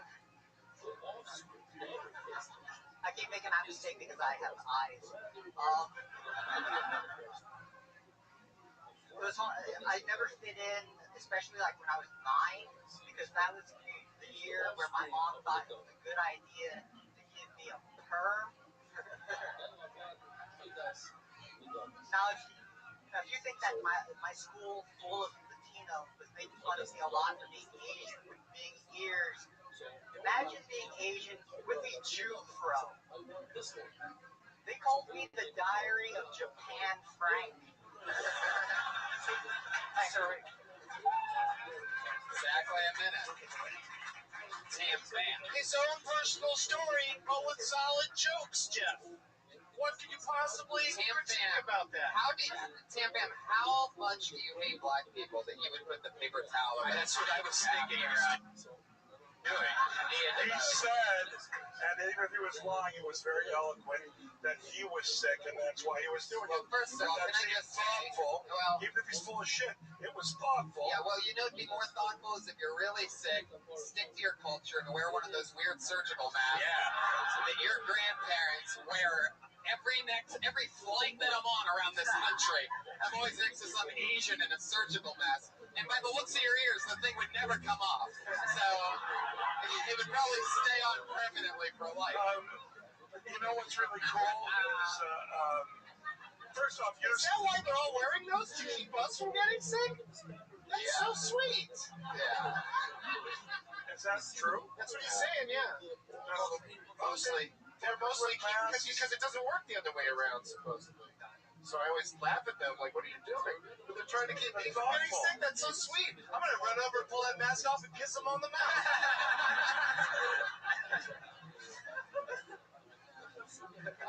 What are you sick with, Tam Fam? Bird flu? Wow. All right. Really too soon for the bird flu jokes, guys? no, it's just, that's right, you told me you want to keep it funny and not so serious. Whoa, geez, Jeff, really pulling the wizard out of the curtain there. No, I just, because I really have a thought. He's funny, and you have a face of someone who should be doing comedy. And that's not meant as a, like, insult, but you look like, oh, that guy, like, you're funny. He's fun. Yeah. He's a fun guy. Point being is, this style is not exactly right for you, the 1 minute type situation. I imagine if things are slower, you're pretty fucking good. All right. I thought he killed it in just 1 minute. No, I'm not saying that he was bad, but I'm saying you're probably better when, not that anyone would be better. What the fuck is this format?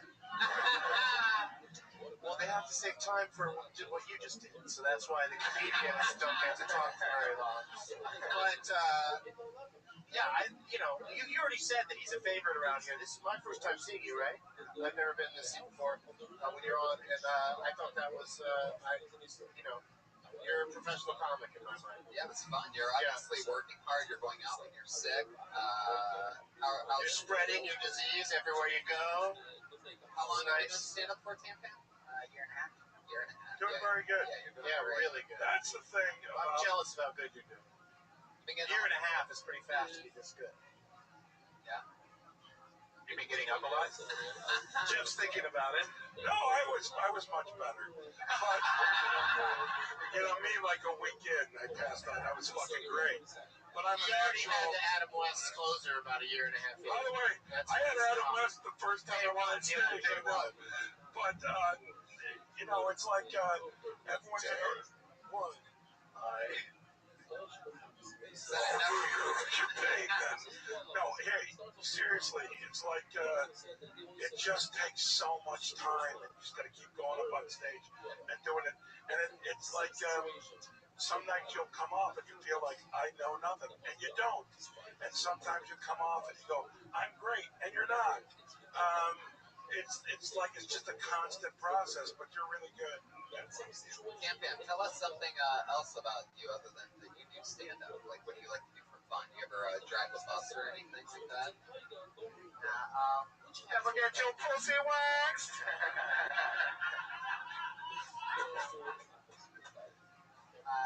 You don't have to answer that. I was just fucking around. Let's answer Joey's real question. What do you do for fun?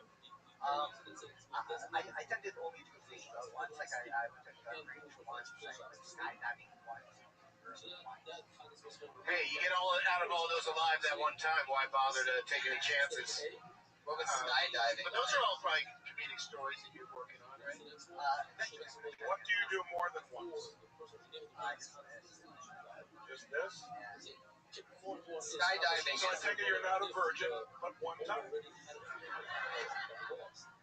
right. How was skydiving? Did you do it with Indiana Jones? Wow, are you calling him short round? You know, skydiving as an Asian is interesting because they're the only race whose eyes don't change while skydiving.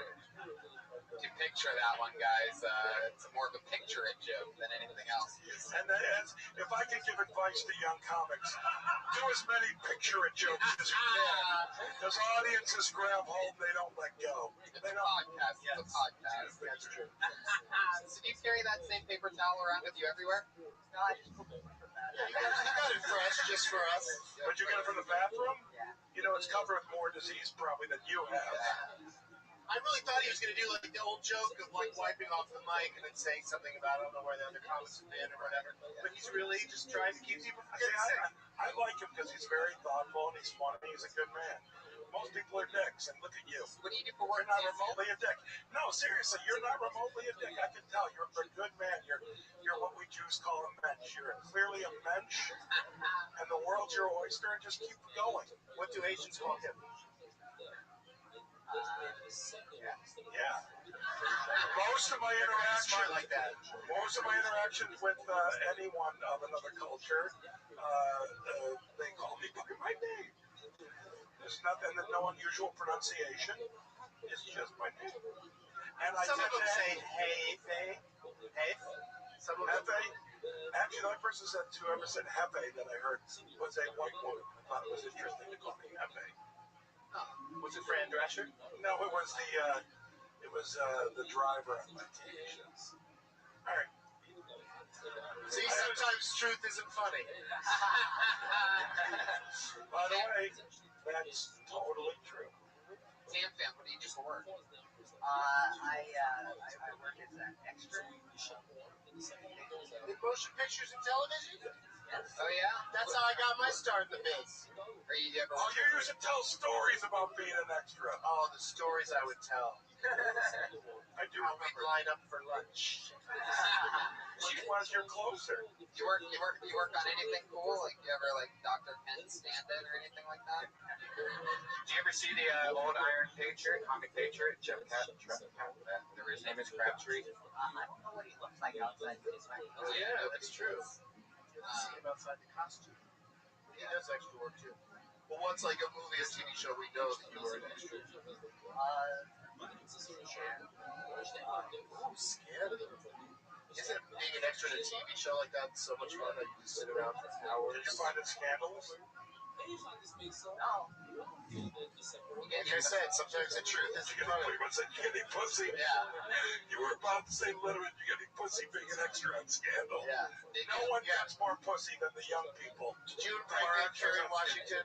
Is that your baby? When's the last time you got laid, Tam Fam? Don't do that. Come on, it's July's show. What are we talking about? I know, but it's none of our business. You enjoy Yeah, it sex? is. Tam Fam, when's the last time you got laid? No, Tam Fam, don't tell us. Here's what I want you to do, Tam Fam. I want you to leave the stage and take that. He's not ours. How do you know it wasn't Go down the last night? table. How do you know he didn't get sick eating some bad pussy, Jeff? Eating some bad pussy, like it grows somewhere. Now, did you notice the expiration date on that pussy? It was bad. No, but Tam Fam, generally, your lovemaking, no one's business. It's not. You enjoy it, obviously. You don't really enjoy it? Well, you don't really enjoy it? Now the door has been opened. The door was open before, Jeff. You closed it. Not when was the last time you got Somehow Tony sensed you had a weird sex life. And, Yeah. now here we are. Do you like Earth? No. So you don't like sex? Do you like robotics? Yeah. Do you really? Oh, look at this. Generally, most people who don't enjoy sex are big fans of robotics.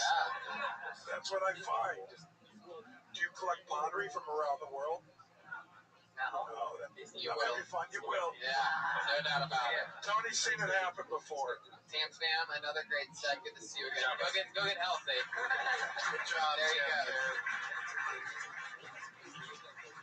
What was that, Pat? Were you surprised about something there? What was? You just gave me a. What was that?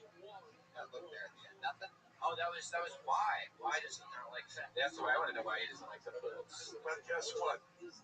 I know the answer, and it's not. Oh, wow. Jeff obviously hooking up with Tam Tam on the side. He has the most beautiful vagina. He's prioritizing, and right now he's doing a good job right now. Jeff, I concur. You guys don't go chase after a cool thing that happens on this show is there's two young ladies that go up that write and perform a brand new We're at that part? every single Are these week. the ones I saw before a long time ago? Actually, those ones now They tour around the graduated. country, and they go up in the original room downstairs on Mondays, and we have two new regulars. Okay. And so every week, these two write and perform. They're under the pressure of having to write and perform a brand new minute every single week. It's really tough. And then we talk to them about anything else, just like we talk to everybody else here tonight. So, Do you understand how this works, Jeff?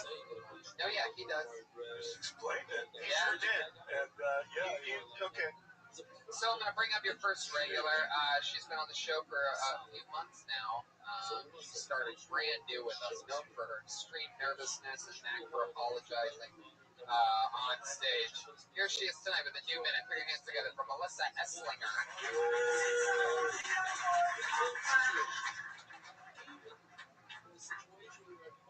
Why did the turtle cross the road? To get to the Shell station. I wrote that when I was 8, and that's adorable. I saw Star Wars this weekend, and while I was killing time in the lobby, there was this guy talking very loudly on his phone about how he felt about the movie. And without any thought or shame, I turned to him and said, "Ah!" But it's LA, so he just ignored me. I don't like to poop in public places. But like sometimes you have to. So I had to make up this song that I sing to myself so I can go. I'm like, I know you really don't want to poop here. Sometimes, shit. Shit, get it? What you gotta do, but fuck you guys. Oh my god. You gotta do what you gotta do, and right now you gotta poop. That's what I sing to myself. So I can poop. There you go, another new minute. Melissa Esslinger. Knocking it out. I finished your song. Oh, you're not pooping. Time to wipe. Now I'm going to the city, do the summer plans. I'm going to go see something. I'm at a public place. I'm going home. See, his point is it never gets easy. Just gotta keep trying stuff. This is fun. What do you, Doug, She opened stronger than she closed tonight, but she's also like, the difference in the shaking is unbelievable. You don't shake it anymore. But what about, do you have to wear your glasses? Well, I hurt my eye and was taking a break in contacts. Oh, okay. But eventually Could you fiddle with them? Yeah, I don't like them. Yeah. So it's like it's another affect that you've picked up instead of shaking. But I just think you're just fun, and especially the first part. Like I love the song. Yeah, the way that your likability is your biggest, trademark without a doubt, and you can do stuff like that first joke. You can just be adorable and talk about it and move on and kill with it because you can do that because it feels genuine. It felt like you wrote it when you were 8, and had you said anything else, it probably wouldn't have worked. But that type of honesty and openness with yourself, it feels honest. So there you go. There's good jokes peppered in there. Jeff Garland, initial thoughts, first time seeing Melissa Esslinger, who has to write performance minute. As someone who hasn't written a new minute in ever, I don't have an act to see, so therefore I just go up and I start talking.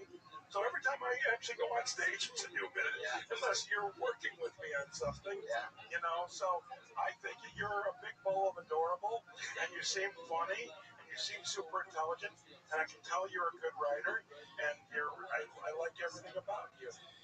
Is that enough? Yeah, that's great. Yeah, so I would just, and by the way, why don't you just go up one night and say how much you hate your classes and see where it takes you? Okay. That's all. Okay. Yeah.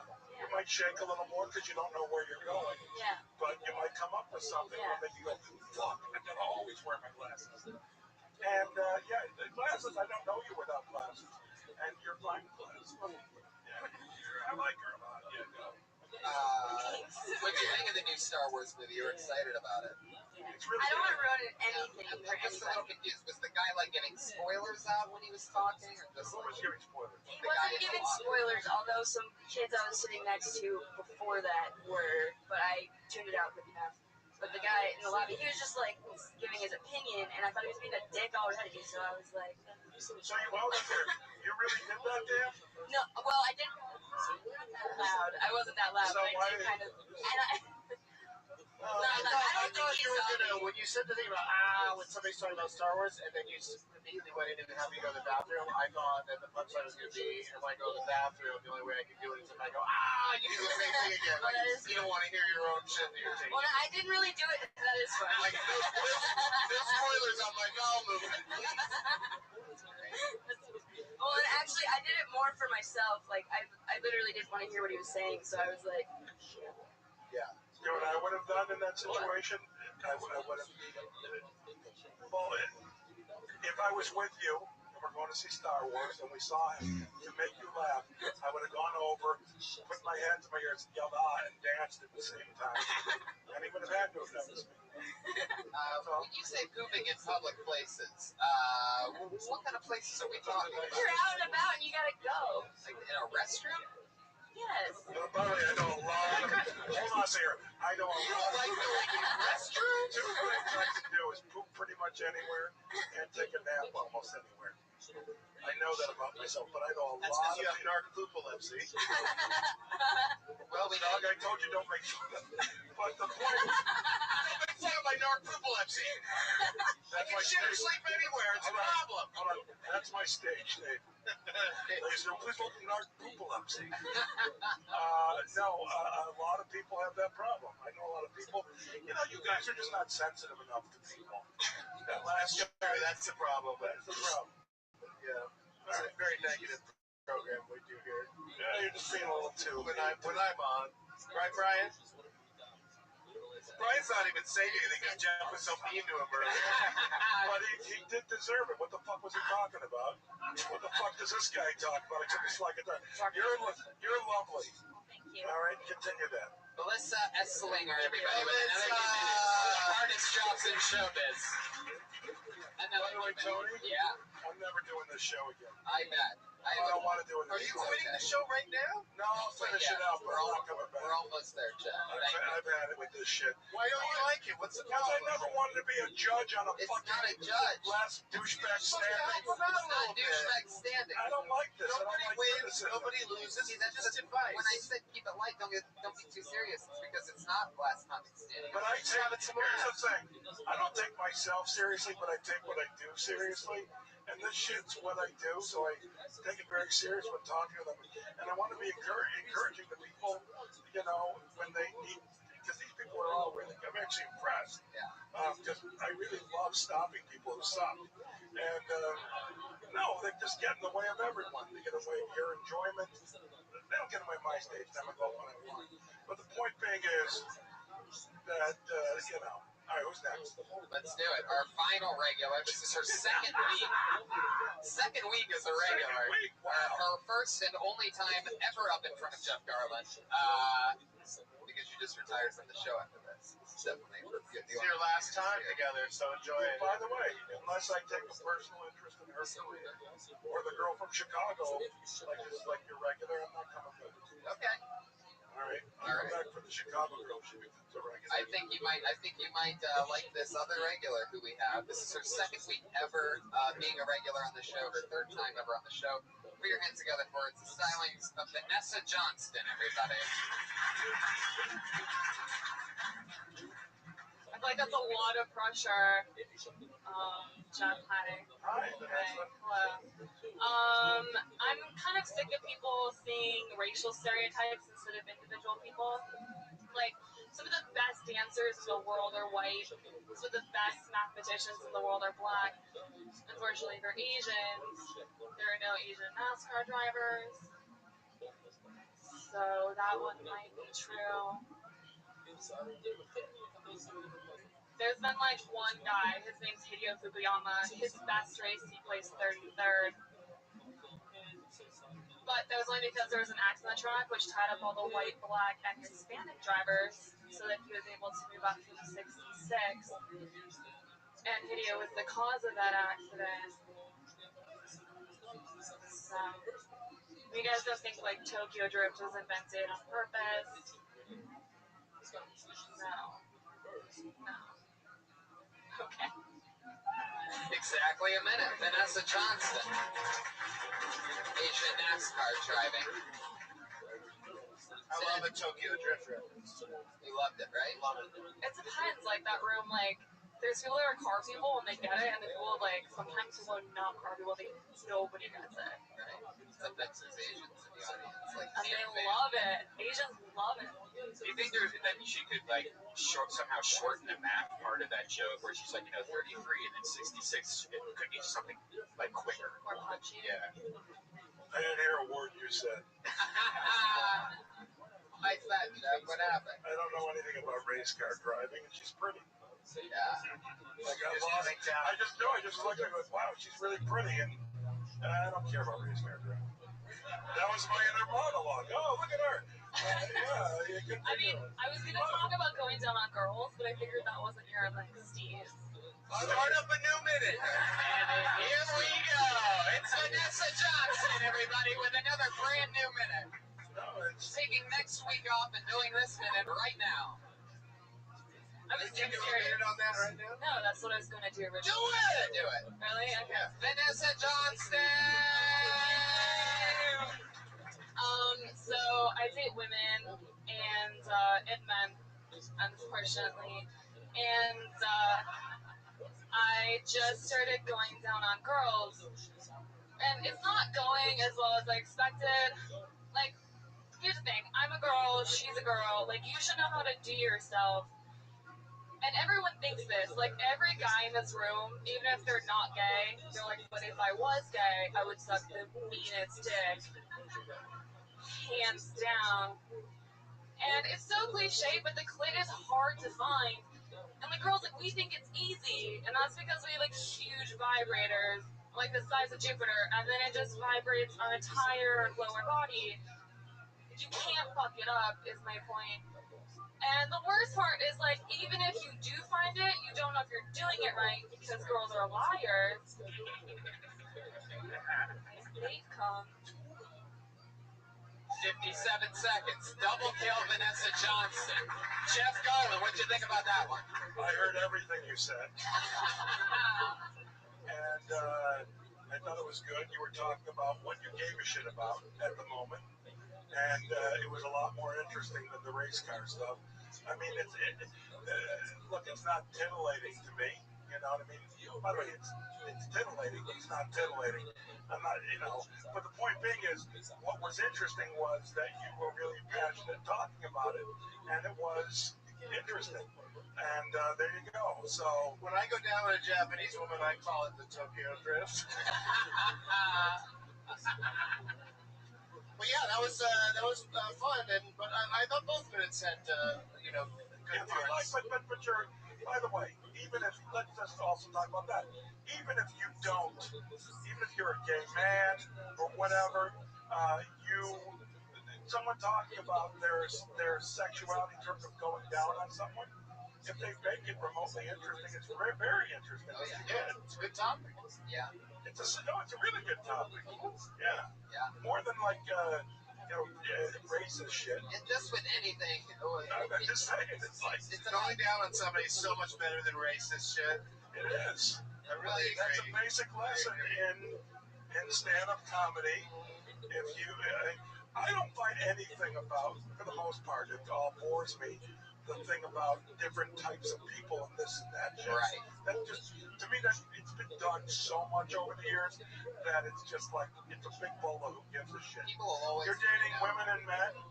There's so many compare and contrast festivals you can go in, and going down on women and having that attitude, it should work, because anyway, if a man would know. I thought it was all smart and good, considering you're talking about going. That's the thing too. like when she was talking about the pussy waxing earlier, it's not. Shocking is bullshit. But when you're really talking about something that you're living through, or her saying that it's something you do to somebody, that's really funny, you know? So I dug it. And it's your second week. Good luck to you. I'm not going to take an interest, though. No, I tell you what. I'm an old married man, and look at you. And so, really, it does me no good to tell my wife, oh, I'm taking My wife. What is that? That's what's his name? It's a popular thing that people do. But no, by the way, I'm not going to. Point being is, I'm not taking an interest, but I wish you great luck. And hopefully someday we can work together. I'll be nice. I'll have some sort of interest. But it won't be too much. It won't be too much. It's just not. I've learned, it's just when I'm doing this for 33 years, and I'm 53 years old, there are certain things to avoid. Spending a lot of time with you would be one of those. It's just not good for me in any way.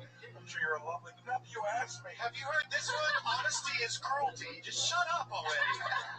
I don't think I'm being cruel. I don't take an interest in you. Okay. No, you're too beautiful to live. Never said I that. hope you get cancer. It's the subtext, Jeff. There was no subtext of that, Doug. But Doug, why don't you take it personally? You both can go get high. And, Smoke weed? yes, it's your done with See how that. excited I got at that opportunity? By the way, that's what you said. Is that your only line of offering something to women? You can high? Oh, great. Yeah, it turns out, Jeff, that's the only line I need, really, at this point. I mean, not with her, obviously, but You keep doing what she you're likes doing. the late. Vanessa, what's your Twitter handle? Vanessa Johnson. How do you spell the Johnson? Johnston. Oh, Stu. My name was taken. And does anyone here want to have an Instagram account? That's what I'm like an Instagram person. Are you an yeah. Instagram person? Yes, Jeff All of Garland. it's visuals. Yeah, visuals. I can see how this relationship's gonna start. Instagram direct message. By the way, what is your Instagram? Vanessa V. Johnston. Vanessa V. Johnson or Johnston with a T. Vanessa V. Johnston. Every dude in the room just memorized. And by the way, listeners, for taking a chance, they're going. And I'll tell you what, one of the coolest all-time moves by any regular in week 2 by busting out 2 minutes. Congratulations, Vanessa Johnson. Yeah, great job. We did it. That's the show. Pat Regan's at Patty Regan on Twitter. Anything else you want to promote, Pat? I was just on Adam Devine's house party, so Whoa, that's great. Shot that in Hawaii. That's so fucking awesome. Josh Martin's at Josh Martin. Melissa Esslinger's Melissa Esslinger. Doug Benson's at Doug Benson. Check out Doug Loves Movies. All the great things going on over there. A special on Netflix. The one and only, my favorite person in the world, Jeff Garland. Curb Your Enthusiasm. Meet the Goldbergs. Don't just call them the Goldbergs. People have already met them. The Goldbergs, ABC. I'm rich and I'm very successful. I drive a Tesla. Please support all those things by watching the Goldbergs. Curb Your Enthusiasm. Texas. It's this Saturday and Sunday, and Caroline's on Broadway. The first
back at home, Brian. Yeah, but with a way better sound system. Guys, give it up for the sound guys over here at the Spider House.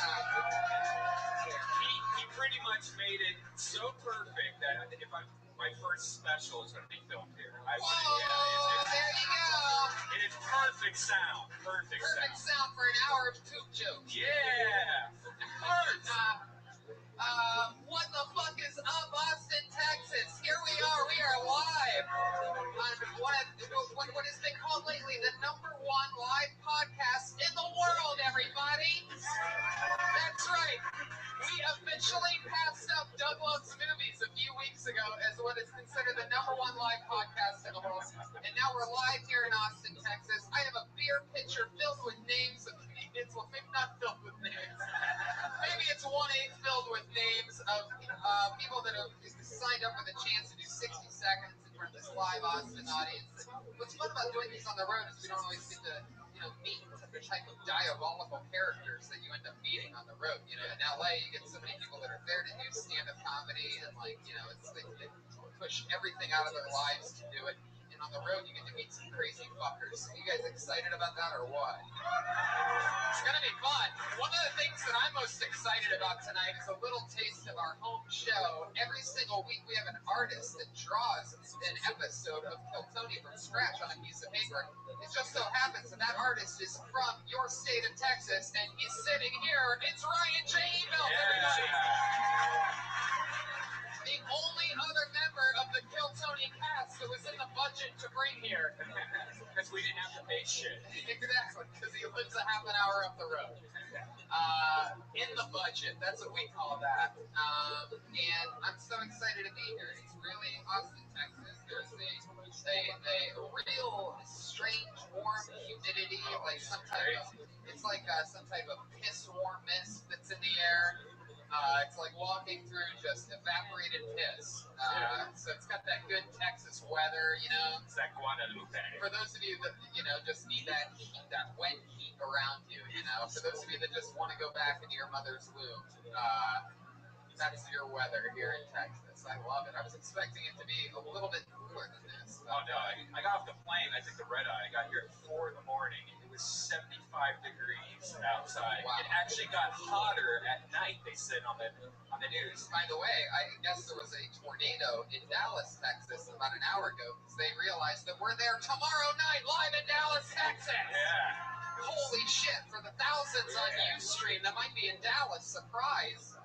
But you probably already knew we're coming there tomorrow night, but I just told you again. Are you guys ready to meet tonight's guest, everybody? What if I told you that not only is this one of the best comedians in Los Angeles, opens for Dave Chappelle, has done the Oddball Comedy Tour, you've seen her on At Midnight, you've seen her on Drunk History, you've seen her on Project Greenlight, but what if I told you that this female comedian is not only one of the best in the world, but she's also from Austin, Texas. Put your hands together for Ashley Barnhill! From deep in the back of the room, real Price is Right style for Ashley Barnhill right now. There she is, Dave Chappelle's opener, Kill Tony road panelist. Overcompensating there, aren't you? Overcompensating? Best intro ever. Hello. There she is, Ashley Barnhill. Happy For those to of be you here. that Saw a guy pull a knife on another guy outside. Fuck yeah. Oh, that was you. Yeah, I was like 3 feet away. I want to give a special thanks to whoever put Let this you go pretty fast. Harder. Yeah, that guy's got a knife on him. Whoever put this 80-pound new ashtray for me up here with the Ohio State emblem, I want to thank you. That's awesome. Isaac Eubank, who obviously didn't want to give it to me after the show, needed a little attention, huh, Isaac? Fuck yeah, there you are, you tattooed up son of a bitch. Isaac, did you make this ashtray for me? You just found it at a thrift store and you're like, oh, I'm going to give this to Tony. Are we allowed to use it? Are we? You can't smoke in Austin. No. Oh, fuck. I thought this was Texas. You can't smoke anywhere anymore, Brian. Turns out cigarettes cause cancer. You can still do it in like Pittsburgh. There's a few places. You can still chain smoke outside, which is awesome. It's an Ohio State emblem, but it seems a little loose. It's actually just twisted it right off of the plate that it was molded on. But thank you, Isaac. That's so cool. Oh, Texas Whip. I see what you did there. Yeah, Texas Whip. So, I'm not going to say anything because we're in that place right now. I love Texas. No, I really do. This is like we've always had so much fun. It's actually our second time to the Spider House Ball. Yeah, how many of you were at the show a couple years ago that we did with Tiffany Haddish? Yeah. All right, just you see what kind of return customers we have. If you see us once, that's pretty much all you'll ever need again. We're that type of show where it's like, oh, I did that one time. Well, to be honest, Tiffany Haddish did queef multiple times with the microphone that Ashley's holding. Well, I think they might have been different microphones since then. But fuck yeah. So, guys, we're here. You know the show. Anything can happen. Like, a lot of shows say anything can happen, but shit you watch on your TV and things like that, definitely anything can not happen. But we know that anything can happen here. I mean, you can't multitask. It really, anything can, I don't know how to do that. Do it.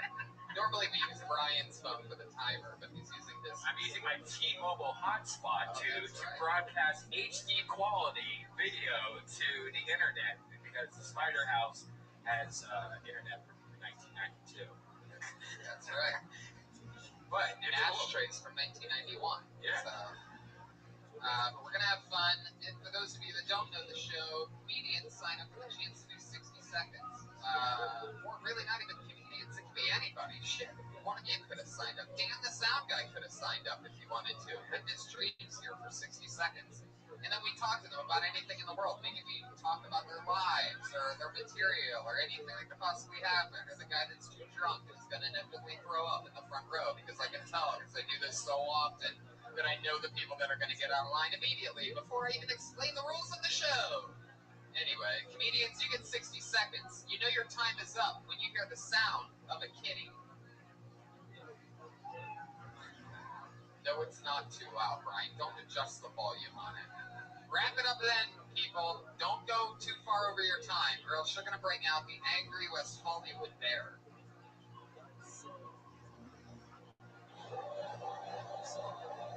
I love it. Lady, are you just meeting this guy for the first time? Is that what's happening, or do you two know each other? Speak up now. You've been talking to each other the whole fucking time, so now answer my questions.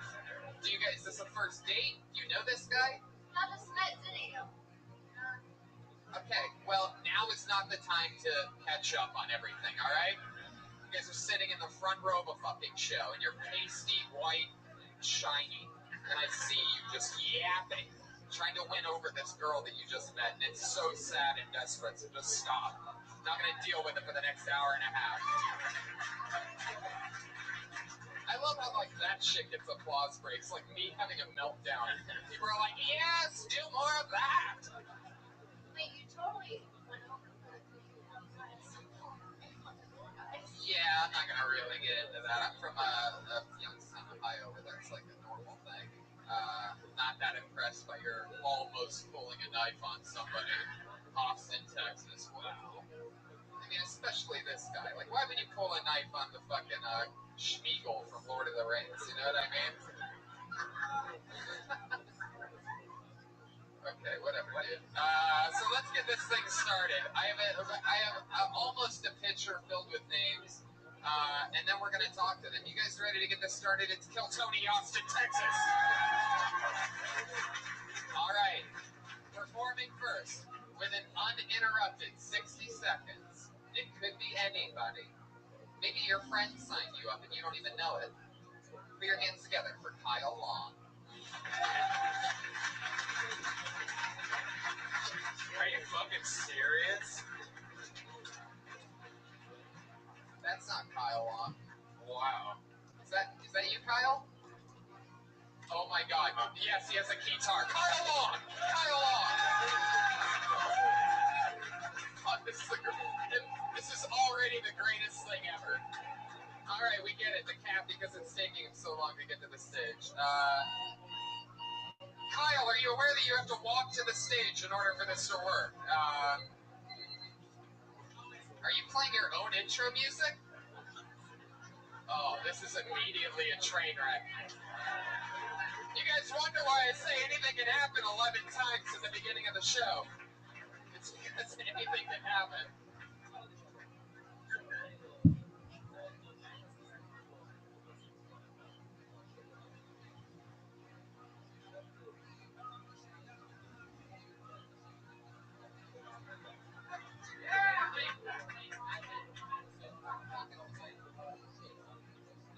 Hey! Hey, what's up? Cats in space!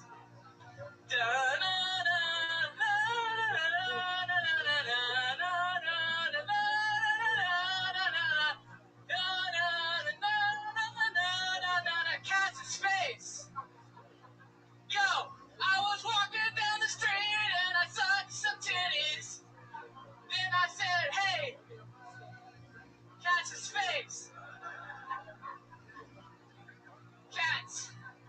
Death Squad! Yo! Red Band! Tony! This chick! Let's make out! Do you want to make out? And I'll suck your titties! Cats in space!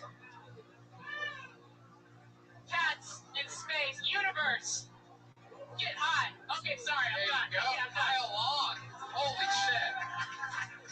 Holy shit! Alright, you can power down, Kyle. Power down. Alright, get next to the microphone. Hey! Fuck yeah! Wow. I thought of that guitar being cool, so I brought it. Alright, why don't you just relax, Kyle?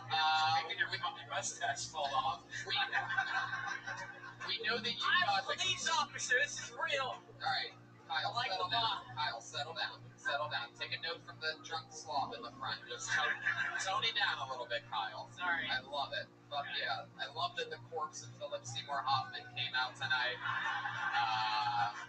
It's fake. It's fake. Oh, alright. It's not the corpse of Philip Seymour Hoffman. Now that you've taken off the mustache, I see it's Chance Bono. You had me fooled there for a second. Kyle, how long have you not been playing the guitar? How long have I not been playing it? Yeah. Okay, good answer. Kyle, like a year ago. Okay, cool. Have you ever been on a stage? What do you do? Well, I've been doing this comics for like 3 years, but like I haven't been multiplexing it. What? Your phone just started playing me. Very good. It's okay. She got it. Go back to the microphone. Go back to the microphone. We know what the longest Kyle stands for. Sorry. That minute's way too long. That's what she said last night. No, that's probably not, Kyle. Yeah, you're right. Nothing happened. It's probably not what she said. I just read a book with my cat. Hard to be hooking up with the chick when you're grave robbing for new jackets. It's a $500 velvet jacket I got for $100 because nobody else wanted it. I bet. No, we can see why. I gotta get it fitted. It's pretty awesome. Kyle, yeah. Fuck yeah. You're getting pity applause from the back of the room right now. At least one girl might want to suck my wiener tonight. Just one. Wow. Kyle, when's the last time you actually got laid? All jokes aside. Probably at least 2 years ago. 2 years ago. Yeah. I can feel that. Really? 2 years? Maybe someone's friend. Hey, rubmaps.com. Trust me, I already looked at it. You guys have solid Mexicans. I know it. Yeah. Solid. Like real Mexicans, not the LA Tijuana ones. Yeah. Cleaner. Kyle, I know how you can get more pussy. You ready? You have to find the closest lesbian biker bar. Lesbians really like me too. I know, I can tell because they think you're one of them. I'm like a lesbian, and I love lesbians. They're so cool. Like I'm chill with lesbians. Fuck yeah, I bet. Friend zone all day with you. Well, yeah, no. I designed a tattoo for a lesbian. She's gonna get it in a month. She's pretty nice. She works at this bar, and I can use it. Oh wow, look at that. You know, the best thing about lesbians, clean as pussy. They can lick like all day long. You know, so, fuck yeah. Brian going off with the kitten mentality. Where really pretty girlfriend. Kyle, do you ever stop talking, or do you just like I don't know. You hate when the greatness is happening? You like that sound of silence more? I don't know. I like lesbians. Now, Yeah, we got that, Kyle. now, do you do stand-up comedy, or are you a musician, or did you just I decide don't know. to try I guess something? I'm just. Have you done stand-up before? I'm like Johnny Cash. No, you're not. I guess that's your answer. No, definitely not Johnny Cash. Only I don't do a lot of drugs. I stay clean. I work out. What kind of drugs do you like to do, Kyle? Sometimes like I do Tylenol if I got a headache.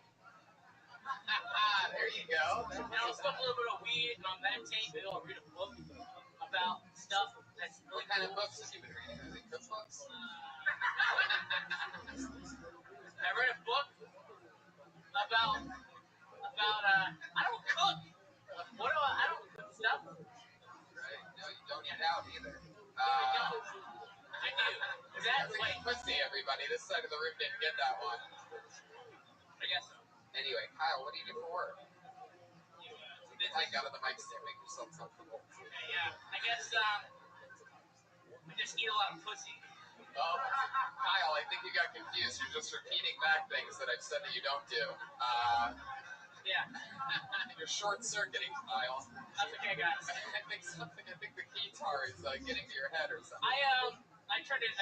Never mind. It's still turned on. Kyle, right. Unlike any girl you've ever been with, it's still turned on. Actually, hey, guys, wait. That's not entirely true. Come on.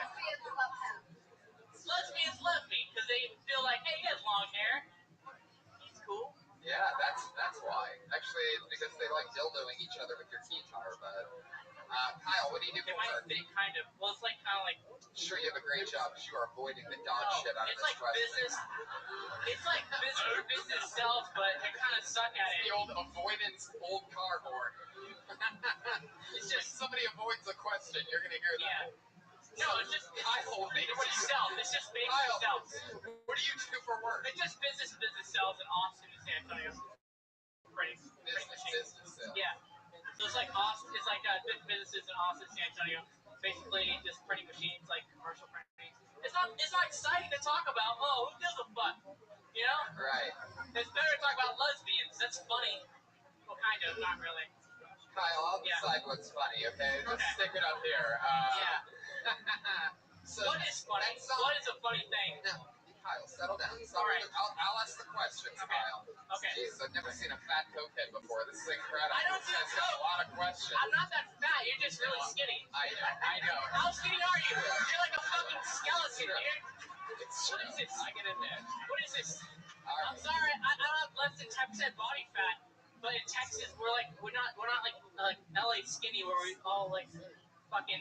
Almost got one out there, Kyle. I tried. I tried to get one out. momentum and then just let it I fizzle fell. out. Yeah, okay, I'm sorry, man. That joke's playing with a cat in outer space right now Hey, somewhere. I only had 1 minute to do something stupid. I definitely did something stupid. Kyle, it was great. I'm not Yeah. making fun of your minute at all. I'm making fun of the fact that you can't take a question here on the stage. I answered it once. Business sales, and then you said something about printing machines. And selling weed. There we go. All right. How much for a dime bag, Kyle? And now we're actually in business. business, if you will. I never did cocaine though. I'm not a cocaine. You should try. I would be a lot skinnier. Kyle, you're giving disclaimers like your parents are listening to this podcast right now live on Ustream. Mom and Dad, I've never done anything bad before. I haven't. And that's not true about the cocaine losing weight thing. That's actually like a whole like fable because like Joey Diaz would be negative 200 pounds. That's true. He would actually be invisible. Yeah. Kyle, what do you like to do for fun? Oh, you born and raised in Texas? I like to make out with lesbians. Okay. Kyle, you just keep going back to keywords from earlier. Especially this. How have you done stand-up comedy before? Have you Yeah, for about 3 years. For about maybe 2 or 3 nights a week. San Antonio and Austin stuff. What's your act? Is it music also? Like, are you I haven't I'll do random stuff, and sometimes I'll do keyboards, sometimes like a rap about seagulls and shit. I love that. People can relate to that, because everyone knows what a seagull is. And sometimes he's eating bread, and it's about I call myself Seagull Man. I'll talk about feeding seagulls bread and shit. You know, that's fucking real life. I like that. You know, Tony, that's something that you don't really see. You don't see that. You don't see that. Comedies that's just ridiculous and insane as much. You usually see bullshit, cookie cutter, generic shit over and over again. So it's really refreshing to see somebody like you, man. I enjoyed it. There's nothing I could give you, or I don't think any of us can give you an advice because you're a unique person. It's true. Well, what made you wear the fake mustache, though? Is that like a ketone stereotype that we didn't know about? You know, like, sometimes I'd wear the fake mustache and sunglasses and, like, dude, like, Boston accent, and people were like, you're like Tony Clifton. And, like, I was like, oh, shit, never mind. Like, I didn't know I was trying to be like Tony Clifton.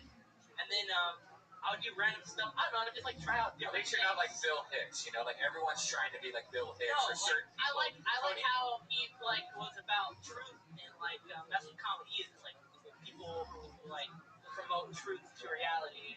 I love that a guy that just did Cats in Outer Space is telling us what that's like real truth. Definition you know, of sometimes you're really high and you see a cat in outer space and you just think to yourself, hey man, truth. Settle down, back it down. What are you doing? I'm sorry. Presidential platform or something? I don't know. Hey, fuck capitalism, right?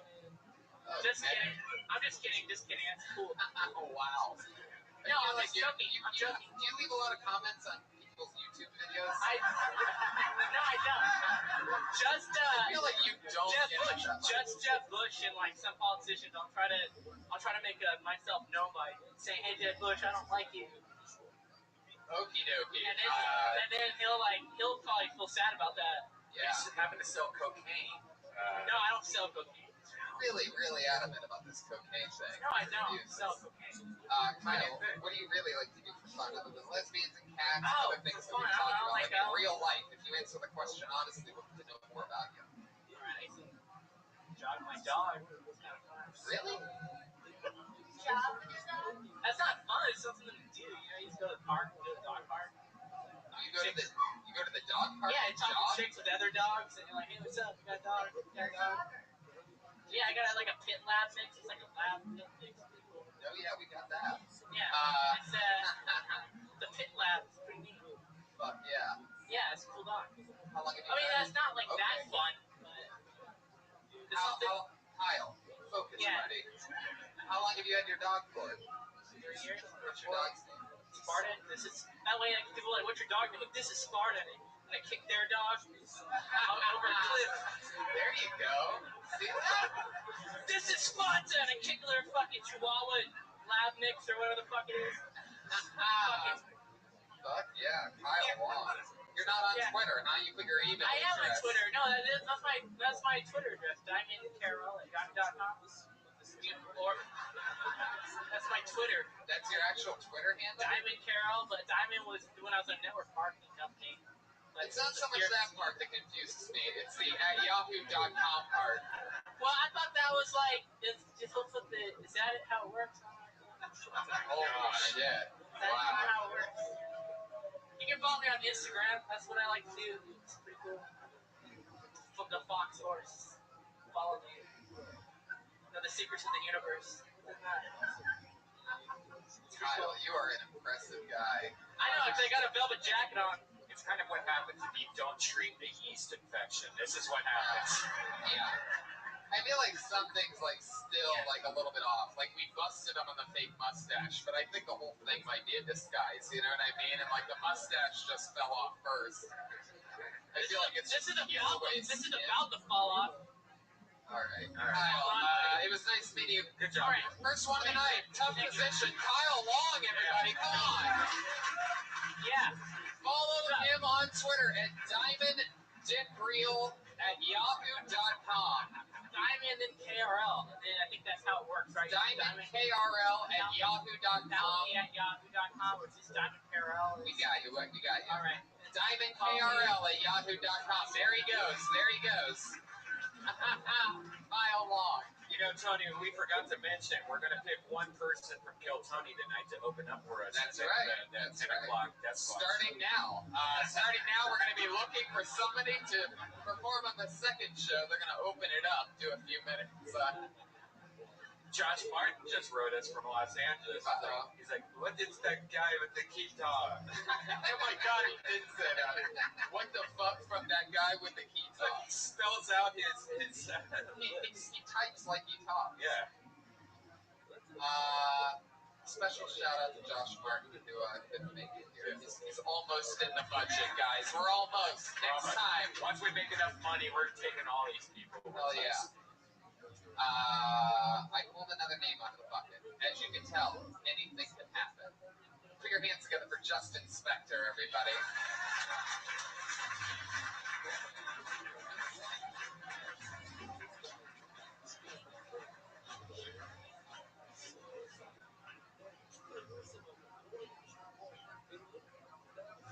So, casual dating is not all it's cracked up to be. I mean, it's fun until you have to break up with somebody who you're not exclusive with. I tried the whole, like, hey, I want to see other people, and she was just like, yeah, I know, you're already doing that. All right, yeah. But I like them all better than you, so... No, and the other bummer is, like, I really, like, I hate to wear condoms, and, like, I was talking to the girl that I'm seeing, and I was, like, trying to get out of it. I was like, look, if you let me not wear a condom, I will buy you as much Plan B as you want. Just go crazy. And she was like, no, I'm not worried about getting pregnant. I just don't trust your dick. I was like, that is fair. Okay. But the joke's on her. Oh shit. My mouth's been everywhere. My dick's been. I've never even like seen a dental dam. Yeah, Justin Spector and his dirty, filthy cock. I like that. Is that all true? You hate wearing condoms? Well, I mean, yeah. Is that a real question? Yeah. What the fuck? I just want to hear him say it. Do you like wearing condoms? Fuck no. I can't even stand the smell of them. It's disgusting. Especially when you find one inside of her from like 2 days ago. What the fuck, Brian? Find one inside. I like the plan. You know, the Plan B. So that's true. I'd rather do the same thing. Like, just, can I just come and you know, instead of spending all the money on birth control, let's just spend all the money on Plan B. Right. And here's a tip: Plan B is actually just 2 birth control pills. So you could actually 4. Is it 4? All right, 4 birth control pills. Wow, fuck yeah, Justin, the pharmacist over here. Yeah, to save money on it that way. Fuck yeah, so, you know, and you must get a ton of pussy, because ever since you played Wolverine and X-Men, I mean, I know that women have just been going crazy for that, right? What nationality are you? I'm a big mix. Mexican, German, Hungarian, and Russian. Yeah, Mexican, there's that no condoms thing immediately. Now it all makes sense, you know what I mean? What was that? I love that. So Mexican, German, is that what you said? Hungarian and Russian, Jewish on those sides. Oh, yeah. What? Jewish, just in case there's any agents or managers out there. Also, it's a little bit Jewish. Justin Spector, that's interesting. It's like a rock and roll name. Yeah, Spector's like Phil Spector. Yeah, Gina Spector. Yeah, eternity radio. What do you do for work? I work in healthcare. I do like project administration for a healthcare company, like stuff like that. Sounds like your coworkers would not want to hear you talking about raw dogging all around town. Yeah. You know, I work in healthcare, serious stuff. You know, you might get wet. Go hand in hand, kind of. Yeah. You ever hooked up with a coworker before? Unfortunately, yeah. His name. Whoa, Brian from left field. What was that like? How'd that go down? Sitting on one of the guitar players' printing machines, and she walks in. No, I like it was really kind of like I got pressured into it. It was kind of a weird situation. You got raped with the boss, huh? No, not at all. I'm actually a manager, and she's a janitor. Yeah, and she would just like keep texting me drunk, and eventually she wore me down, and we ended up having sex. It's all right.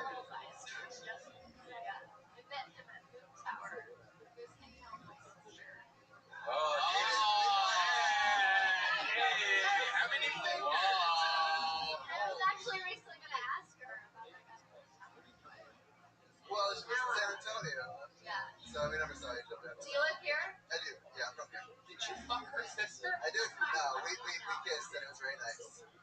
You guys kissed? And you didn't fuck her after you already kissed? You must be a horrible kisser. What happened? Yeah, what happened? You kissed her I'm a butthole? nice guy, you know? Yeah, what did you do? What do you Ashley's sister's like a super nice girl. I should yeah. Oh, yeah. Your sister is super sweet. Well, she's only 7. She is sweet. Oh my goodness. Don't laugh like that afterwards. Okay, so Justin, you have a serious job. You're banging your coworkers. You don't wear condoms. How much like stand-up material do you think you have like altogether? Probably about 15 minutes. 15 minutes. How much of that is just you talking about your filthy cock? Well, you know, I've got all kinds of stuff. I've got a lot of political stuff too, but this is what I can fit into a minute. Political stuff? Yeah, You segue right from how much you just fuck everything right into. And what's up with this Ben Carson? Am I right? I'd like to raw dog his asshole. Anyway, knuckle deep in Jeb Bush. Yeah. Fuck yeah. Justin, that's fun. You're from here in Austin, Texas. I am, yeah. Yeah. How long you been stand-up? This is my 7th month. 7th month. Now, your pants are so tight that we can clearly see everything that's in your pockets. Oh, yeah. That? Except the dick. My thighs are just